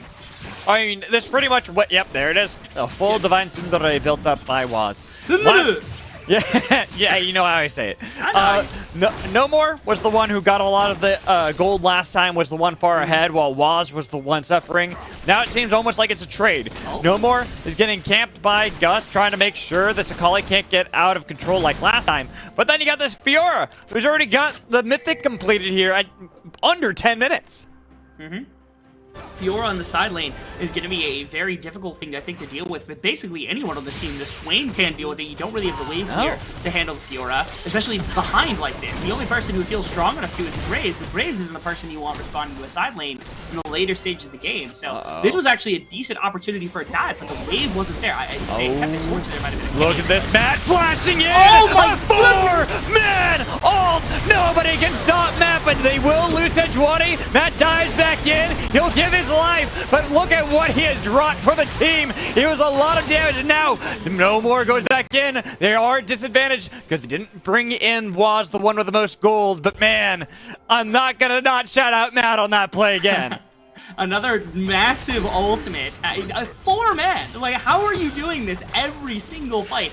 This time, again, there's just not the same level of fault. The Akali isn't massive. Lucy's got gold, but is a tank player right now. This is the only damage you really got is this pre-first item Kaiser, which just is not sufficient to carry the whole team fight yet. That might be the case in the future. Yeah, you're just run that way, no. You can run anyway. You're still gonna die. Waz is now 4-1. There's not much you could do into this matchup. No, it's a difficulty. I mean, you're just sitting here farming. Honestly, I think you probably just sack first tower and you take the extended lane, because then at that point, at least the Graves can maybe access better. This is even more rough. And guess what, Matt? He was able to get the flash burned out of Gus as he tries to get away, and Matt is waiting for the next vantage shot so he can dive in, but No More's got way more damage. He's now been able to at least burst down someone. The bailout will only delay the inevitable as Lucy was taking the kill credit. Nice vantage shots onto Ice Alarm. They're looking to see what else they can get. They have to worry about the turret underneath, which they'd have to dive, and they need to make sure they got the damage to back that up. Okay. We're still just hammering back and forth, but it is still the Fiora winning us. Bottom lane. Bye Ice Alarm. Or what is it? The Ice Alarm has been rung, and it's your death. It sounds like a fire alarm more than an ice alarm. What's like the opposite of a fire alarm sound? It'd have to be like groovy and consistent and chill instead of like abrasive and loud. You know what I mean? Like elevator music. That's what it needs to be. That's the ice alarm. That's the ice alarm right there. That's the Ice Alarm. There we go. All right, back into this game. Where last game, NKU did a better job in the early game. We're able to stay relatively even for quite some time against Stony Brook. Now it looks like things are just evolving a lot quicker. They're down 4,500 gold already at just 13 minutes. The plates haven't even gone away. Waz is fighting 2v1. Throws down the ultimate. It looks for the grand challenge and might just get it. Oh! Gus barely picks up the shutdown. Yeah, if you land that, you get all. Okay. Oh, so much use, and now here goes Chaos Rot. They were able to get the 1 kill onto Waz, but they're losing 2 members for it as Irish couldn't fight back, doesn't really have any damage behind her. And that will be a big pickup again, even with Waz falling for the side of Stony Brook. Lucy just like, yeah, okay, you're pathing away. No, you're not. Flash over, flash away. Where is the bola? Ooh, exhaust scares away Lucy. Exhaust and the flash. The big thing, though, is, again, your Fiora is already set up for a perfect positioning inside of this game to not have to worry about what's ever going to happen in the one-on-one. And so a position like this, where, yes, you get a massive shutdown, 700 gold for Gus, but you have traded so much. You get first tower for Kaiser, you got 4 plates out in the mid lane, and you get, like, a couple back for your Swain, couple back for your Misfortune. You're more than willing to take that level of acceleration. And Matt again with the bandage shots, max range, so they get perfect execution. No more. Oh, that. If it hadn't been for that never move, that was a beautiful play out of Stony Brook. It really was. Yeah, you were going to be able to get away, but unfortunately the never move perfectly placed, and Ice Alarm is able to finally get just a little bit of something back. But you sacrifice that once again, and Waz doing the Waz thing, or I guess doing the Fiora thing on himself, or feeling himself in the side lane a little bit here, as you're able to capitalize, take that side lane tower. He won 1v2, well, almost. Now it's 1v4. Try. Let's see. He's looking for it. Try to see what I can get. They slow him down. Now he's got that damage. Oh, Shen! This time, he's like, no way. I win these. No. And now it's Fiora backing up. He gets out. 1v4 was able to get a kill and not die. Absolutely insane healing right there. And very far forward was Gus. I think they wanted to make a play around that bottom tower just to get something back, but they might have sacrificed way too much. They're going to lose a lot on the back end of this. Waz is back. Waz is back. Guess who's back? Back again. It's Waz. Even if Bag Assault got the kill credit, we all know it's Matt and Waz that we're really looking at. Team Christmas. Just able to step back up. And now, again, the one problem was you had so much isolated gold on this Fiora at the beginning of the game that it's like, okay, maybe it's going to be hard to use it for team fights. But then the last 5 minutes or so, Stony Brook has done an amazing job of just applying a ton of pressure on the map with Waz to draw members to that side so that they can attack everywhere else on the map. Yep. You know, now you're sitting at 3-3 and 5 with a CS advantage for Akali. You're sitting at a massive gold advantage for your Kai'Sa in the bottom lane, both of which didn't exist 5-10 minutes ago. So it's the leveraging of this Fiora being so strong that they've been able to use to capitalize on the map. That's not something that we see from a lot of college teams. That's such an advanced kind of tactic to see come out here that I really appreciate about the Stony Brook team. Well, see, and I feel bad for not, like, praising a Bag of Salt too much, but Matt, Vanish tosses in. Where is it? 3-man ult this time around with the hostile takeover. The Bull Time was able to pick up the kill and be able to take down one more, but the smite was there for Lucy to get the eye, trying to get away with a never move, even if you have Matt with a nice ult again. They didn't have all the members grouped up to make sure they could find the dive. Now, 2v5. Bag of Salt has a lot of gold. Could look to see if they can poke him down, but they get scared away, not actually wanting to commit any further. They might lose this tower mid. And that right there is kind of the whole reason that this composition was designed for Northern Kentucky. They find themselves in a position where it's like, we get a multi-man 4 or 5 person fight in a choke point where our ultimates need to do something. No way he finally won. No, he's out. He's dead. Okay. There it is. I'm like, there's no way. Worried. Once the never move hit, and once they got the Eye of the Empire to hit, I'm like, yeah, it's too many slows. They know where he is. He's gonna die.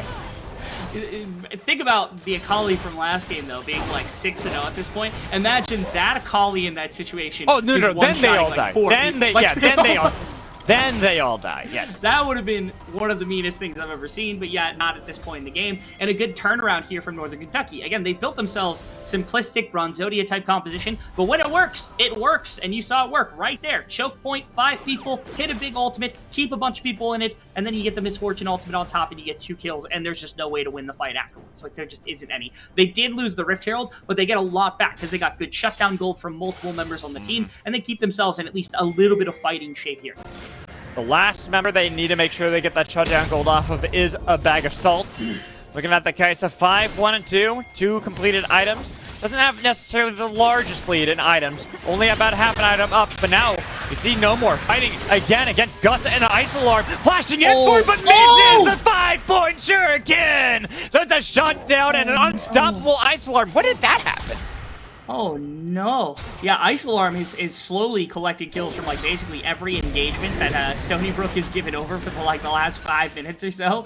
And so he's slowly become a raid boss on this Swain. That was such a tragic ending to that though, because no more team play. Thought he found Gus alone, went in on it, almost got the kill, flash for an auto attack, just didn't get it barely ahead of time as Gus was able to flash away at the last possible second, probably on single digit, maybe double digit health, but that's the max. Ooh, double. It's Matt! Matt is like, what turret? I don't care. My life for ire. That's got to be the most my life for ire thing I've ever seen. Just the flash Q while aggroed, just making sure that you can deliver Bag of Soul to the back line to punish the opposition who were pushing on the top lane. They thought they were free to do it. They're like, oh, we got mid lane, we'll cover it. Don't worry. And then they get dove because it's Matt, and it's Matt's Amumu, which has been insane all series long to help his team make these massive engagements happen, these surprise engagements happen against Northern Kentucky. Look, this is my first time ever watching Matt, but he's already got a big fan right here. Big fan. Loving it. I like players that will play ballsy, aggressively, and look for these plays. It's nice to see, and with this, it's given his ADC a lot of wiggle room, a lot of gold. Now, instead of just being a half item up against Steph Top, it is a full item separating the two. I tell you what, Magical. Last year, I had to set up some narratives for some of the top 32 teams, and I found them in tournaments like this because Lemon Tart Dreamer had some insane stats. So players like Matt, players from last week as well. This is a great place to be introduced when you get to some of the finer levels of college play. Matt misses the bandage toss. Unusual, and now the demonic ascension looking to get into the back line, healing up as much as he can, but that's a nice bullet time. They've got Matt low. He's nearly burned out. They got the shutdown they need to on Swain. Now they got to be careful because Waz is in the back line. He was able to heal up. Now no more team play. They've got the shutdown. The bailout did not help, and now Gus is running around. Waz is running down Irish, the last remaining team. There is the Ghost. There's the Pop. There's the Proc for a triple kill. Such a mean team fight coming through there. And again, Matt was down flash, had no bandage toss, had no ultimate, still has it now because it just barely came up after the fight ended, and they didn't need a lick of it.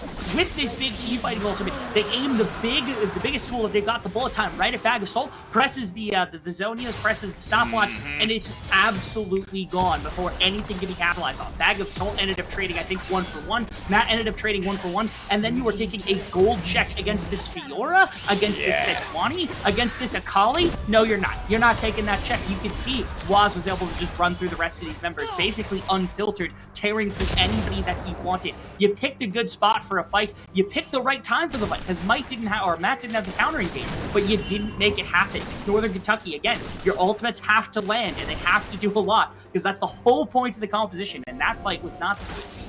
It's also that Ice Alarm. He was the one with all the gold who's really fed. Didn't have stopwatch at that time. That's a big point where if you can get Hourglass, you can get stopwatch for Swain, especially when you're the one engaging.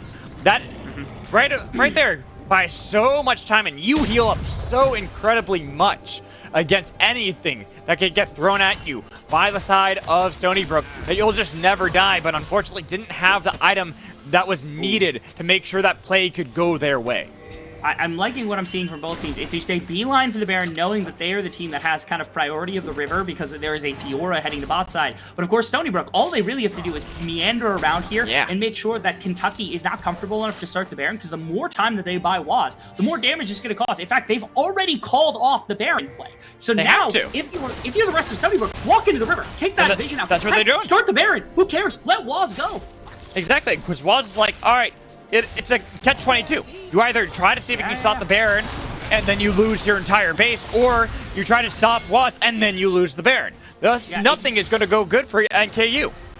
You might need 2 to stop him, because right now, the Maokai probably is not sufficient with 2 items really, 3 items completed on the look at that! You can see him getting bullied under his own tower right now. Yeah, these vital zones are making it so hard for Chaos to stay around here long enough. Now, the next wave is taking a while to get out here, so it might be difficult. Maokai should probably back right now and then step back up when the next wave arrives. He would have had a moment here, but he's going to. Instead, he waits in his wave, and that's just going to allow a dive attempt. Like, Waz is going to be able to kill him.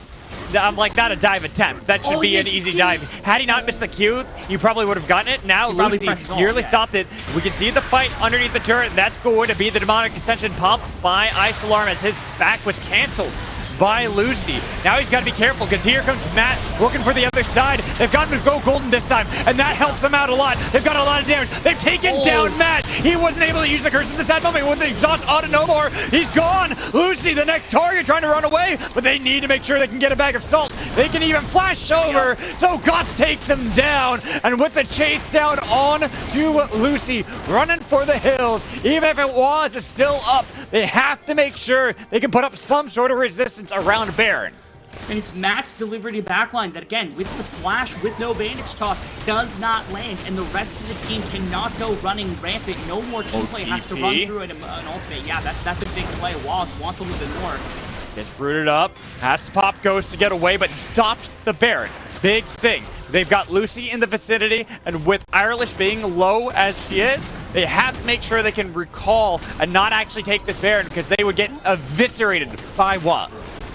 And even in this situation, since Chaos actually just teleported, they don't end up in an advantageous situation because you either end up in a place where, like, Ice Alarm has to respond to Waz on the other side of the map. He's got no armor. Like, he gets absolutely ripped to pieces by Waz inside of a one-on-one in the side lane. But if you don't, and you put the Maokai there, you're down your Maokai completely, and you're losing the side lane. Those are your 2 options. So you either put your Swain in the side lane to make sure that the wave clears there, but you're losing one of your biggest, if not your biggest damage dealer that's step beyond like the Misfortune ultimate inside of fights and one of your biggest frontliners because he takes no damage from anybody else. Or you lose your Maokai, and you're probably going to be pushed in anyway, despite having somebody in a side lane. So there's that can be leveraged still from Stony Brook. But this is still concerning. They have not won a big team fight basically for the last 10 minutes of the game. It's been Northern Kentucky the whole time. I was about to say, and that's great for Northern Kentucky, because this has been a team that has been down about 4,500 to 5,000 gold pretty much since minute 13.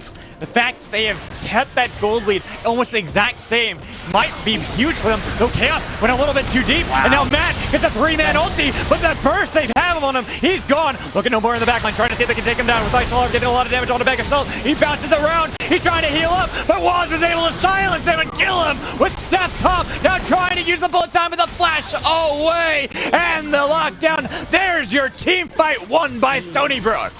Okay, give some props over to a couple of members. First off, Matt finding an ultimate, meaning that you could take down a couple of the frontliners. It took forever to try to get through Ice Alarm right here. And if you notice in the midst of that fight, Bag Assault actually abandoned the attempt to kill the Swain because he didn't think he needed to. Instead, he goes to the top side, he finishes off another member, he doesn't die to Gus, but not before chunking him down half of his health bar, and that's the winning play. I think, while yes, Matt's ultimate was impactful, Bag Assault got through one frontliner, got a second on the back end of the fight, and that's what really won it for them in the grand scheme of things, because then they get to pull all these objectives, they get to pull set up for Baron, they get a side lane reestablishment here for Waz. Everything goes back into their favor. They still now have firm control. They're just looking. Third Dragon would be an absolute devastation, because that's a denial of so much of the damage from Ice Alarm and Step Top that I don't know that it's going to be easy to get these big team fight wins unless your ultimates are perfect for Northern Kentucky.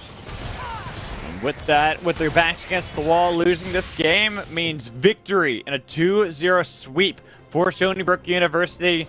They have still only suffered that one single loss in any game. They haven't lost an entire series. It was just a single loss in a series that they won 2-1. If they are able to beat a team that is hot on their heels, Northern Kentucky University, a team that is trying to vie for top position in the East 2 division, that would be a great way of cementing themselves as the top dogs of the entire group. But now they got to make sure that Stony Brook, they close out this game and don't give up any more team fights won for Northern Kentucky University. Yeah, staying clean, I think, is going to be the biggest thing to pay attention to on the backside of this game here for Stony Brook. Because as long as they remain, they keep their fingers from digging around in some of the weird stuff, some of the stuff that they've been getting into where they're going for dives, they're not able to find the perfect Amumu ultimate. When they're making these plays where they're not able to find everything that they want, they kind of fall to pieces. And again, it's muddying their reputation here just a little bit inside of this game. And all I want to see is them leveraging everything that they can. This is the perfect way to do it. Waz going to grab this inhibitor. You're going to have empowered waves coming in too. Oh, and they might find Gus. They found Gus, and guess who's on the other side? It's Matt, baby! We're able to get the lockdown on his step, and now he's got nowhere to go. He's getting chased down, and that's going to be a fast fortune, looking to see if he can make sure that Matt can't have that huge ult like he did before, with it being a 4 versus 5, favoring Northern Kentucky University. You'd like to see him do something more, try to see if they can force the hands around the Baron. And right there, I think it was a miscommunication very rarely between Matt and the rest of the team. Matt had a perfect positioning to pinch them. They had nowhere to go. They either walk into Matt or they fight right on the spot. And no one pressed forward to fight. So they got to turn onto Matt basically for free without him being in a position to fight. Now they're going to leverage it to Baron. Fiora is here and Maokai is not. He's going to have to TP in so they can find the right place. And with Gus being as low as he is, they have to peel back. Waz, Bag of Salt are looking to see if they can catch the retreat coming in from NKU. But with the NKU members getting safe to base, right, like as you said, Stony Brook, they have the advantage at the Bear now. And there's basically nothing to have when it comes to trying to fight against this. It's only just Gus that's going to end up there. But now, Matt is back. He's got his Q, he's got his ultimate. They've torn through this Baron. That is astonishingly And fast. they got the lockdown onto Gus. That's going to be the TP in to make sure that he doesn't die. Ice Alarm popping the Demonic Ascension, looking for Bag of Salt. The Matt locks him down. Make sure to burn everything so they can take down this Swain. They do, in fact, kill him. No Drain Tank today with the real tank in the backline, getting a shutdown onto Bag of Salt while Waz was able to get the attention of 3 members of NKU. The bullet time will take him down. Lucy getting as much damage as possible, but the hostile takeover took down Lucy, and it will be what? Is that a 3 for 3? Yeah, I think 3 for 3, 2 for 3, grand scheme of things, winning for the side of Northern Kentucky because of the number of members that were there. Was turning to try to make that fight happen, I think was maybe the one to say, if you turn back, full escape to your team, and you have that Baron on the Fiora, that's about as good a play as you could ever ask for. It doesn't matter what else happened during the course of that play. Even if you lose 2 for 1, having Waz is just such a massive difference maker. Being able to apply that kind of Baron buff to a side lane. Now, you don't have that same level of pressure to apply into a side lane, but at minimum, you should have enough with this Baron to set up your mountain. And that should be the nail in the coffin that prevents these big teamfight wins from Northern Kentucky. That right there should be the time where the Swain's damage is basically eradicated. Steph Top's damage is going to take a lot longer to really puncture the rest of this team. It pretty much will be the end of the game. As I like to say, a soul is a soul. Doesn't matter what soul. And this time, the soul is very important. It is something that if you're NKU, you now find yourself forced to try to fight around. But Matt might be caught out. They've got the lockdown. He uses the Curse of the Sad Mummy to try to escape from that. As Gus almost takes him down, but he had a stopwatch. And now Gus is the one who finds himself caught out. They've got the chase. Ice Alarm might get mad as he goes golden in the back line, healing up the best he can. Ice 2. He's taking a lot of damage from Back Assault. He will fall. No more. He's right there with Ice Alarm surrounded. He has a bailout, but it's a triple kill for a bag of salt. And with that, I think the game is just over. They're just going to push it down. Mid lane, they've got the bot lane inhibitor already down. Like, they're going to have minions. And that's going to be it for Stony Brook. Stony Brook's able to take it. Think about who's leading right now. You think Group 1, Maryville currently sits at number 1. Group 3, St. Clair sits at number 1. You know St. Clair. Harrisburg sits at number 1 in Group 4. These are the names that are currently associated with what Stony Brook is doing right now inside of this group, taking the command of the number 1 position definitively. Exactly. Sure, on paper, it will say it's a 3-way tie, but they have 5 games, 5 series they have won with no losses compared to 3 and a 2. They combined have more wins than 2 teams that they're tied with. Yeah, the fact that, like, Florida Southern and Kansas are also both names that you would recognize from teams that are close to, if not at the top of the table, or at least a competitive with the top of the table in college. And Stony Brook sits at 5-0. Those are the 2 teams that we're just looking at as next, as being like, that's a lot of different teams to beat. If Stony Brook can work their way through all 3 of these teams, between NKU, Kansas, and Florida Southern, it becomes such an astonishing feat for this squad to be able to kind of post walking into the postseason, walking into playoffs, and saying, like, yeah, we did that. That was us. And this was the first of those statement wins. So when they get through the next 2, it's really going to be hard to not want to root for the Stony Brook squad because of just how incredible they truly have been. It's the return of Stony Brook, trying to get back into the series, trying to get back into collegiate and show that they are going to be a team that you have to reckon with. And it's sure messy. It's been kind of chaotic. I like to say controlled chaos is what we've been seeing out of Stony Brook. But either way, win's a win. 2-0 is a 2-0, and they remain in that first place spot.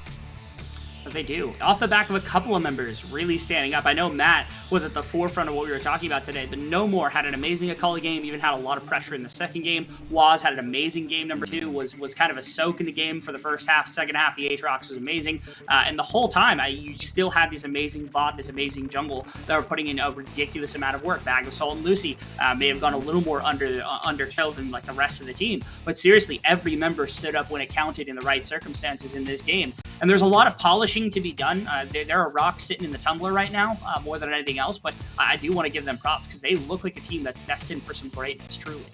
Yeah, I'm excited. Like, I will say I always like my underdog story in NKU. I gotta say I got my underdog story in Matt. He was someone who was fun to watch. Sure, there were some times in that second game that weren't as clean as the first game where he was landing so many of the 4 or 5 man ultimates that he needed to carry the team to victory.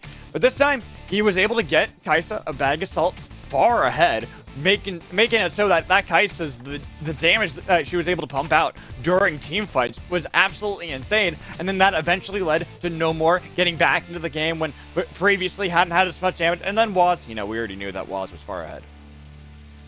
Yeah, it was some really insane stuff. I think that setting up your win conditions was important from Kentucky, and they were close. Northern Kentucky did a good job of establishing them in draft. It was just about implementing it and forcing your willpower to make sure that those came to light in the course of the game. I think the second game was a little easier to do that, and you could see that manifest itself a handful of times, but ultimately didn't come to fruition. It's another team that I think is going to be a real world breaker for one of these top 3 teams inside of the group, but just not today for Sunnybrook, because they were the better one. Yeah, and I hear we are ready for our interview with our winners as well. So let's bring on Matt. It's the legend, Matt, the Amumu God. What's up, my man? Hello, hello. Hi. It's going well. It's going well. That's good. It probably feels good, especially having a 2-0 victory. So I gotta ask the Amumu. I looked at like stats from you, trying to like get a good picture of you. Is this something you've been really practicing in secret? Because, man, you look clean on that. Yeah, honestly, I picked up Amumu based off of one of our previous matches. We played against another Amumu. I don't remember what team it was, but they played Amumu and it was really annoying. And I got Amumu on an ARAM yesterday, and I was like, alright, this champion's broken. I'm just going to play it. And I first timed it on stage, so... Incredible. You're part of a Stony Brook team that's like mostly brand new players, right? Too. That level of confidence you've had between everybody to be able to do that. Say, I played an ARAM on this yesterday. We could bust this out. This is going to be workable. So, what has that taken to get to that point? If all of you are relatively new to the squad, like how much have you gone through in the last couple of months to really get yourself into that position? I mean, we've been practicing a lot as a team. Not that much, I would say, to the point where it's just like every day is a thing, because obviously we have classes and Worlds is here. We're right next to New York, so obviously we want to go to that. But obviously we just played Comfort in this game, and they gave us a Amumu again, and we're like, sure, let's just go with the Amumu again. I honestly didn't want to play Amumu again because it felt really, really like interesting to first time it. But I played Amumu again, and we won the game. Although there were some mistakes by me, we got ahead because we were super comfortable in the champions that we picked today. All right, the fact that you said that your first time timing it on stage today it's still an impressive performance for a champion that you're pretty much just like, yeah, you know what, I can do this today, right? Yeah, we'll be fine. Pop off game 1, game 2, still have many great picks, sure, a couple mistakes, but that's bound to happen when you're still getting used to a champion. But I kind of want to bring this into talking about the entirety of Stony Brook and your entire team, because this, as we already kind of talked about, is a new face for Stony Brook, and we haven't really seen Stony Brook be that competitive on the collegiate service for a couple of years now. How do you guys feel that you compare to a lot of these teams such as Maryville or Harrisburg or Winthrop? I think that overall the team is really, really strong individually. I think that as a team, if we work together, we are very, very good. I know that I think it was 2021 or previous years actually, we almost made it to I think the CELO conference finals, I think.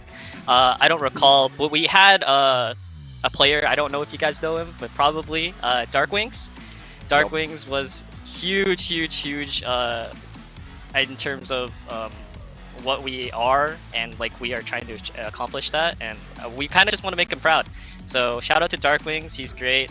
Hopefully we can make it into far in this tournament, as well as in the future CELO. And to speak to that a little more, where do you see yourselves first at the end of NACE compared to a lot of the competition still in your group and competition to come, but also say the end of the 2023 college season? Where do you want to see yourself and the rest of Stony Brook sitting? Honestly, our goals are just to play in LA. Honestly, we want to try to win the whole thing. So that we're going to practice really, really hard for it. I think that Maryville and Winthrop and St. Clair, those are really, really good teams. And it's going to be hard for us to step up to the plate. But I think that if we practice really hard, that we try really, really hard, and we could actually be able to maybe win the whole thing. But it starts from the little steps like these, cleaning up our mistakes, doing better drafts. And I think that if we clean all of that up, we might have a chance. I mean, honestly, I'm just impressed with you guys and how you were able to win today. It was a lot of fun to watch. Do you have any shout-outs before we let you go and celebrate with your team?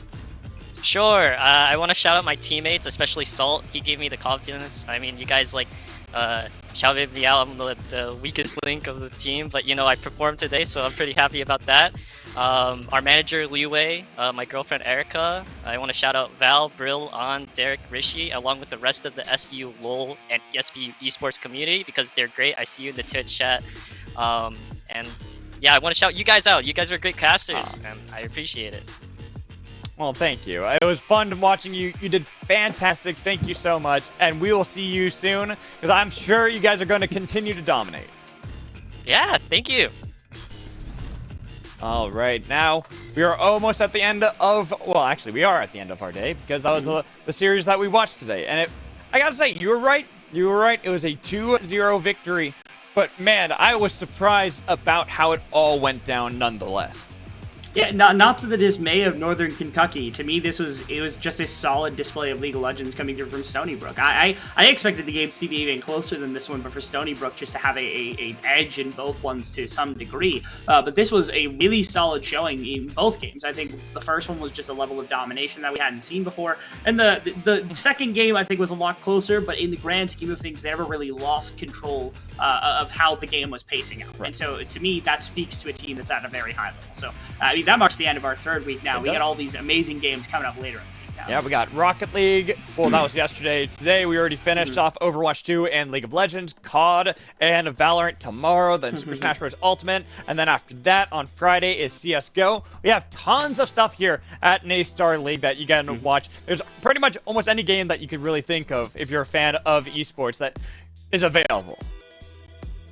Yeah, it's a great place to be. College esports in general is always exciting. There's a bunch of talent and a bunch of really, really motivated players to come in and to be able to have that type of stuff. All of them working towards being better people. All of them working towards a degree, and all of them, playing top level kind of games like this is really awesome to watch them be able to do that. Just like any other sports, name any sort of NCAA type sport, and you can find that level of competition here in NACE as well. So that's exciting to think about. It's always. I think that esports is just one of those things that continues to grow, and people see more and more every day as being equivalent to sports, and it just makes me happy being someone that is very well invested, especially in the League of Legends side of things, to see more and more people becoming accepting of.